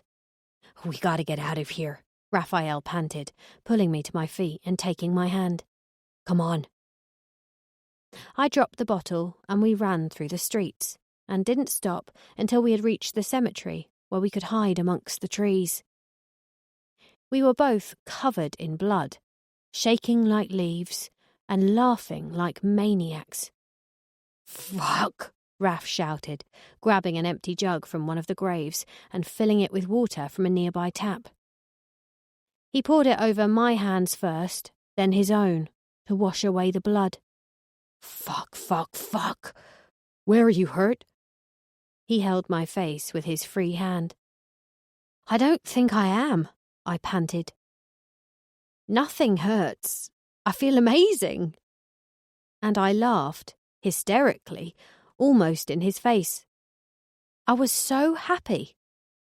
It was the first time ever something like that had happened, and I hadn't risen to the bait until I had to. And I had done it to protect Raphael. It was for him, not for me. I loved him. I loved me. I loved us. Your lip's bleeding, he said, caressing my face so gently. So's yours. He pulled off his shirt and tore it right down the sleeve, soaking it with water and padding it gently over my mouth. We caught our breaths and wiped our faces, and he sat beside me on a tomb. My God, you can throw a punch, girl. He dabbed at my mouth with the torn cloth, making a face I couldn't read. What's that face for? Doesn't that hurt you? No. It was fun beating someone up with you tonight. You really are a maniac. Where'd you learn to fight like that? I did warn you. Daddy made a soldier out of me. Your eyes went black, baby. They were hurting us. That's all I could see. It's like everything became loud in my head. I touched his lip. Does that hurt? No, I'm good. I'm just thinking about you. What if he'd had a knife? I didn't think about that. I would have killed for you tonight. I'd kill for you every night. And he held on tight to me. Tight enough that I felt secure, but not so tight I couldn't leave if I wanted to. When he pulled away, he removed the hair that had become stuck in the blood and looked me face on. You know, my grandmother said something to me when she first met my ex-wife. She said, Ella te debilitará, Rafael. You know what that means? No. She will weaken you. You know what she said about you when she met you? Ella te fortalecerá. She will strengthen you. Abuela is 98 and she's never been wrong about anything. And we kissed so fiercely, blood trickling into my mouth, until I couldn't tell whose I was tasting. Sunday the 16th of June. Holiday Inn El Agua, Rocas Calientes. 1. Paco. I decided to go back to San Diego with Raphael and his family that Sunday evening. They had a flight booked for 8 p.m, and I was going to join them to cement my fresh start. Raph had told them all about the men who'd attacked us, and I'd won some major fan points for stepping up to defend him, and Bianca had cuddled us both for the longest time before clipping Raph around the ear for starting a fight. I didn't start it, Mom. They started it. We finished it, I added. Raph winked at me as his mother scanned his face, probably doing the X-ray thing for signs of internal bleeding. She's going to come back with us tonight, Mama. You are? Said Bianca. That's wonderful. We will book your flight. No, it's okay. I can do that. Don't worry. I insist we pay for your flight. Nicholas can do it on his app. Let him know your passport number. I'll have to get it. It's back at the house. We have to be out of the rooms at noon. Then we will go down to the beach for the afternoon until we have to go to the airport. You come, yes? Well, I should go back and spend some time with my uncle, I think. Say goodbye. But thank you. I'll meet you back here later. The cars will leave at 6, she said, before kissing me on both cheeks and grabbing a plate from the stack and reaching for the serving spoon and the scrambled egg. I'll pick you up about 5:30, said Raph, as he saw me out of the hotel after breakfast and walked me back to my bike along the beachfront. He gripped my hand. I'm real glad you're coming back with us. Yeah, so am I. You got something on your mind? How did you know? I didn't even know something was on my mind until you said it. I can tell with you. You go all quiet, and you sort of do this staring thing. It's like momentary, but I see it. I'm going to miss my uncle, that's all. He's been good to me. It's not forever. You can come back whenever you want. I don't think I can, I said, and fell against him into a hug. Why not? He's not going to be with us much longer, I said.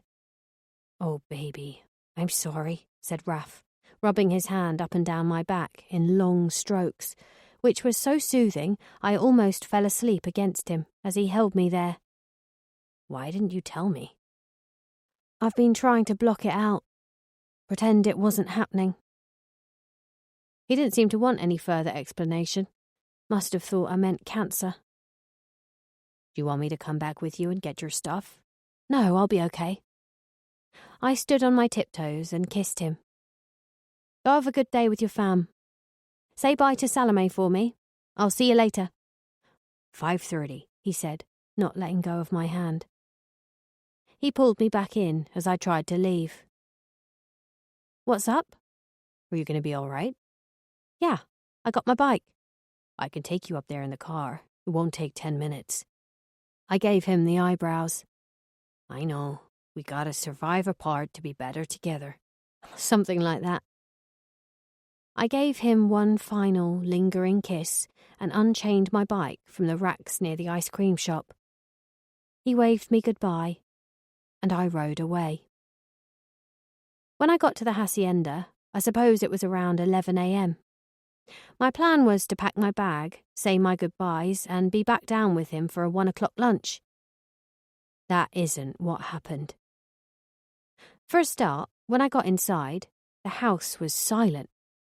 I ran upstairs to tell Tenoch I was leaving, but he wasn't there. His bedroom was empty. All the medical equipment had gone. There was no Dr. Gonzalez. The bed was neatly made, and the little yarn gatita I'd bought him sat alone in the centre. I picked it up and called out to him again, louder. Tenoch! No answer, came the reply. He hadn't been outside for weeks, so it was odd that he was nowhere within earshot. An uneasy thought arrived.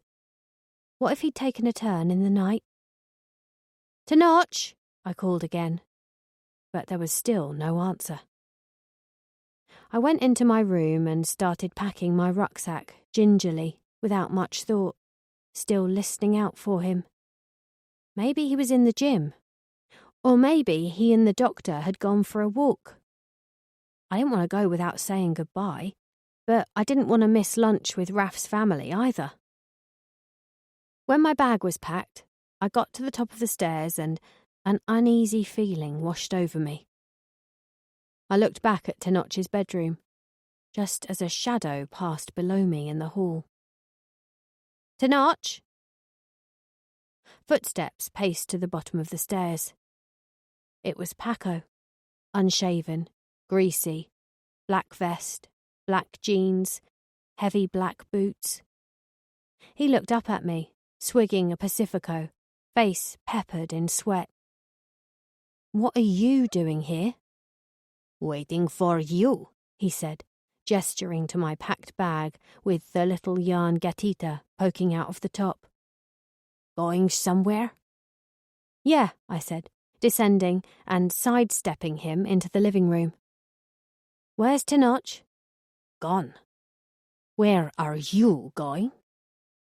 What do you mean, gone? Where's he gone?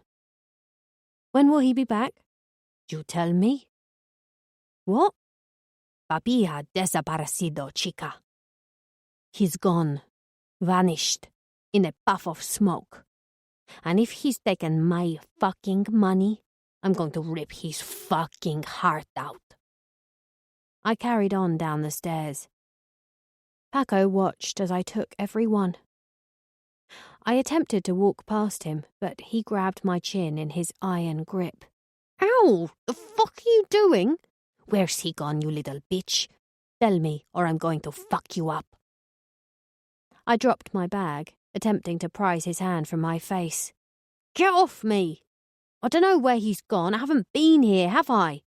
Last time I saw him, he was bedridden. He dropped the bottle and drew his gun from his pocket, the pistol I'd seen in his glove box. He held it against my temple. Where is my money? What money? I've seen you two talking in corners, all quiet so I won't hear. You know where it is. It better be here. Why the hell would he tell me where his money was? You know, he seethed. You fucking know everything. And you're gonna tell me, one way or another.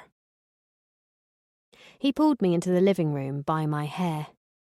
It had been trashed again, like before when the men had shot the place up, except this time, the windows were intact. It was everything else that wasn't. Kitchen cupboards spewed open, drawers were pulled out, the TV was riddled with bullet holes, and most of the sofa cushions lay ripped and torn. There were even some large, raggedy holes in the walls. What the But before I could blink, his fist smashed into my face. Todos ellos, los niños. Tráemelas. No me importa. Llega aquí ahora, rápido. I stirred slowly, my face stinging, brain throbbing. Paco's voice, a one-way phone conversation. He was pacing the kitchen. Esperamos a que la rata tome el queso. I lay on the rug, my vision all blurry, watching him from the floor, pacing up and down, opening the fridge, tossing stuff down on the counter, tearing packets, the click-hiss of a soda can. "Hey, you're awake," said Paco, tossing his phone onto the kitchen island and coming back towards me. "I made you a sandwich." He settled a plate next to my head and placed the soda can beside it. "We're gonna be here a while." There was a short wheeze of air behind me, and I tilted my head to see Arturo, his cheeks smushed into the floor, dead eyes staring, blood pumping from his neck into the rug. "He wanted to untie you," said Paco, crunching through an apple. I went to stand up, but my left arm was tethered. He'd cuffed it to the fender. The fuck? Paco pulled over a footstool and sat beside me, still crunching through the apple. I tugged on the cold bracelet, but it was locked solid. I wasn't going anywhere. He ran his thumb over my top lip and showed me my own blood. "You start talking, I'll unlock it. You stay silent, you bleed more. Understand?" "Talk about what? I don't know anything." "Okay, let me explain it like the baby you are." He threw the apple core into the cold fireplace and gripped my chin again. "I come here yesterday to find the house empty and both Tenoch and the doctor gone. And I want to know where they went and where my money is. I worked with that man half my life, and half of what he has is mine. So, if he's taken it, that's on you."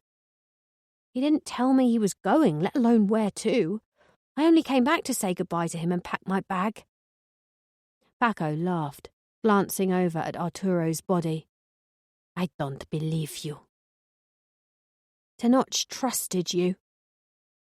He got up and kicked Arturo in his ribs. "Everyone has their price, gatita." He didn't say it like Tenoch.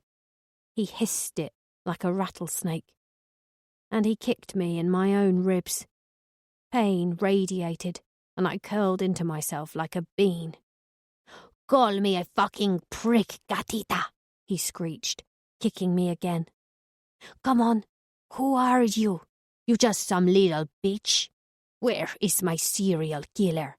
Where that hot-blooded chica now, huh?" He grabbed my hair and pulled up my head. I could barely see for the strings of pain in my skull, but I would not give him what he wanted.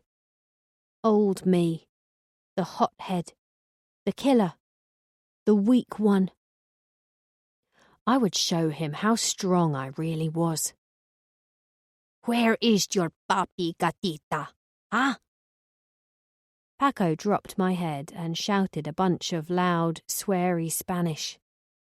Before I could see it coming, he'd kicked me in the face. He must have knocked me out again. Next thing I knew, the light had dimmed, the sandwich was dry and curled up, and the soda can had vanished. Arturo's body had gone too, just a bloodstain on the rug remained.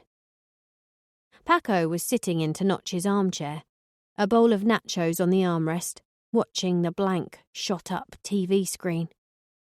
"You ready to talk yet, bitch?" he said, through a mouthful of chips. My mouth was swollen, and all I could taste was iron in my spit. "I told you, I don't know anything." "He gave you cash when you two went into the town. Where was he getting it from?" "I don't know, his office? I've checked there. I have checked this whole fucking place, and guess what? Nothing. He cannot have taken it all. He must have left some for me. Or you, huh? Did he leave it to you?" He sprang out of his chair to threaten me with his boot again, but this time I was ready for it and curled into a ball, shielding my head with my one free hand. He sat on the footstool and lay one of the machetes across his knees, stroking the blade back and forth. "I've seen you down at the beach with your boyfriend. You going to him today? That's where you going with my money? I didn't like how he was stroking the blade. No, I don't have your money. You sure about that? You're leaving so suddenly? You going to Tenoch? No, I don't know where Tenoch is, and I don't know where his money is. Please, let me go. Why don't you listen? What do you know about Celestina? Nothing. Tenoch said she got another job. That's all I know about her. Bullshit, he spat. Tenoch treats you two like his daughters. You're protecting him. You both knew what he was planning. He doesn't say shit to me. Why would he say shit to me? Paco shook his head. He got off the footstool and paced towards the kitchen. That pendejo you've been fucking coming here to pick you up? I stayed silent. Or you meeting him at your little hotel? 'Cause if he comes up here looking for you, I'll be ready for him. Then you'll fucking talk. He's not coming here. He's not picking me up. In that case, I will go down to that little hotel, and I'ma bring him up here to you, and I'ma make you watch as I pull his guts out of his body. Fuck you! I shouted in his face. No, sweet pea. Fuck you. You're in Paco's house now, and you will lick shit from my shoes if I tell you. Eat your sandwich. And me, being me, hoyed it frisbee style towards him, missing him completely, but creating a satisfying crash against the wall, sending corners of bread and shredded lettuce outwards in a mini explosion. There she is, he grinned. There's my sweet pea. Fuck you, you fucking cunt, I shouted again, flinging my shoe at him. And then another shoe. And then a sofa cushion, which was a really shit thing to throw, but there was nothing else within reach. You ever hear that expression, we have ways to make men talk? I tugged at the cuff with all my might, yanked at the fender to loosen it, but I was stuck there good. Well, I have ways to make you talk. I prayed earnestly to a god I didn't believe in that Raph didn't show up at the gates looking for me. He had no idea what I was up to my neck in. You touch him, I will... You won't do anything, chica, because I have a gun and a machete, and you are a girl chained to a fucking pole, he said, high on his own hysterics. But if you tell me where Tenoch has gone, I will think about letting you go. All I want is my money. You tell me where that is, you go free. I don't know where he is, I screamed finally.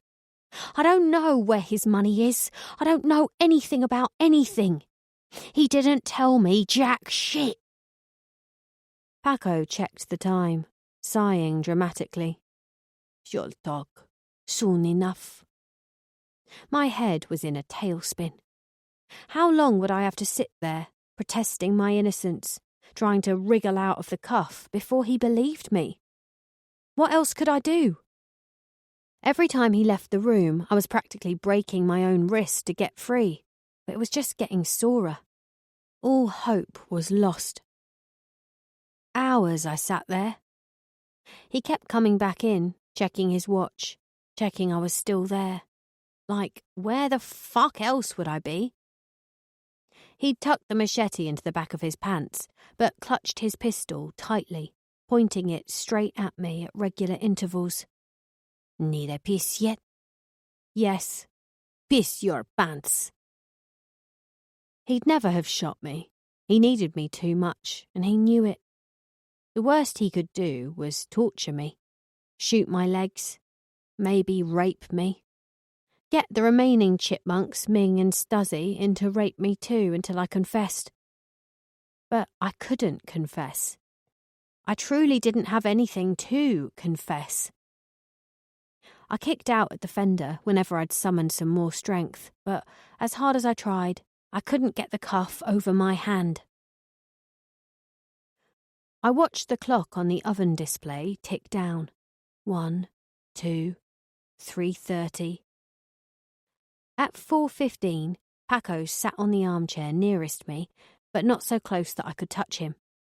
I was waiting for another threat, or at the least for him to start cutting off my fingers one by one, and I'll be honest, I felt sick to my bones.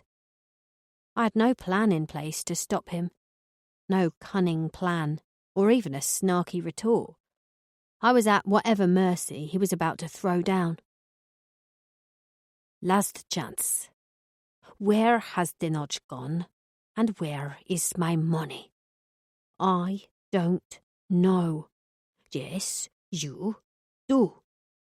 Go fuck yourself, I spat. Hard. My mouth betrayed me where my body was paralysed with fear. This was me as I hadn't seen myself for a long time. A victim. Helpless. Trapped. I was the 6-year-old sitting on the rug again at number 12 Priory Gardens, watching Fireman Sam, drinking milk and munching a custard cream. Seeing the man in the garden. Hearing Alison scream. Him running at the window. The smashing glass. Kimmy's high chair falling over. The screaming in the crib. Ashley calling for her mummy. You think I can't break you? He hissed in my ear. You're wrong, sweet bee. You are so wrong. Conoce a tu enemigo. That is what we say in the cartel. It's time. And he licked me all the way up the side of my face. I think that was the moment I realised I was broken. My wrist certainly felt like it from all the wrenching. But Paco strode out of the room without a second look. I heard voices, distantly. I couldn't make out words or tones, but the next thing I knew, a sweaty-looking Ming strode in, heading towards the refrigerator. He clicked open a soda, gulping it right down and belching unapologetically. Then he saw me on the rug. He knew I'd be there. You're not going to let me out either, are you? I said. He shrugged, like it was more than his job was worth, and I wrenched and pulled at the fender again to at least try and get one of the legs loose, kicking out and screaming and wailing like the mad woman I was always pretending not to be. It still didn't budge, and my wrist ached purple. Fuck, said Ming, placing his soda can on the counter. At first I thought he'd meant me. Then I saw what he was looking at. Paco and Stuzzy had entered from the hall, holding 2 wriggling sacks. It was the screams that did it. When they wrenched open the sacks, one by one, a small, dishevelled child tumbled out, whimpering.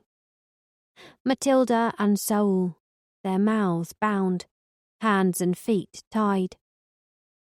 Paco went outside and brought in another bundle without a sack, David. But although he was tied too, David wasn't moving. I couldn't see him breathing. I couldn't speak or scream. It was all backed up in my throat. Saul and Matilda saw me, bloody, swollen and chained to the fender. Their noses were bloodied too, their eyes full of tears. You'll talk now, said Paco, or I will kill them all, big to small. All I could do was cry, like a child. I wanted someone to come to me, hold me. I wanted my dad. I wanted Seren. I wanted Raphael. I can't tell you anything, Paco, because I don't know. I would tell you if I did, you know I would. Please, please, don't hurt them. I'll do whatever you want. Please don't hurt them. Outside, a scream. Distant, but definite. It came again and again, the scream only a mother could produce. It tore a fire right through me. Celestina. Her distant screams grew louder and more desperate. She was rattling the front gates ferociously, screeching, roaring. A ravenous lioness separated from her 3 cubs. "Go and quiet that bitch," Paco yelled at Stuzzy, along with something else in fast Spanish. "If you can't quiet her, put a fucking bullet in her." Stuzzy nodded shortly and left the room. And then Paco came to me. I was still crying and peeing too by this point. Nothing had changed, but everything had changed. "This is how I get to you, huh?" he said, carrying Matilda and bending down to grab my chin hard. "This is what I have to do to get through to you? This is what makes you piss your panties?" He placed the child on the rug next to me and grabbed her throat. A gunshot rang out somewhere, and all the screaming stopped. "Who's next, gatita?" "Come on, I give you one more chance. And for every single fucking minute more you keep me waiting, I will kill them, one by one." He squeezed the child's throat tighter. Her face bloomed red, little wet cheeks bulging with the pressure. I sobbed. "I don't know where he is. He didn't tell me. Please, Paco. I'll do anything, but I swear I don't know. I'll help you find him and the money." Quick as a flash, he pulled his pistol from his jeans and pointed it at Ming, standing in the kitchen. As Ming tipped his head back to drink his soda, Paco called out, "Yo, Domingo!" The trigger clicked as Ming turned to face him, and a hole blew clean through his forehead. He lurched back against the refrigerator, the soda can flying from his grasp in a shower of his own blood, and he slumped to the kitchen floor in a big, fat heap. Saul screamed and huddled next to his brother's body on the floor, hiding his face in his neck. "Big to small, sweet pea. You ready for the next one?" Matilda passed out cold in Paco's hard embrace. Saul started screaming, and Paco barked at him to be quiet, eventually dragging both him and Matilda out into the hall. I heard the broom closet door creak open, and Saul screaming still behind his gag, as Paco threw them both inside, ordering them to stay quiet. He shut the door and came back into the living room, kicking David's lifeless body as he passed. The boy groaned. A small chink of light cut into me. David was alive. I hadn't failed him. Where there was life, there was hope. But Paco pointed the gun at his head and, "No!" I screamed. "Wait!" He came back towards me, tilting his head like he hadn't quite heard. "Did you say, wait?" "The artillery," I stammered. Secret room." "Secret room?" smiled Paco. "There's a secret room? I fucking knew you knew something. Where? Where is it?" "I'll tell you if you let them all go. Please, Paco." No, you tell me now.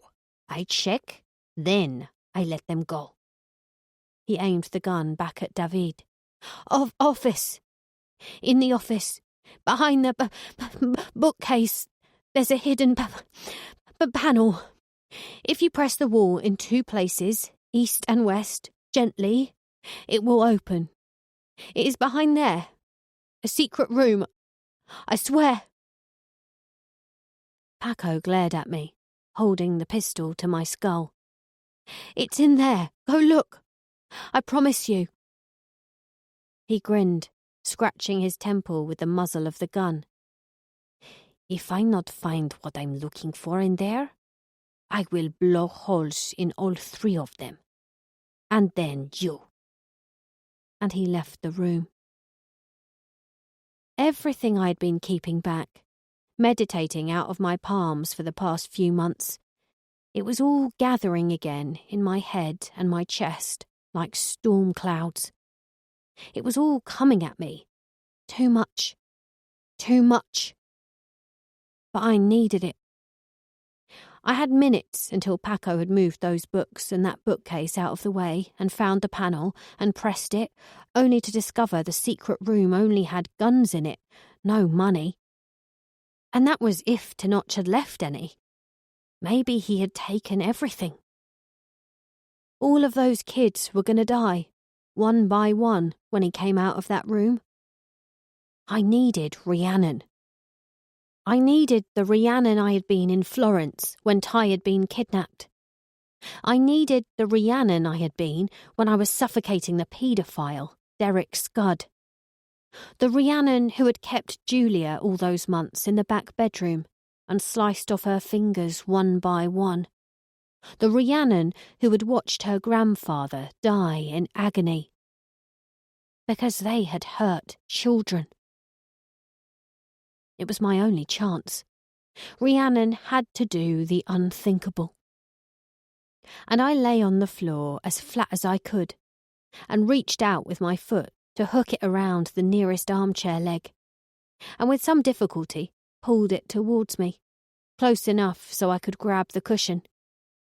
I aimed it up at the wall behind me, again and again and again.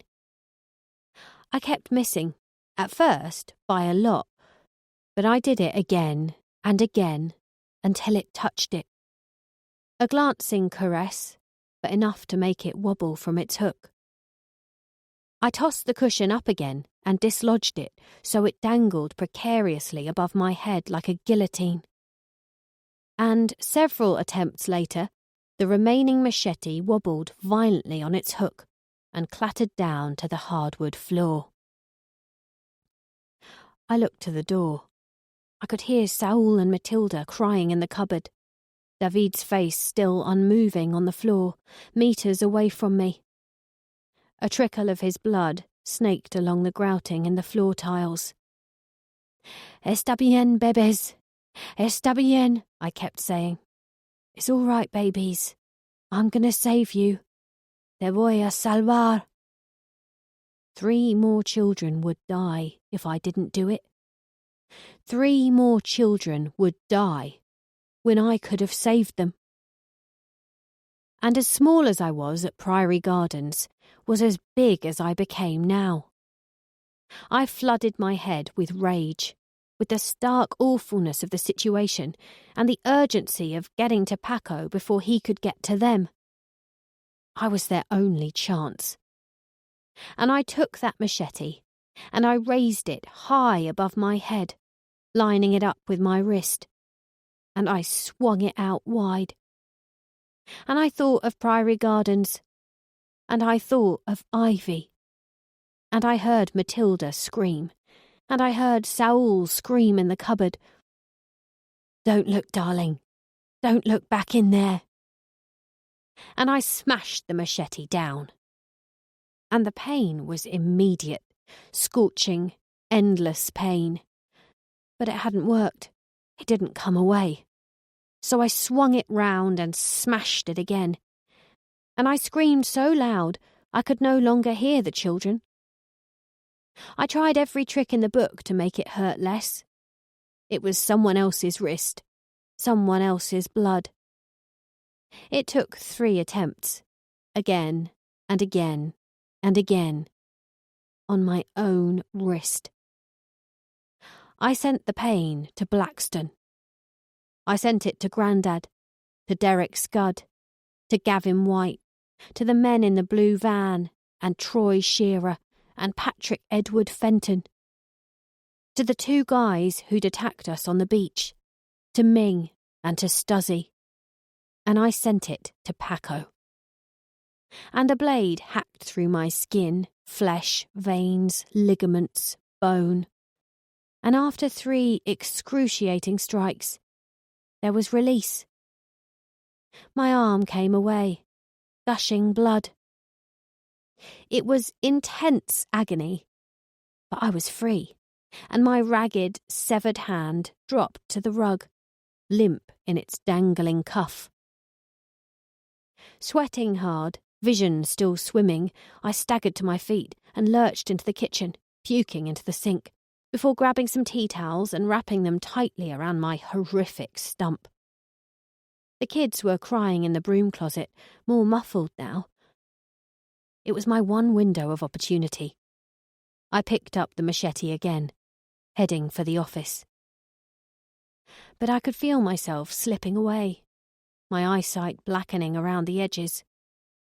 White-hot pain scorched up and down the length of my left arm, and I felt my blood pump out of me. Paco had moved the bookcase away from the wall, still trying to find the parts of the panel to push. He was a bulldozer, going at it with his fists, thumping it all over.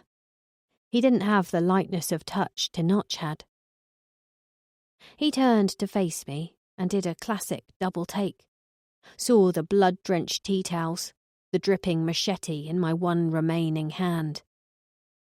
The fuck? He backed against the wall, his gun on the floor, closer to me than him, and before he could lunge for it, I grabbed it and pointed straight at his groin, firing twice. He flew back against the panel with a roar of pain, sliding down to the carpet, clutching his package, blood streaming through his fingers, screaming obscenities at me. I stood over him, watching him scream. But both my legs buckled from under me, and I dropped down too. I couldn't stand. I reached for the door handle to pull myself up, but I couldn't grab it. I was like a marionette, all strings down, and Paco was getting up. Morirás, perra, he snarled. Morirás, perra. You will die, bitch. I was done. The gun was clicking empty. He came for me again, groping across the floor for the machete, and my focus swam so much I couldn't grab it. It wasn't in my hand anymore. It had gone.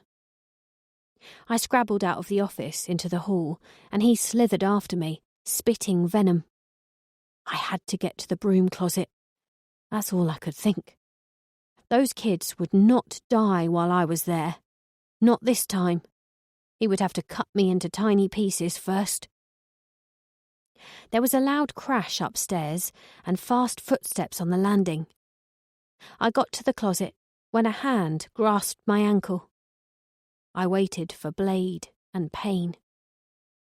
But there were heavy footsteps on the stairs, and down them tore Celestina, a blur of red and white. Eyes wild, her face and hands all covered in red. She kicked Paco hard in the face, and he rolled away from me, cursing and yelling. And she kept kicking him, his ribs, his spine, stamping on his wrist until he dropped the machete. She didn't hesitate. She didn't give him a second chance to rise. Her scream tore through the room like an electrical fire as she brought the blade down hard on Paco's neck, twice before it detached, tumbling to the carpet. He had squealed, only briefly. She kicked the head away, and it stopped rolling beside me, face tilted up, eyes flickering, mouth still gasping, blood oozing. Clean, efficient, necessary. Even when she held it up by its hair, there was no extraordinary surge of pleasure from seeing his still blinking eyes and open neck. It was like something had been lifted away from me, like a heavy stone, and thrown clear. God knows how it felt for her. She dropped both head and machete to the floor. I could have sworn I heard the mouth groan. "My babies," she cried, wiping her hands on her formerly white broderie anglaise dress and kneeling, her hands on both my cheeks, slapping me awake. "¿Dónde están mis bebés?" I banged my head against the closet door and crawled out of the way. Black spots had appeared in everything I tried to focus on. The tea towels around my stump were sodden through. I could no longer feel the pain of it. I just wanted to sleep. My eyes rolled. I had to stay awake. By the time I staggered to my feet, Celestina was consoling Saul and Matilda inside the closet. Está bien. Tu mami está aquí. How did you get in? I said, forcing myself to my feet, using the door frame, and swallowing down another urge to puke as I caught sight of my blood-soaked dressing. My left arm was completely numb. Climbed up the drain pipe, smashed the window upstairs. Her face shone with sweat. She looked down at herself. I don't know which blood is mine. Through the hallway window, I could make out a body lying on the doorstep. A man with a gun limp in his hand and his throat torn out. Stuzzy, who had gone to quiet the bitch. I booted Paco's head into the office and closed the door so the kids wouldn't see it. Celestina and the children ran into the living room where their brother was unmoving on the tiled floor. His mother rubbed his back and smacked his cheek to wake him. "Wake up, David! Wake up!" Matilda yelled. "Is he dead?" I said, leaning clumsily on the back of the armchair. "No, he's breathing," said Celestina, cradling him in her arms. She gave Saul an order, and he ran to the kitchen to get a glass from the cupboard. He filled it at the sink and ran back with it, throwing it over David's face. David stirred momentarily, but he couldn't open his eyes. He groaned in pain. He had a head wound. A bad one. "He's going to die," I said. "He's going to die, isn't he?" Celestina rocked him in her arms and gabbled copious prayers to someone above. "No, he will be all right. We will get him help. I will call for help." Both Saul and Matilda cuddled their brother's waking body. I was so weak I couldn't stand. "We need to get that on ice," said Celestina, gesturing to my stump.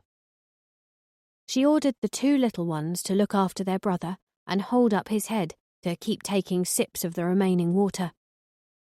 Her mouth and teeth were red with dried blood. "What did you do to Stuzzy?" I asked. "Tore out his throat," she said, sitting me down on a cushionless chair and grabbing some clean tea towels from a kitchen drawer. "With your teeth?" "He gave me no choice. I had to get to my babies." It was then she saw my dangling hand still in the cuff on the fender. "I'm going to faint," I said, as some feeling came back into my arm. She wrapped my stump tightly. "Hold that on tight. Don't let it go. I can't believe he did this to you. Amputo gilipollas. He chained you up to cut it off?" "No, I cut it off. I had to get to him before he got to them." "You did it to yourself?"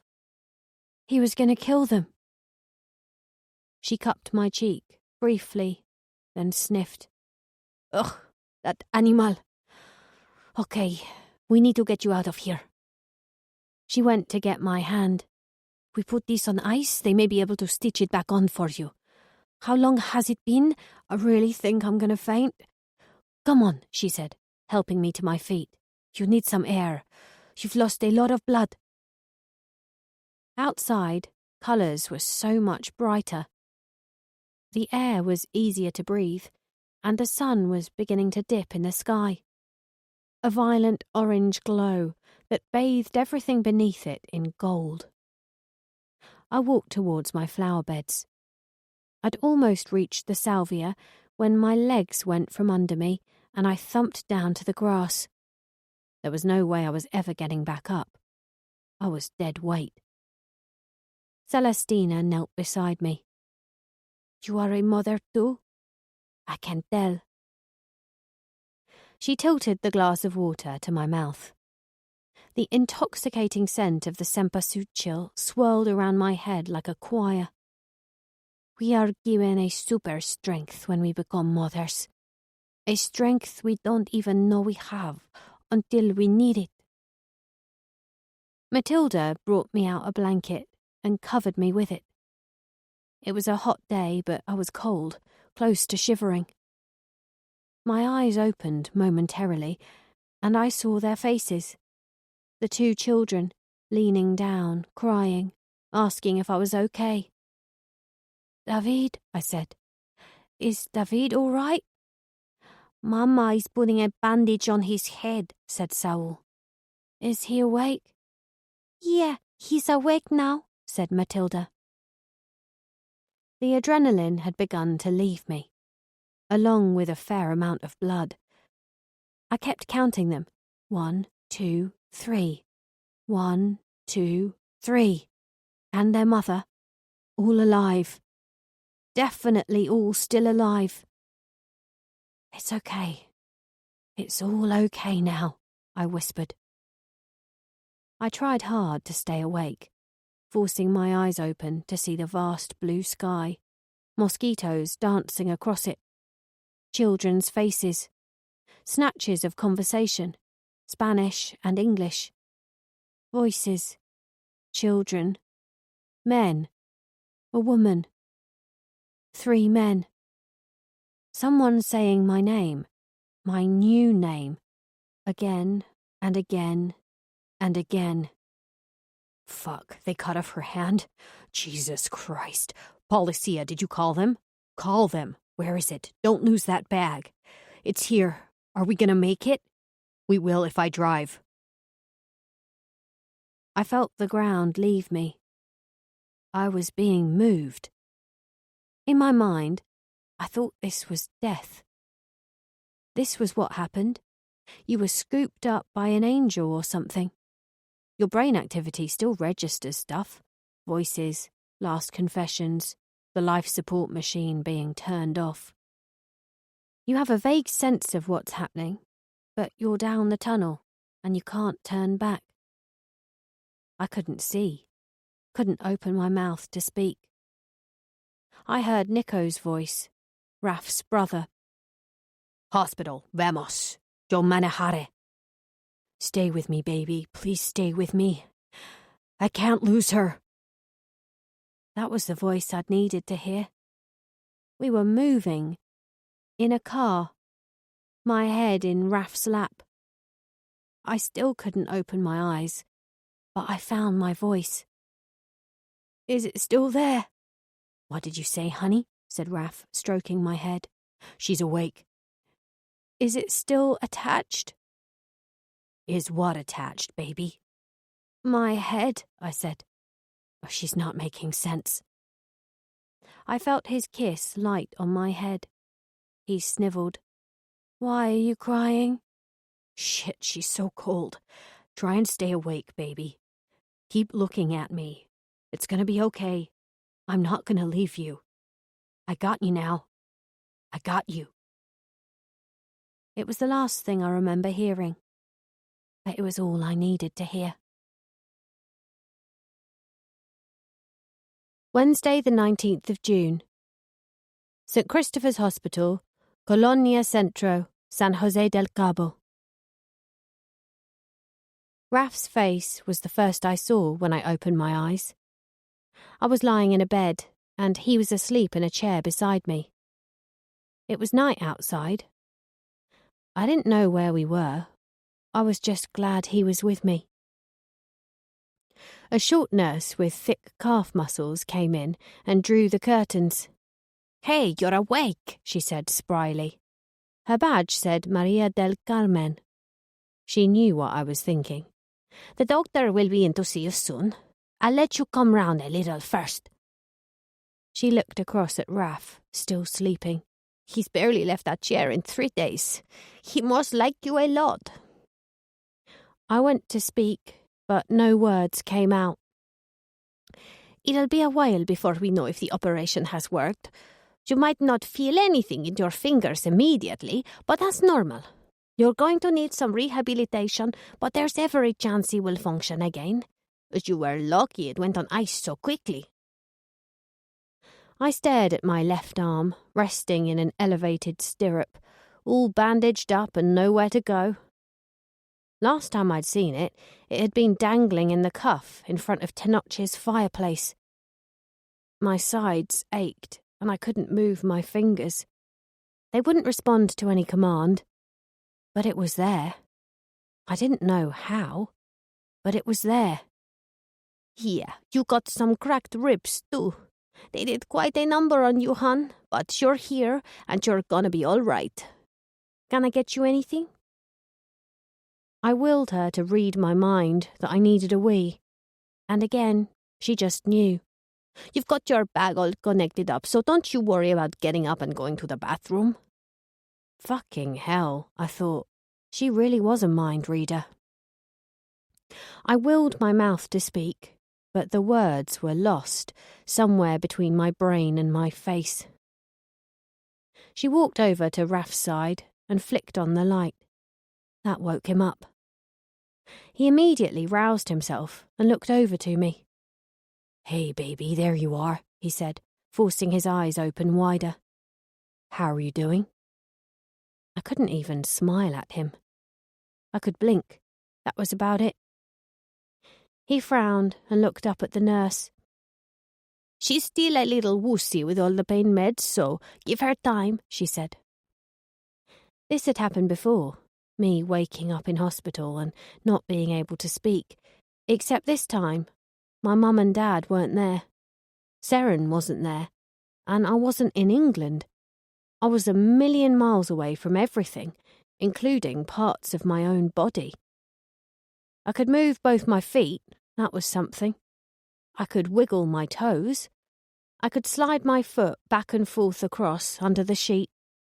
And I could hold Raf's hand with my right hand, and I could squeeze it. But my left hand was useless, and I couldn't remember how to speak.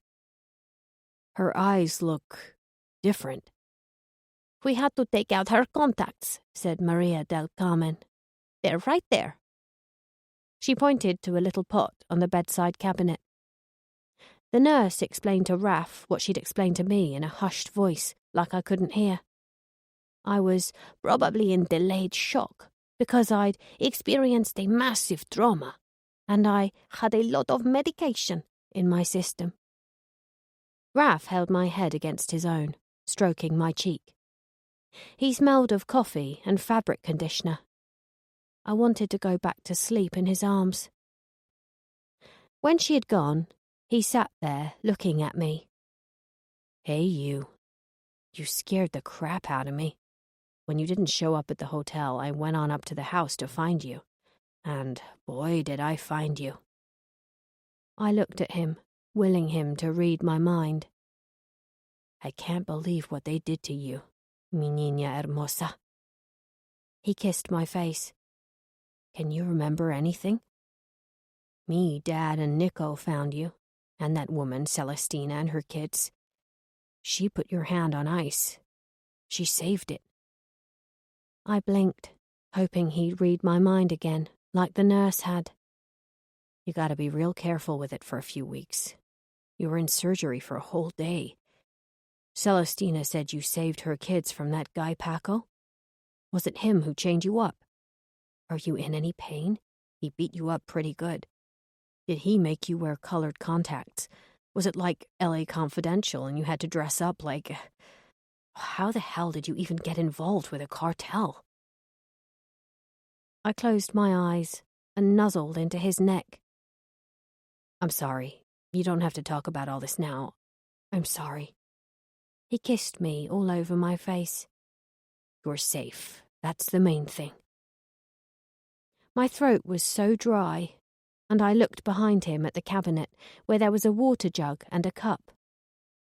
I reached out to it and he poured me some. I drank 2 whole glasses before he spoke again. "Hey, I found this little guy in your bag when I was looking for your Medicare papers."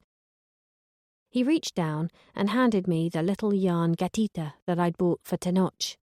"Do you want it?" I did a grabby hand for it and held it against my chest. It smelled like Tenoch's deep heat spray. I better make a call. Everyone's worried about you. He stroked my hair and left. I have no explanation for the mute thing. I swear I wasn't putting it on. I guess I was reverting to type. I'd been mute for ages after Priory Gardens, and I wonder if my brain had gone into some area of regressive trauma. After Raph had gone, in came Celestina. She was wearing a hospital gown like I was, and there were sore red rings around her wrists and ankles, but she was clean of all blood, her hair pinned back in a neat bun. "Hey, how are you?" she whispered, checking behind her at the door and creeping in. "I wanted to see you without your boyfriend. So thank you." I nodded. I wanted to ask how the children were. "The children are fine. David has a sore head, but there is no problem inside him, gracias a Dios. The other two won't leave his side." I nodded again. "My mother is here. We are going to stay at my aunt's house. The children will be happy there. I just want to thank you again." She touched my withered, dead hand in the sling. "You are such a good mother," I wanted to say, but my mouth wouldn't say it. Couldn't say a word. "I have spoken to the police," she continued. "I told them everything. What I did to Stasi and Paco, and what Paco did to me. Detective Beltran is a good man. He listened to me. He says the law is on our side, but they will still want to talk to you. I cannot tell him where Tenoch or the doctor went, though. Do you know?" I shook my head. She located the clipboard at the base of my bed and removed the pen, tearing off a small strip of paper from the bottom. "I give you my number and address at my aunt's. If I can help you in any way, you will find us there." She scribbled it down, enfolding me in a hug, which I could only partially reciprocate. I wanted to thank her, too, for saving my life, but my voice wouldn't come, no matter how much I willed it. I gripped her hand properly with my good one and hoped she understood. If it wasn't for her... My eyes welled up. "I go now," she said, releasing herself. "Thank you, sweet pea." I didn't know how to process what had happened at the hacienda in any logical way. But, as it turned out, the mute thing helped massively. Doctors, police, Raph's family, they all came into my room one by one and in pairs, firing myriad questions at me about what had been going on, why the children were there, who the men were, where Tenoch was, whether I had been kept as a sex slave. I had my backstory signed and sealed already. I just had to fill in a few blank pages. The police seemed content that Paco and the chipmunks had been wiped off the earth, and the ballistics report matched mine and Celestina's story of what happened that day at the hacienda.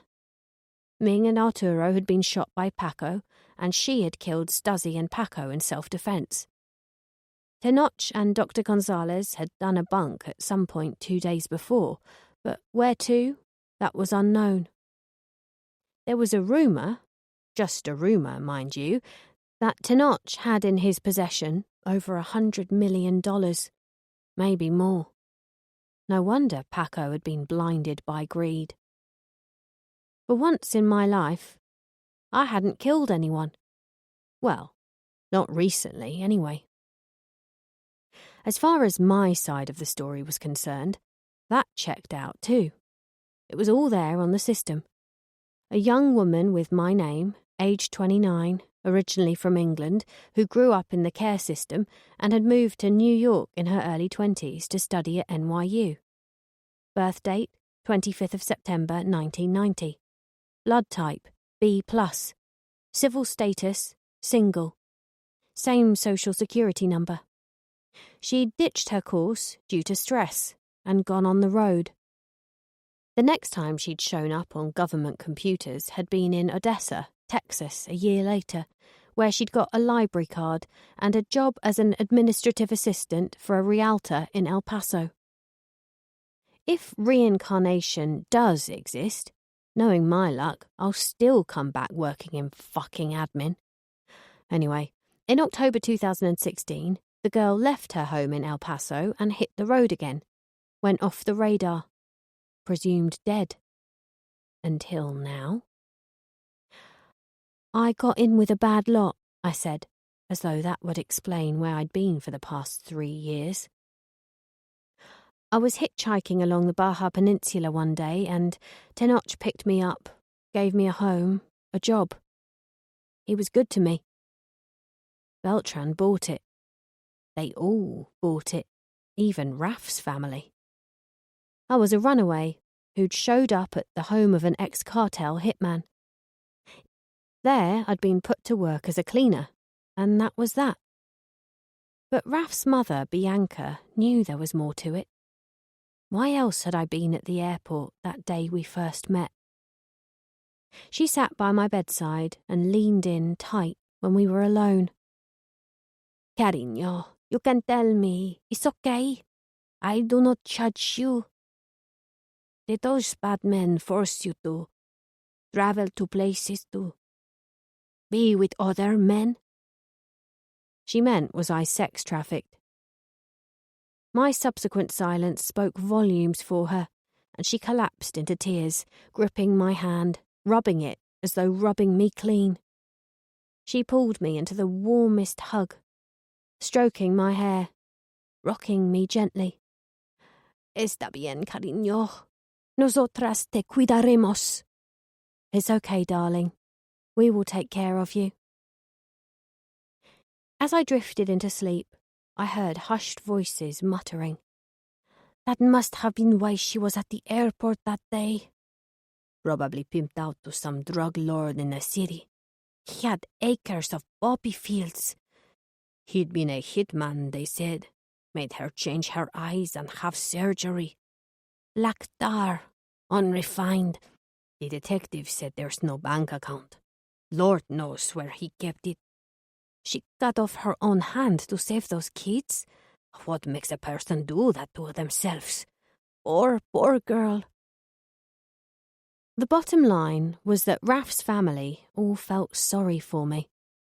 I'd been used and abused by the rich and wealthy of Rocas Calientes, and I was a broken, shattered soul in need of their care. And they would care for me, no question. It was like being lifted up by 1,000 hands.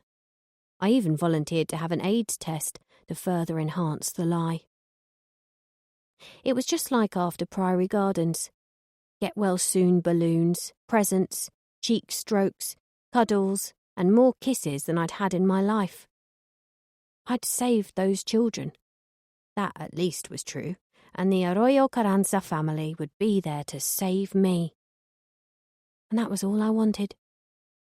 None of them left me alone for an instant, except a single 10-minute slot last thing at night when Raf was snoring in the chair beside me and turned to the wall. I picked up the little yarn gatita on my cabinet, intending to further investigate the small hole that had become unstitched. I'd noticed it a few days before, when the doctor had been wanging on to me about physio facilities in San Diego. There was something white rolled up inside the cat's rear end. A scrap of paper. I waited for the next snore to mask its unravelling. A scrawled note in pencil. It read, NYC Vaults, Box 23 to 25. Go live your life, gatita. T. Kiss. Part 3. New York State. Wednesday, the 22nd of January, 2020. Slugger's Bar, 5th Avenue, New York City. So that's why you're here, says Freddie, turning to the last page in his notebook. There's a safety deposit box number here in the city, right? Yes. So what did he leave you? In the box. What did he put in there? Is it money? It's money, isn't it? He nods towards the cardboard box next to me. Oh, this isn't it, I say. I haven't checked it yet. This is something else. Oh God, this is amazing. Can I come with you to open it? Nope. Oh, come on. Freddie sat back in his seat, staring at my crap hand. I held it out so he could inspect it more closely. Occupational therapy is helping a lot. I can do this now. I lift my second finger a juddery inch off the tabletop, then slowly another inch until it falls by its own accord. Freddie looks at me before carefully moving back my sleeve to see the raggedy scar all along my wrist. I know, Frankenstein much? I can't believe they stitched it back on. I got lucky. The diamond shone on my fourth finger, right on cue. We went back down to Rocas Calientes in November for the Dia de los Muertos celebrations. That's where we got engaged. Congratulations. It was incredible. The road all the way up to the cemetery was paved with a thick carpet of orange marigold petals and lit by tiny candles. They all sang in Spanish. Everyone brought gifts for the dead and painted their faces and dressed up in colourful clothes. We hung paper decorations from the trees and danced in that cemetery all night long. Every tombstone was lit with candles and colour. Kind of reframed death for me. Having a family has reframed everything for me. People I love, people who love me. Killing isn't as important anymore. I know what's important now. Any sign of Tenoch? Nope. The hacienda's all boarded up and there's talk of auctioning it off for the locals. Rumour has it he escaped through tunnels he'd dug out beneath the Temazcal, where he'd buried his stash. Wow. I can't help smiling. I know. Total Shawshanker. Did you hear that Craig got engaged too? Yeah, I said. That weather girl, wasn't it? Soapy Titwanks. Freddie laughs. Sophie Crookshanks. The accompanying picture to their exclusive interview on the OK site was of a bride and groom jumping on a trampoline, the bouquet in mid-air between their cheesy expressions, her subheading that Craig was her world. I barely recognised Craig. He'd put on so much weight. I knew he was getting his dick shined by some hoe because I'd seen him on Up at the Crack weeks earlier, going all coy about the new lady in his life. I hadn't realised it was so serious. How do you feel about that? Asks Freddie. Well, I was a bit miffed to begin with, I'll admit it. He'd nag the life out of me for buying the expensive dishwasher tablets, not Lidl own brand, and moaned on like a bitch about the 4-star hotel I'd booked for that Beyoncé concert when the Premier Inn is next door to the venue. And that bitch got a fucking Cartier. Livid. He's becoming quite ubiquitous in the UK. Done a few interviews, got himself a publicist. He'll be on Ready Steady Cook next, you mark my words. Freddie shakes his head. Happy human bonds, huh? You've totally got away with it, haven't you? He reached into his bag and pulled out his phone, clicking onto YouTube. He gave a furtive look around and slid the video across the table towards me. I mean, you're home and dry, now this has happened. It's a WCAX news report from 2 weeks ago. I'd seen it before, serious-faced newsman in grey suit, looking down the barrel of the camera. Blonde in blue anorak, standing in the pissing rain at the end of a darkened street, lit only by blue and red police lights. The ticker tape headline: Woman shot dead at home of serial killer sister. We're getting information about a shooting in Lawford Heights.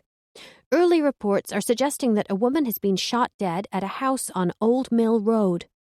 Mark Wepler is live from the scene. Mark, what can you tell us about this unfolding story right now? Yes, Cindy. I'm here at this beautiful, unassuming house in Lawford Heights, a short distance from the main highway in the town of Weston.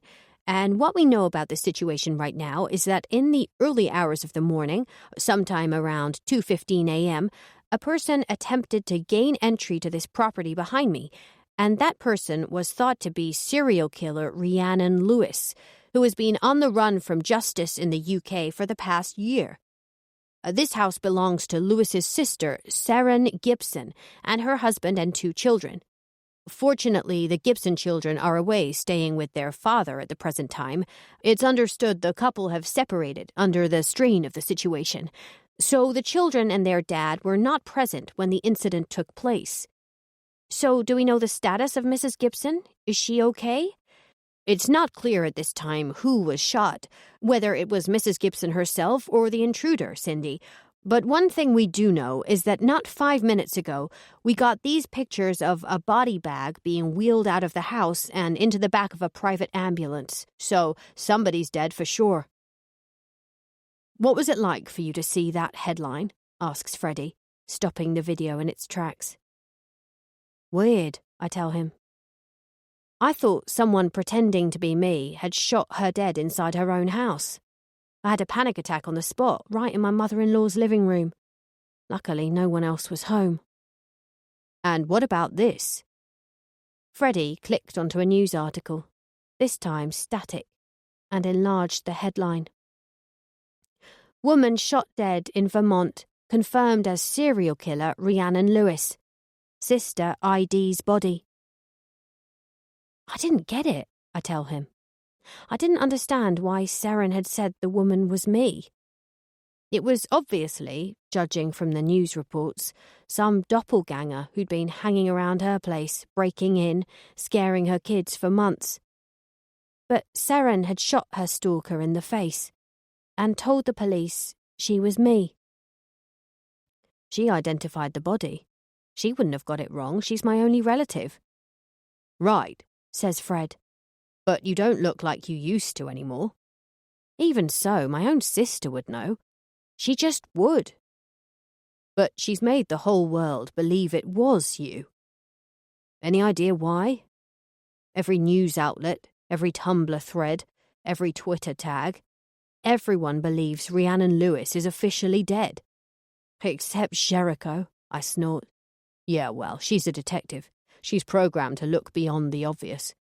But it looks like the American police are taking it as self-defense, doesn't it? They haven't jailed Saren yet, at least. She's done you a big favor, if you ask me. Well, she did owe me one, or 2. Freddie shook his head. If I were you, I'd want to know more. I'd want to know why she's identified that body as you. Are you on your way to Vermont to see her? No, I'm here for the safety deposit box I told you. He glances at the cardboard box. So what's in there? He has that look in his eyes, his journalist look, the one he was always sidling up to me with on my doorstep. He knew there was more to this visit than met the eye. Just souvenirs. I pat the top of the box to tantalise him. It works. He licks his lips. Freddie's eyes thin, and he bites his lower lip. What kind of souvenirs? My souvenirs, I tell him. Vermont is only a few hours away. You sure you didn't engineer this trip just so you could pay your sister a visit? You sure this safety deposit box thing is on the level? Quite sure, Inspector Clueless? He laughs. Sluggers is significantly quieter now. All the baseball and basketball games have finished, and only the hard drinkers are left at the bar, like on Cheers, mumbling world views to the barman, who looks nothing like Ted Danson, more like Charles Manson. So, I guess that brings us up to date. He closes his notebook and clicks off the pen. I guess it does, I say. I make the universal sign for, "Can we get the check, please?" to a passing waitress. Freddie reaches into his jacket. I'll get this. Was that the kind of sequel you were waiting for? No, he says, shaking his head. I was expecting something completely different. You've changed. You've turned it around, whoever you are. Or so I'd have you believe, I say, placing my hand around the box. Freddie looks at it. You still haven't told me what's in there. Oh yeah, so I haven't. And you know what? What? I'm not going to either. I slide out of the booth and slip back into my coat as Freddie slips into his. It's gone 2 a.m. There's another bar down the street that stays open till 4, he says, glancing at Google Maps as we gather our things. No thanks. This has been fun, but I have a connection to make. Freddie shakes his head, helping me sling my bag over my shoulder and picking up my box before I can. I stare at him, and he hands it to me. In the darkness of the bar, I see the boxes dripping at one corner. Outside, he clicks on his Uber app. I hail a yellow cab. You want to share a ride? I can take you anywhere, Freddie offers. If you're going to the vaults now. No thanks. Well, it's the least I can do. You've given me another whole book here. You didn't tell me anything about Seren, though. Or Ivy. What about them? You haven't given me anything about them. Nothing to give. The best I can do for them both is to stay away. So you're definitely not headed to Vermont now? Nope, definitely not. Seren markled me out of the picture long ago. And Ivy's with Claudia. Safe. Secure. Claudia's new husband seems to love her like a real dad. I'm letting sleeping dogs lie. I can't afford not to. A cab pulls in and I open the back door. Freddie stands beside it, keeping it open while I put all my stuff inside. He hands me his business card. It's a quality document, hard and gilt-edged. He has his own logo and everything. FLC. No company name. He is the company. Wait, he says. If you're dead, how am I meant to persuade people that this is your true story? Not my problem, is it? Maybe I could say I met you just before you died. How about that? How about that? Wait! Come back! I leave him standing there on the street, all frowny and lost, as I step inside my yellow cab and disappear into the night. Greyhound bus station, please, I tell the driver. Thursday, the 23rd of January. Greyhound bus from JFK Airport, Queens, to Manchester, Vermont. The bus leaves the hangar at 3:50 a.m. and, as with all journeys involving other human beings in confined spaces, it is predictably irritating, long-winded, and, at times, makes me wish I was dead. My phone runs out of charge 4 times, that's how long it is. But I pass the time sleeping, texting Raf, and checking out the contents of the envelope Notch left for me in the safety deposit box. He really has seen his gatita right. It was good to have got the story out. I don't know what Freddie will do with it. Maybe he'll make up some shit that I visited him before Seren shot me dead. I don't know. I don't actually care. I think I wanted to get it all straight in my own head. There are so many rumours about where I'd been, what I'd done, how many dicks I'd severed en route. I want the truth to get out as well. Maybe I just wanted to talk to someone who had known the real me. The real me, before I became the new me. It's an express service terminating at Rutland, so there aren't too many stops. Ridgewood, Albany, Walloomsac, Shaftesbury. I alight at Manchester, half an hour away from the house according to Google Maps. I've scribbled the address down in my notes app, swiped from an old Facebook post of Mabley's, inviting all her classmates to her birthday party before she changed her security settings. I jump in another cab and arrive as the big yellow school bus pulls away from the curbside at the bottom of their drive. The box is still dripping, and one corner is saturated to the point that the cardboard has begun to sag. I clamp it with my gloved hand and begin the gravel-winding woodland walk up to the house. Seren told me once it was just like Honey Cottage, our grandparents' house in Wales. But it isn't. For a start, it's about 3 times the size, and it's not stone-washed white, but clapboard white, with a cobblestone path leading to an ornate green door. A Christmas wreath sways in the breeze. There are green and red fairy lights wrapped around the porch pillars, and a sign stuck in the dirt saying, "Santa, please stop by." As I wend my way along the cobbles, I notice several mismatched flower pots beneath the porch. I put the box down on one of the pots, and as I'm about to knock, the door flies open. "Oh, hey there, She's holding a watering can, and it's dripping from the spout. Intended for the pots, I presume. There's no flicker of recognition as we stand face to face, sister to sister, me under the porch, Seren on her "Welcome to the Gibsons" coconut mat. "Oh, sorry, I thought you were the mailman.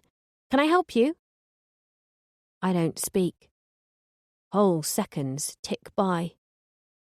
She doesn't recognise me at all. Me and her in the same space and time, feet away for the first time in years. "How about a toastie? Extra salad cream?" Her eyes become hooded. Her face darkens. There it is. The flicker. "Jesus, no! No!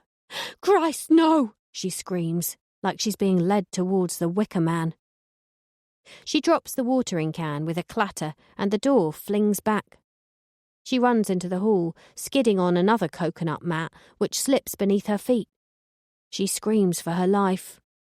"Somebody, help me! Help me!" There's nobody around. She's made sure of that, moving to somewhere no other sod lives. She runs up the wide, winding staircase 2 at a time. A distant door slams. I retrieve my box from the flower pot and place it down beside my rucksack and the shabby chic wooden sign that reads, "Home is where the heart is," in curly script. The hallway is peppered with photos: skiing, Christmases, pumpkin carving, first day at school. Ashton laughing his head off at some clown. Mabley cuddling one of her dearly departed rabbits. The place is magnificent. I can tell that from the hallway, because you can see into all the other ground floor rooms.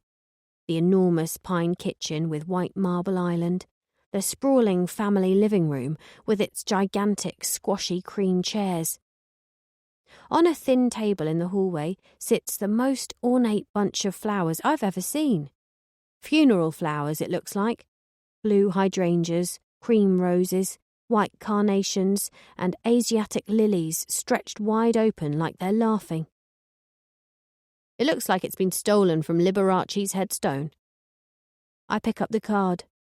My offer still stands. In deepest sympathy, FLC. Freddie Littoncini. Same gilt-edged card. I close the front door behind me, checking momentarily outside for signs of heroic lumberjacks or maple syrup sellers who have heard her screams, but seeing signs of neither, I climb the stairs.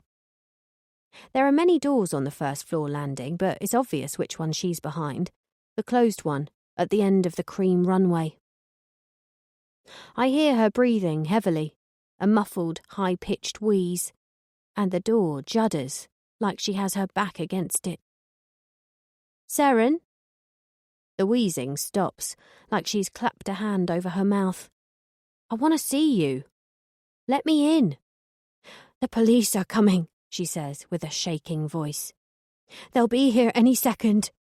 And I've got a gun." "What are you going to tell them? Your dead sister's ghost has come to attack you? Come on, I want to talk." "You owe me that, at least, having shot me in the face and buried me." "I don't have a weapon, and I only have one hand. You're properly in the driving seat here." It's minutes before the door opens the tiniest crack, and an eye appears through said crack. A wobbly voice says, I have a gun.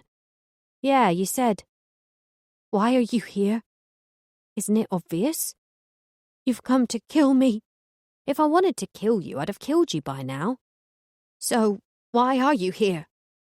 I want to know why you killed me. Or why you said you killed me. It takes an age, maybe 7 minutes, but she does eventually open the door fully. A small handgun pointed straight at me. Still crying, still unable to control her breathing or her shaking hands. I pick up my crap hand with my good one and wave at her with it. She stares at it, like everyone does. And there we are, a Mexican standoff, her inside her bedroom door, me out on the landing. I'm going to stand here until you talk to me or kill me again, your choice. I will shoot you if you come closer. I don't doubt it.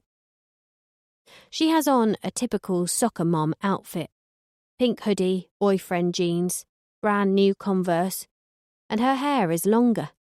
It used to be all sharp bob and angles, but since she's had kids, it's gone to shit. Somewhere between the Rachel cut and Tarzan. The distant peal of sirens alerts us to life outside these walls again. You'd better see to that. I'll wait up here. I take a seat on the little baseball glove chair in what I presume is my nephew Ashton's bedroom, even though I've never met him. She points the gun at me all the way down the stairs until I can't see her anymore. I overhear the convo, but for once in her life, amazingly, she doesn't rat me out. Yeah, it was that trophy hunter pair who were here last week. Same ones. They got in through the living room window and they stole a candle, a Yankee candle and some holiday cards, and then they left. Just left? A man's voice. The front door closes. Yeah, I'm so sorry to waste your time. I guess I'm still a little jumpy after, everything. I sneak into Mabley's room, see her desk where she films her vlogs, her Stranger Things fairy lights on the wall behind her bed, her shelves full of toy animals and trophies she's won for spelling bees and writing competitions. Ma'am, you still seem a little scared. Would you like me to check around the place for you? Make sure everything's secure? No, I saw them drive off. They're long gone. It was a different Carter last time, only I didn't catch the plates. I'm sorry. I'm fine, honestly. A little shaken up, but... She did the nervous laugh I knew well from our phone calls. Is there anyone you'd like me to call? Your husband? I linger at the top of the stairs, leaning over the banisters. No, we're separated, she says. He doesn't need to know about this. Nobody was hurt. Can I get you a coffee or something? No, ma'am. Thanks all the same. If you're sure you're okay? It takes a few more questions and a guided tour of the downstairs before the officer is happy enough to leave her, at which point I venture back down myself. I find her in the living room, locking her knives in the safe behind the overlarge family portrait. Even walking slowly into the room, I make her jump. Is that necessary? I ask her.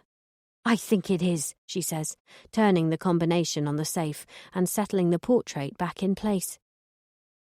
The room is heavily decked out in Christmas fluff, fake snow and feathery boas, and a large tree stands proudly in the corner, already trimmed with popcorn, gingerbread figures, and an angel that a child has made. Either that or they bought it from a blind cobbler. You and Cody are separated? Yeah, she says, removing her gun from the back of her jeans, but not pointing it at me, just sort of holding it. We're in touch. It's as though she resents every word she utters, like each one costs her money. I'm pretty hungry. Any chance of that toasty? She doesn't answer for a while, but when she does, she says, "Kitchen," and points the way with her gun. The ceilings in all the downstairs rooms are white, with fake wooden eaves to make it look oldie-worldy, even though the place was probably only built in the last 10 years. The kitchen countertops are spotless white, flecked with shards of glitter, and there are 2 sets of bifold doors looking out over a huge flagstone sun terrace. Beyond it is a vast, sloping green valley. Seren sets about making the toasty while I pull out a stool at the opposite end of the breakfast bar. It's a nice place, Seren. Great for the kids. Whereabouts did you kill me? She stops unwrapping slices of fake cheese momentarily before starting up again like she's been rebooted. Out there. I hop off the stool and look out onto the terrace. The table and chairs are gnarled metal, the same green as the door. It's the only thing about the place, apart from Seren, which looks stark and uninviting. I stare out at the flagstones. She knows what I'm doing before I do. We had it jet washed when the police were done. I nod, looking past the terrace down to a sloping lawn and an area where there's a veg patch and some chickens peck about inside a large wire pen. The papers said it was on the doorstep. Papers lie. She stops peeling squares of plastic cheese from plastic wrappers and stares at me. How do you do it? Do what? Kill someone. How do you do that and not feel anything? I haven't slept a full night since it happened. Why can't I be as nonchalant as you are? Because you're not supposed to be, I say. I killed because my brain is wired up all wrong. I killed because I liked it. Liked? Past tense? You've stopped. Well, I think I'm in what psychologists call the period of de-escalation. How long does that last? No idea. I'm happy, though, and I'm letting that be enough for now. How come you're not in prison for my murder? We've entered a self-defense plea because the woman, you, had been hounding us so much. I had? Several times over the past year. She'd been violent, followed my kids to school, tried to take Mabley coming out of a dance class. She broke in and stole my purse, all my cards, found out where Cody worked, stalked him, sent threatening notes. All she wanted was you. Nightmare, I say. A living hell. She smiles, but her eyes don't. She tries to tug open the bread bag. And now you're here. It's the most she's said so far, and it says everything. Did you know it was her when you shot her? Of course I did, she spat. So why did you do it? She sighs, deep into her chest. I guess I snapped. I thought it would get rid of you for good. Didn't fucking work though, did it? How is killing a perfect stranger going to get rid of me? She throws down the bread bag, unable to get her fumbling fingers to twist off the plastic tie. I reach across and open it. Her hand moves towards the gun. I remove 2 slices of bread, throw them towards her, and tie up the bag. I sit back down. My life for the past year has been on hold, waiting for this day, waiting for you to come here and finish me off. I don't sleep anymore. I doze, and I wake up with heart palpitations. I don't work. I can't work. I'm on anxiety medication. I've driven my husband away. My kids will be next because I snap at them all the time. And it's all because of you. You don't sound anxious now. You sound angry. That's because I am. The fear of you has always been bigger than you. And now you're here, I can see you're just a woman. A woman who doesn't even look like my sister anymore.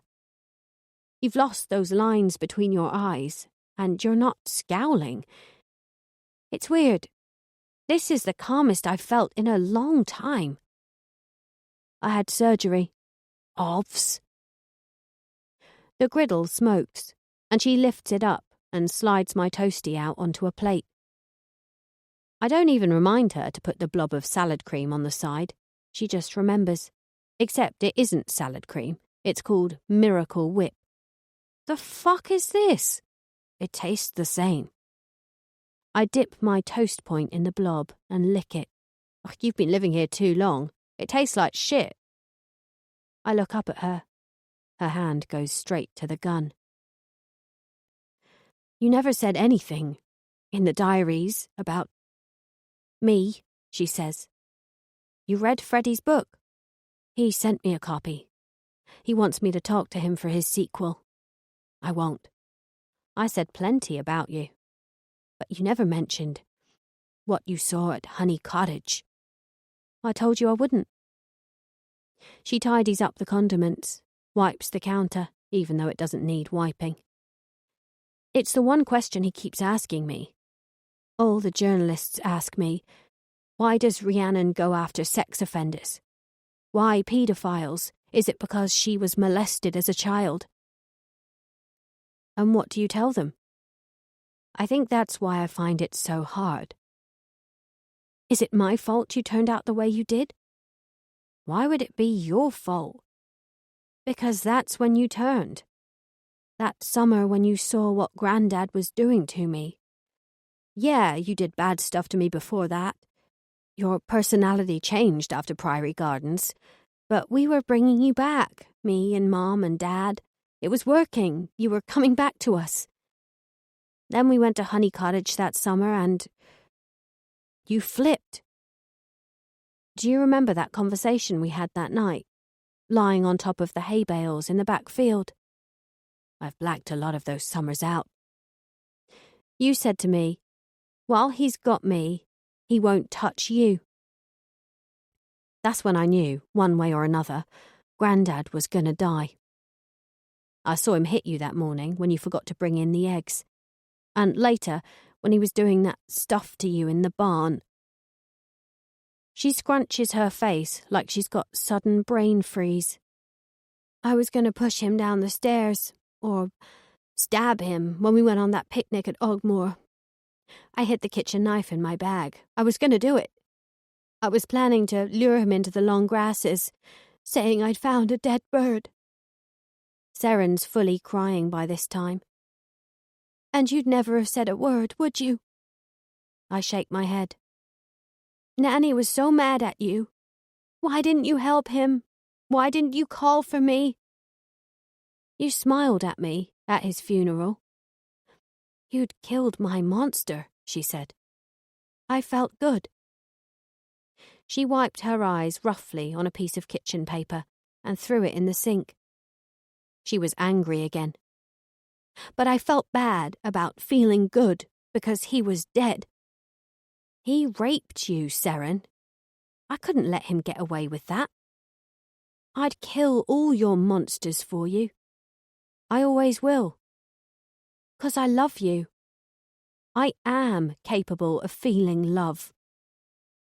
She shook her head, not looking at me. What about the calls? The silent messages? All the emails you've sent me? If you love me so much, I didn't send you anything. What about that letter to the Evening Post about killing that woman in the farm shop? And the letters to the Gazette and the Mercury? Not me.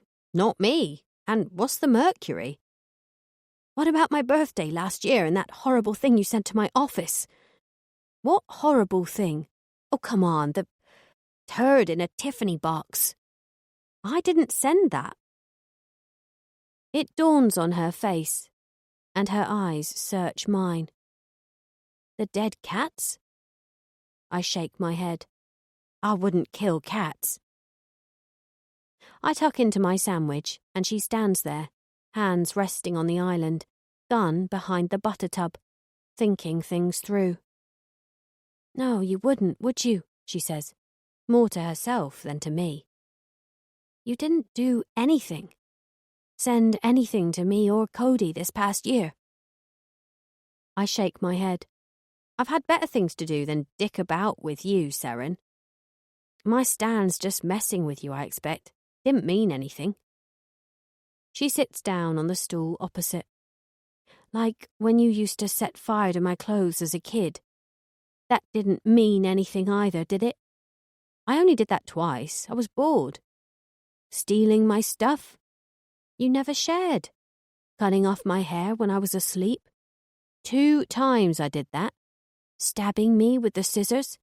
Yeah, all right. I was a bitch to you, whatevs.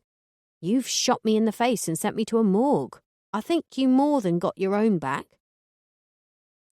She nods and sort of laughs and looks to the ceiling as though someone up there will help her. I did love you, I said. I still do. I don't kill people I love. I kill for them. And I killed twice for you, if you remember. Don't you put Pete McMahon on me. That's not what I'm saying. It's about me. It's in me forever. Has been since, I don't know, Priory Gardens? Maybe since birth. Maybe it was Dad taking me to watch him beat up those guys on the register. Or Grandad molesting you. Or Julia cutting off my hair and burning holes in my school uniform with the Bunsen burner when the teacher's back was turned, because a mute wouldn't tell anyone. Maybe it's all of those things. Maybe it's none of those things. Maybe it's fucking Maybelline. She looked like you, the woman I killed. She had your hair, your eyes. She'd even had a nose job. I mean, how insane is that? Whereas I was already insane and had surgery to not look like me. I wanted her gone. I wanted you gone. But you still aren't sleeping or working or happy. No, not at the moment. She looks at my hand. What happened to you? You wouldn't believe me if I told you. She puffs sharp air like a whale coming up out of the ocean. I see the flicker of a smile before it vanishes. There's a noise outside, and we both look to the window to see a van pulling away from the mailbox at the end of her drive. Probably more fan mail for you, she says. What do you mean? She leads me outside to the garage, lifts the door, and shows me over to a pile of boxes labelled RL Gifting and a date. A whole pile of them. She opens the first, dated last year. Presents from your fan club. What? She shows me the edited highlights of what she's been sent. Sylvanians, letters containing everything from death threats to marriage proposals, teddy bears, friendship bracelets, packets of Mawams, boxes of Pop-Tarts, and a picnic hamper containing everything I'd need for life on the run. Wet wipes, socks, charger, bottles of water. Basically a festival survival kit. I'd be touched if it wasn't so pathetic. Why have you kept all this? Police told me to. I started off by reporting it every time I was sent something, but there was so much, and every day I'd get something new, so they asked me to keep hold of it, label it, and store it for them. Once they'd guaranteed none of it was from you. They thought I might send fan mail to myself. They were covering every eventuality, I guess. One of the boxes is labelled with 2 large red letters, KC. She lifts it down from the top shelf and brings it over, standing it on the floor between us.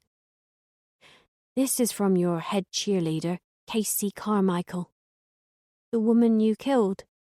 Yeah, your doppelganger. I can't help but laugh.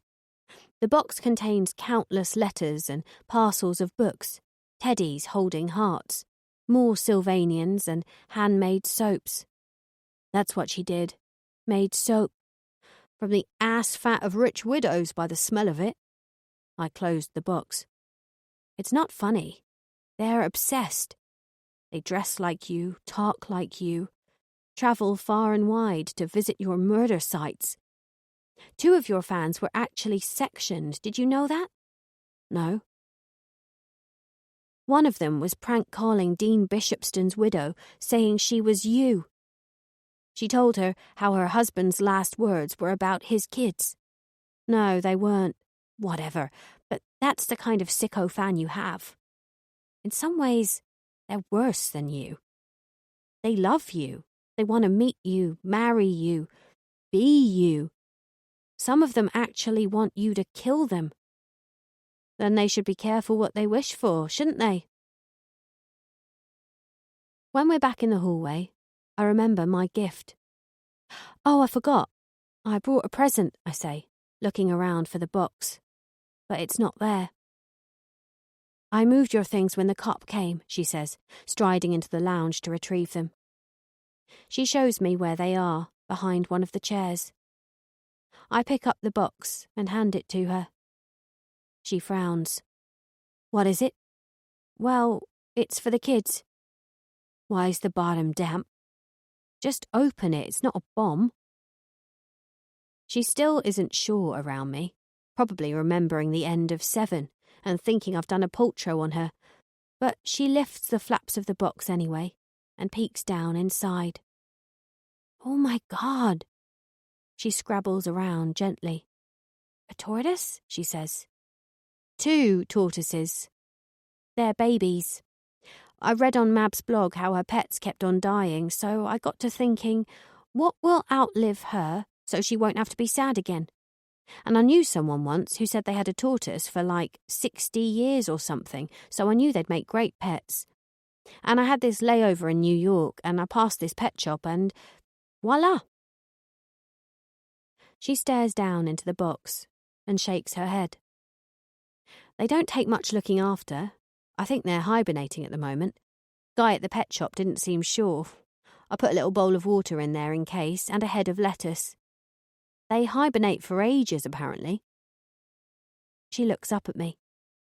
You never forgot one of their birthdays. Why would I? I stare up at the picture of them, dressed as pumpkins. Do you want a picture of them? To keep? Yes, please. She leads me back into the kitchen and points to the fridge, where there were an assortment of lists and photos and children's drawings. There's a photo of Ashton holding a football trophy. He's got Cody's grin. Yeah, he does. Is there a way back for you two? You still love him.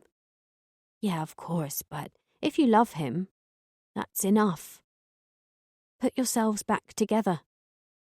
For their sakes, she says. No, for yours. She takes down 2 photos, the football one and one of Mabley on a small horse. She hands them to me. Thanks. I look back towards the fridge. Ashton on his bike, Mabley and her now dead ginger cat. A shopping list, a school flyer for a Christmas fair, and a picture of a child I don't recognise. It's not Ashton or Mabley. A different little girl, a toddler, sitting in a small wooden chair before a Christmas tree and a mountain of presents, wearing a tartan dress. Big hazel eyes, hair like soft caramel, a one-toothed smile beaming enough to light up the room. Who's that? I ask, as the picture pulls me towards it. Oh God, says Seren. Yeah, that's Ivy. My Ivy. I take the picture down off the fridge and stare at it. The last time I saw her, she was a blob in an incubator. Eyes like tiny black lines in her face. Now they're wide open, the colour of Tiger's eyes, like AJ's eyes. She's the most beautiful child I've ever seen. But she would be. She's mine. I totally forgot that was there. I'm so sorry. Why have you got this? Seren clears her throat. Claudia sent it to me. We've kept in touch. Why? She friended me on Facebook a few months ago. Started sending me progress reports on Ivy. that picture came with her Christmas card. She's got a tooth, I smiled. Claudia wants me to be in Ivy's life, if only from a distance. She looks so much like you. Well, like you used to look at that age. Does she? Yeah, mirror image. Can't you see it? I shake my head. What do you feel when you look at her? Sick. I can't take my eyes from the picture. Sad. Is your heart thumping? I nod. Do you want to cry? I nod again, unable to see the picture through water. Do you want to touch her face, smell her hair, give her a hug? That's how I feel when I look at my children. They don't want hugs so much anymore, but I'll never stop loving them, wanting them near me. I even ache when they go to school some days. That's love. I wipe my cheek and hand her back the photo, but she hands it back to me.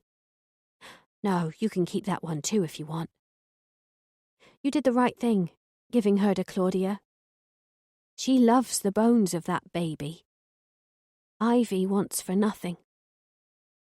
I can't stop staring at her. Claudia married again. Are they happy?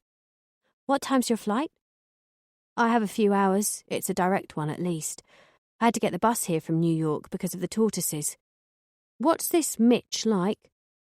The kids will be thrilled with their tortoises, thank you. Mabs will probably want to call them Chimin and J-Hope. Ash prefers the Yankees. Seren, you didn't answer me. Is Claudia happy?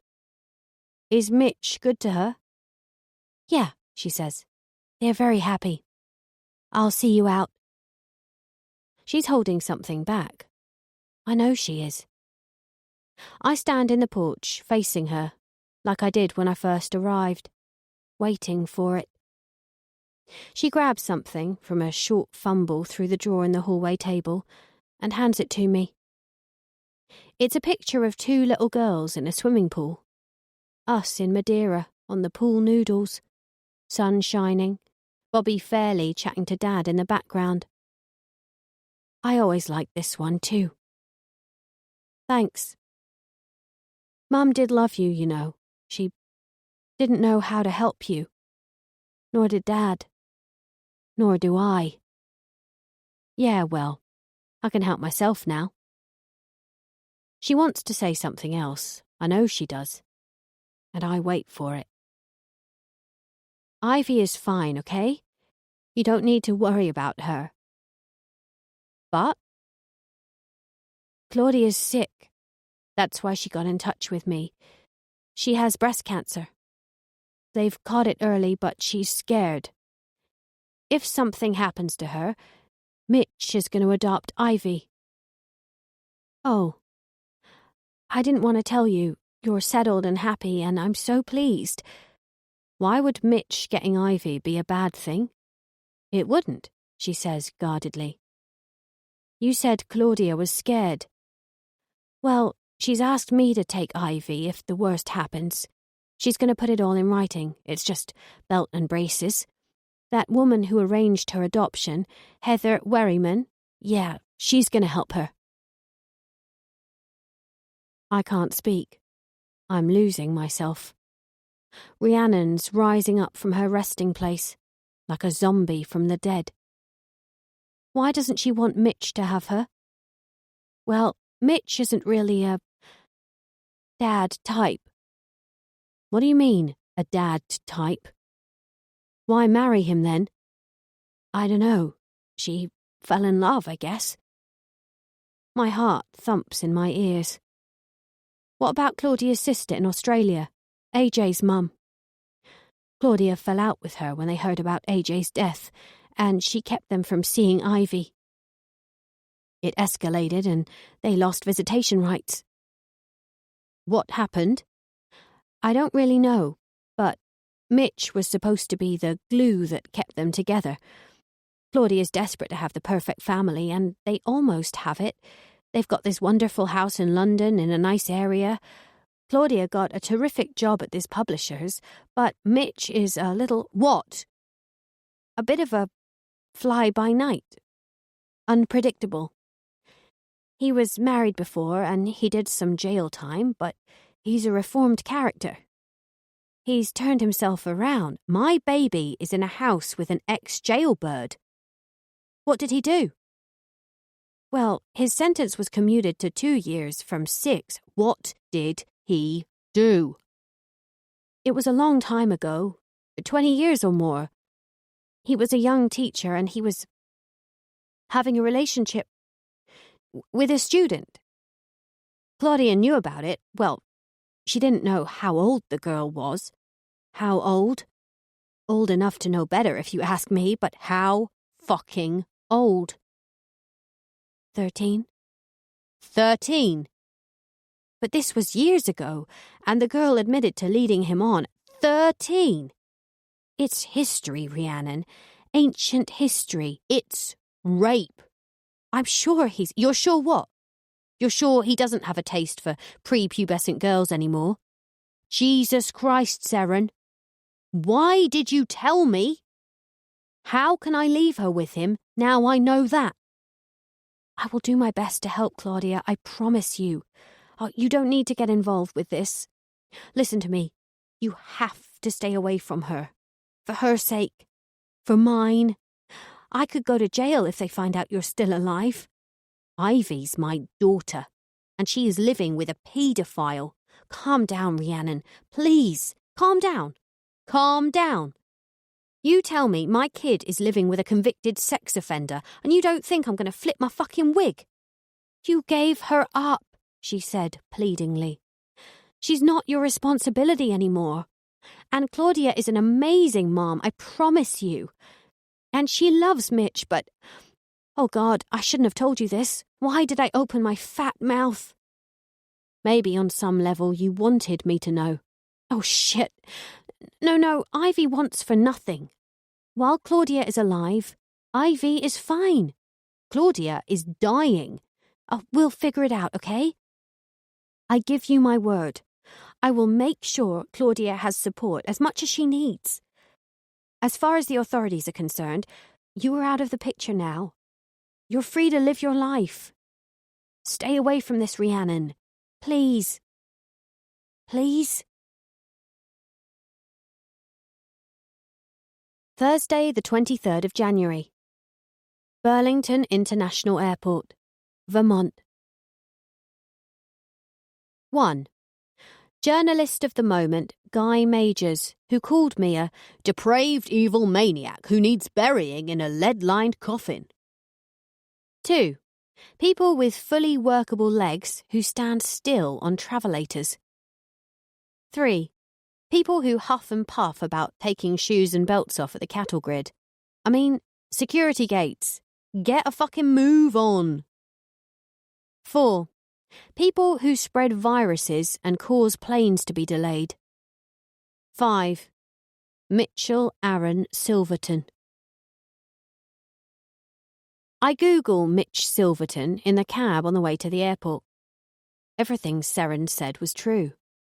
I find a picture. Blonde hair, dazzling blue eyes, bit of stubble, thin mouth, broad shoulders, sharp dresser, ever so slightly rapey about the eye. There's an article from 5 years ago about the girl he would take home to his place on a lunchtime. A maths whiz without many friends. How she adored him. How he made her feel loved when her dad walked out. How he'd groomed her over many months. How he'd hit her only once when he'd lost his temper. The rage crackles inside me. The pain intensifies like I'm being cut open at the breastbone. Storm clouds gather in my head. I can't catch my breath. He's in the same house as Ivy. A message pings through on my phone from Raphael when I'm in the line for security. I need to hear his voice. I call him back as I'm redressing on the other side. I don't think it even rings before he picks up. Baby, oh thank God you're okay. His voice is the soother I need, like ice cream on a chilly burn. Yeah, I'm fine. Sorry, the meeting went on longer than I expected, and after they wanted to take me out to lunch to discuss a sequel. I've missed you so much. Oh, baby, me too. I can't wait to see you. So, you think they're going to publish you? If they're talking about a sequel already, they must want you. Yeah, I think so. They said they will probably change the title to The Alibi Girl or something. Girl is a more sellable word than clock, apparently. Ah, well, that's okay, isn't it? Not a deal breaker? No, I guess not. You don't sound sure. Had something happened? No, I'm okay. What's up? Talk to me. No, I'm just tired, honestly. And my hand aches a bit. You been doing your exercises? I forgot. I'll do some on the plane. Do you want any Toblerone? No, I'm all set. He laughs.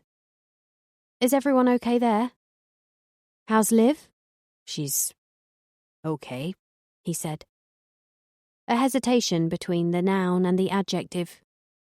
I was picking up on this more and more where Liv was concerned. Raph, what's happened? My skin prickles. Heat all up my neck. I got back from the restaurant and she was talking to Mom in the kitchen. Wouldn't let me see her face. She says she fell over. She won't come out of the bathroom. The chilly burn in my heart returns. Get your dad and your brother and your uncles. Grab your blowtorches and go round to that fucker's house and end it for her. Oh, she wouldn't thank us. I'll fucking do it then. I can't keep the fork out of my tongue, the hiss out of my spit. Can't keep my chest cool or my legs still. They're jiggling about like I'm about to run. We miss you. His brother calls out, He's pining for you, Ophelia. I laugh despite myself. I miss you all too, more than you know. I grab my things, tucking my passport into my coat. I've got a direct flight this time. I'm walking to the gate now. It's so busy. A lot of flights from China have been cancelled, so there's a backlog. Yeah, I saw something about that on CNN. Some virus going around in the Far East. I'm sure it won't affect us. Look, don't worry about picking me up from the airport. Traffic will be a nightmare. I don't want you taking the bus home by yourself. Oh, you don't need to worry about me. I know, but I do. You sound out of breath. I've been running, I say. I stare up at the departures boards. All the gates are open. My Delta flight to San Diego is preparing. People are getting in line. The flight at the next gate is going to London. It's carrying a 2-hour delay. The gnawing in my chest is never going to go. It's with me forever, like she is, knotted up, tangled amongst my vital organs like bindweed, like ivy. What time do you think you'll be home? I'm not sure, I say, checking my boarding card. Ophelia Jane White. Booked on the 7:15 p.m. flight from JFK to San Diego International. I stare hard at my name. The name of the person I am now. The name of the person I so desperately want to be. But my baby girl needs me. My baby girl's in danger. I love you, OJ. I love you too. My eyes flick up to the departure boards. They go from one to another and back again. San Diego, London. San Diego, London. San Diego, London. My legs are still jiggling. Come home soon, won't you? My heart picks up its familiar thump-thump rhythm. My fingers lengthen. I can't catch my breath. Everything outside is chaos. Suitcases rolling, people running, announcements blaring. But everything inside is suddenly so simple. I'll be with you soon, baby. I promise. I'm coming home.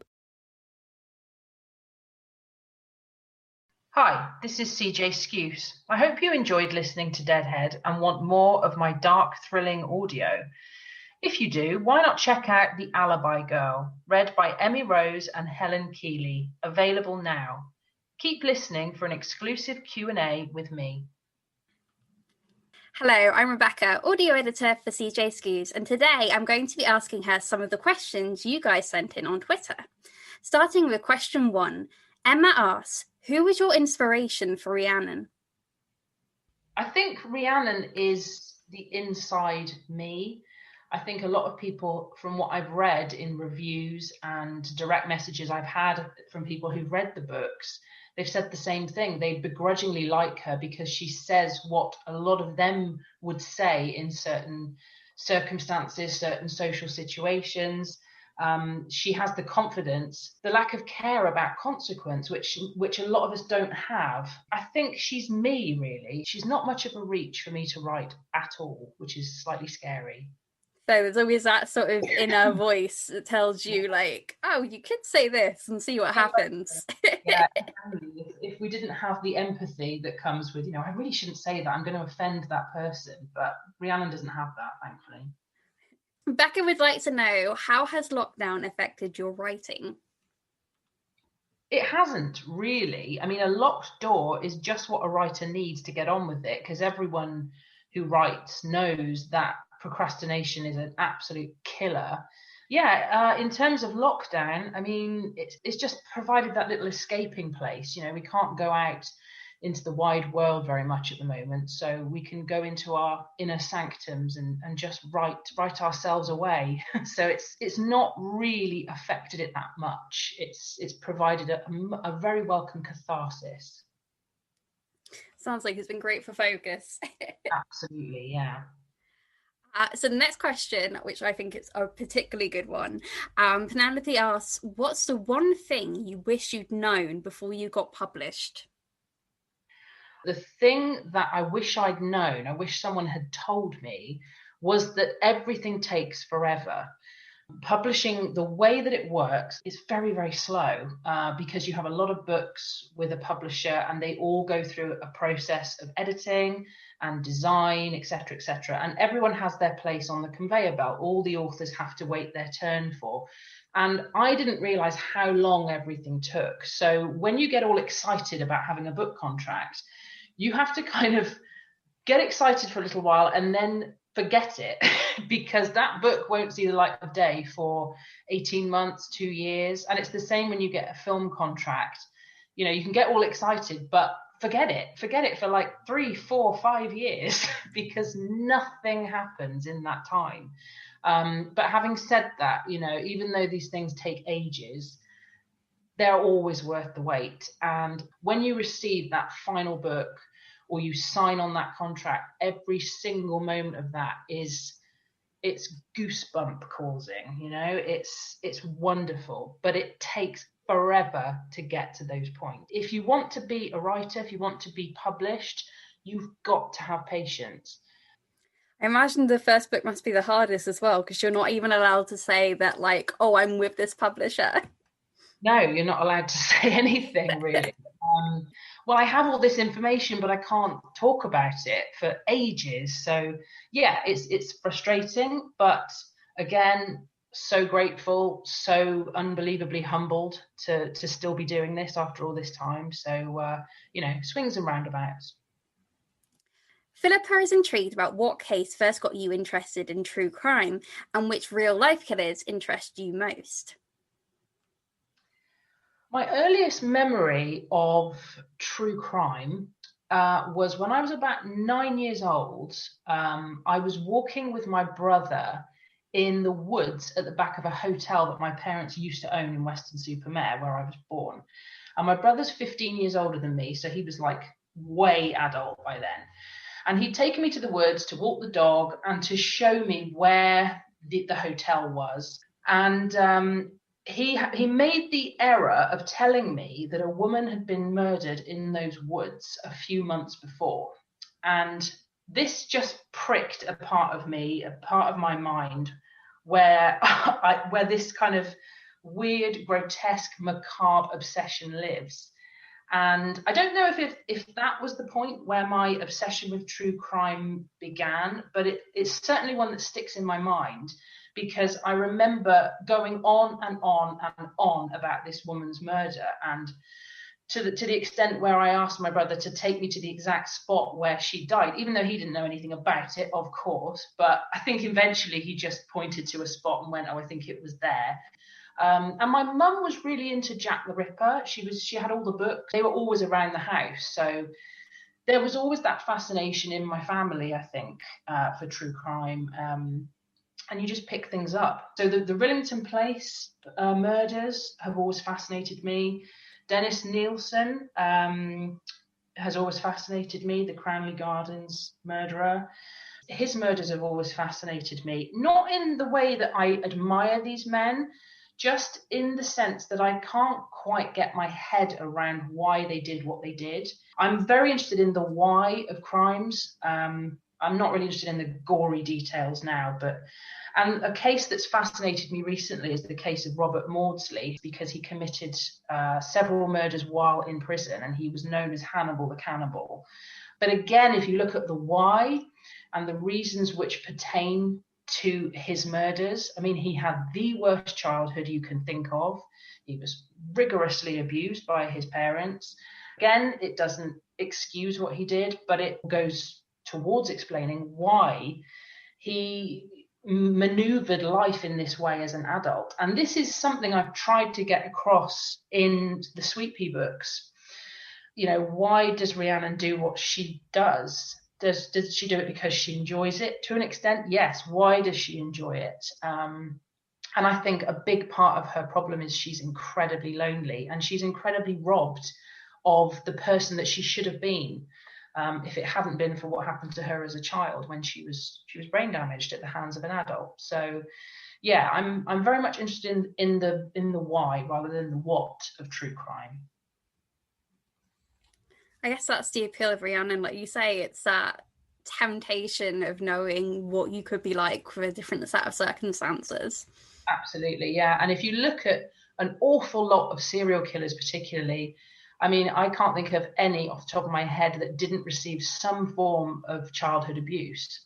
And I always think, you know, there's the person you are and the person you will be, and there's the person you could have been if these traumatic events hadn't happened to you. And this is what fascinates me about people like Rose West, who, it's been said, if she'd never met Fred, she could, with the right help, have got through the childhood abuse she suffered. But the fact she met Fred, who was from a whole hideous situation of his own, you know, it produced this awful situation at 25 Cromwell Street. So, you know, it's, if you look at any serial killer, chances are they suffered some form of childhood abuse or brain damage or both, which doesn't follow on that they would definitely become a serial killer, but it certainly goes to some way of explaining why they took that path in life.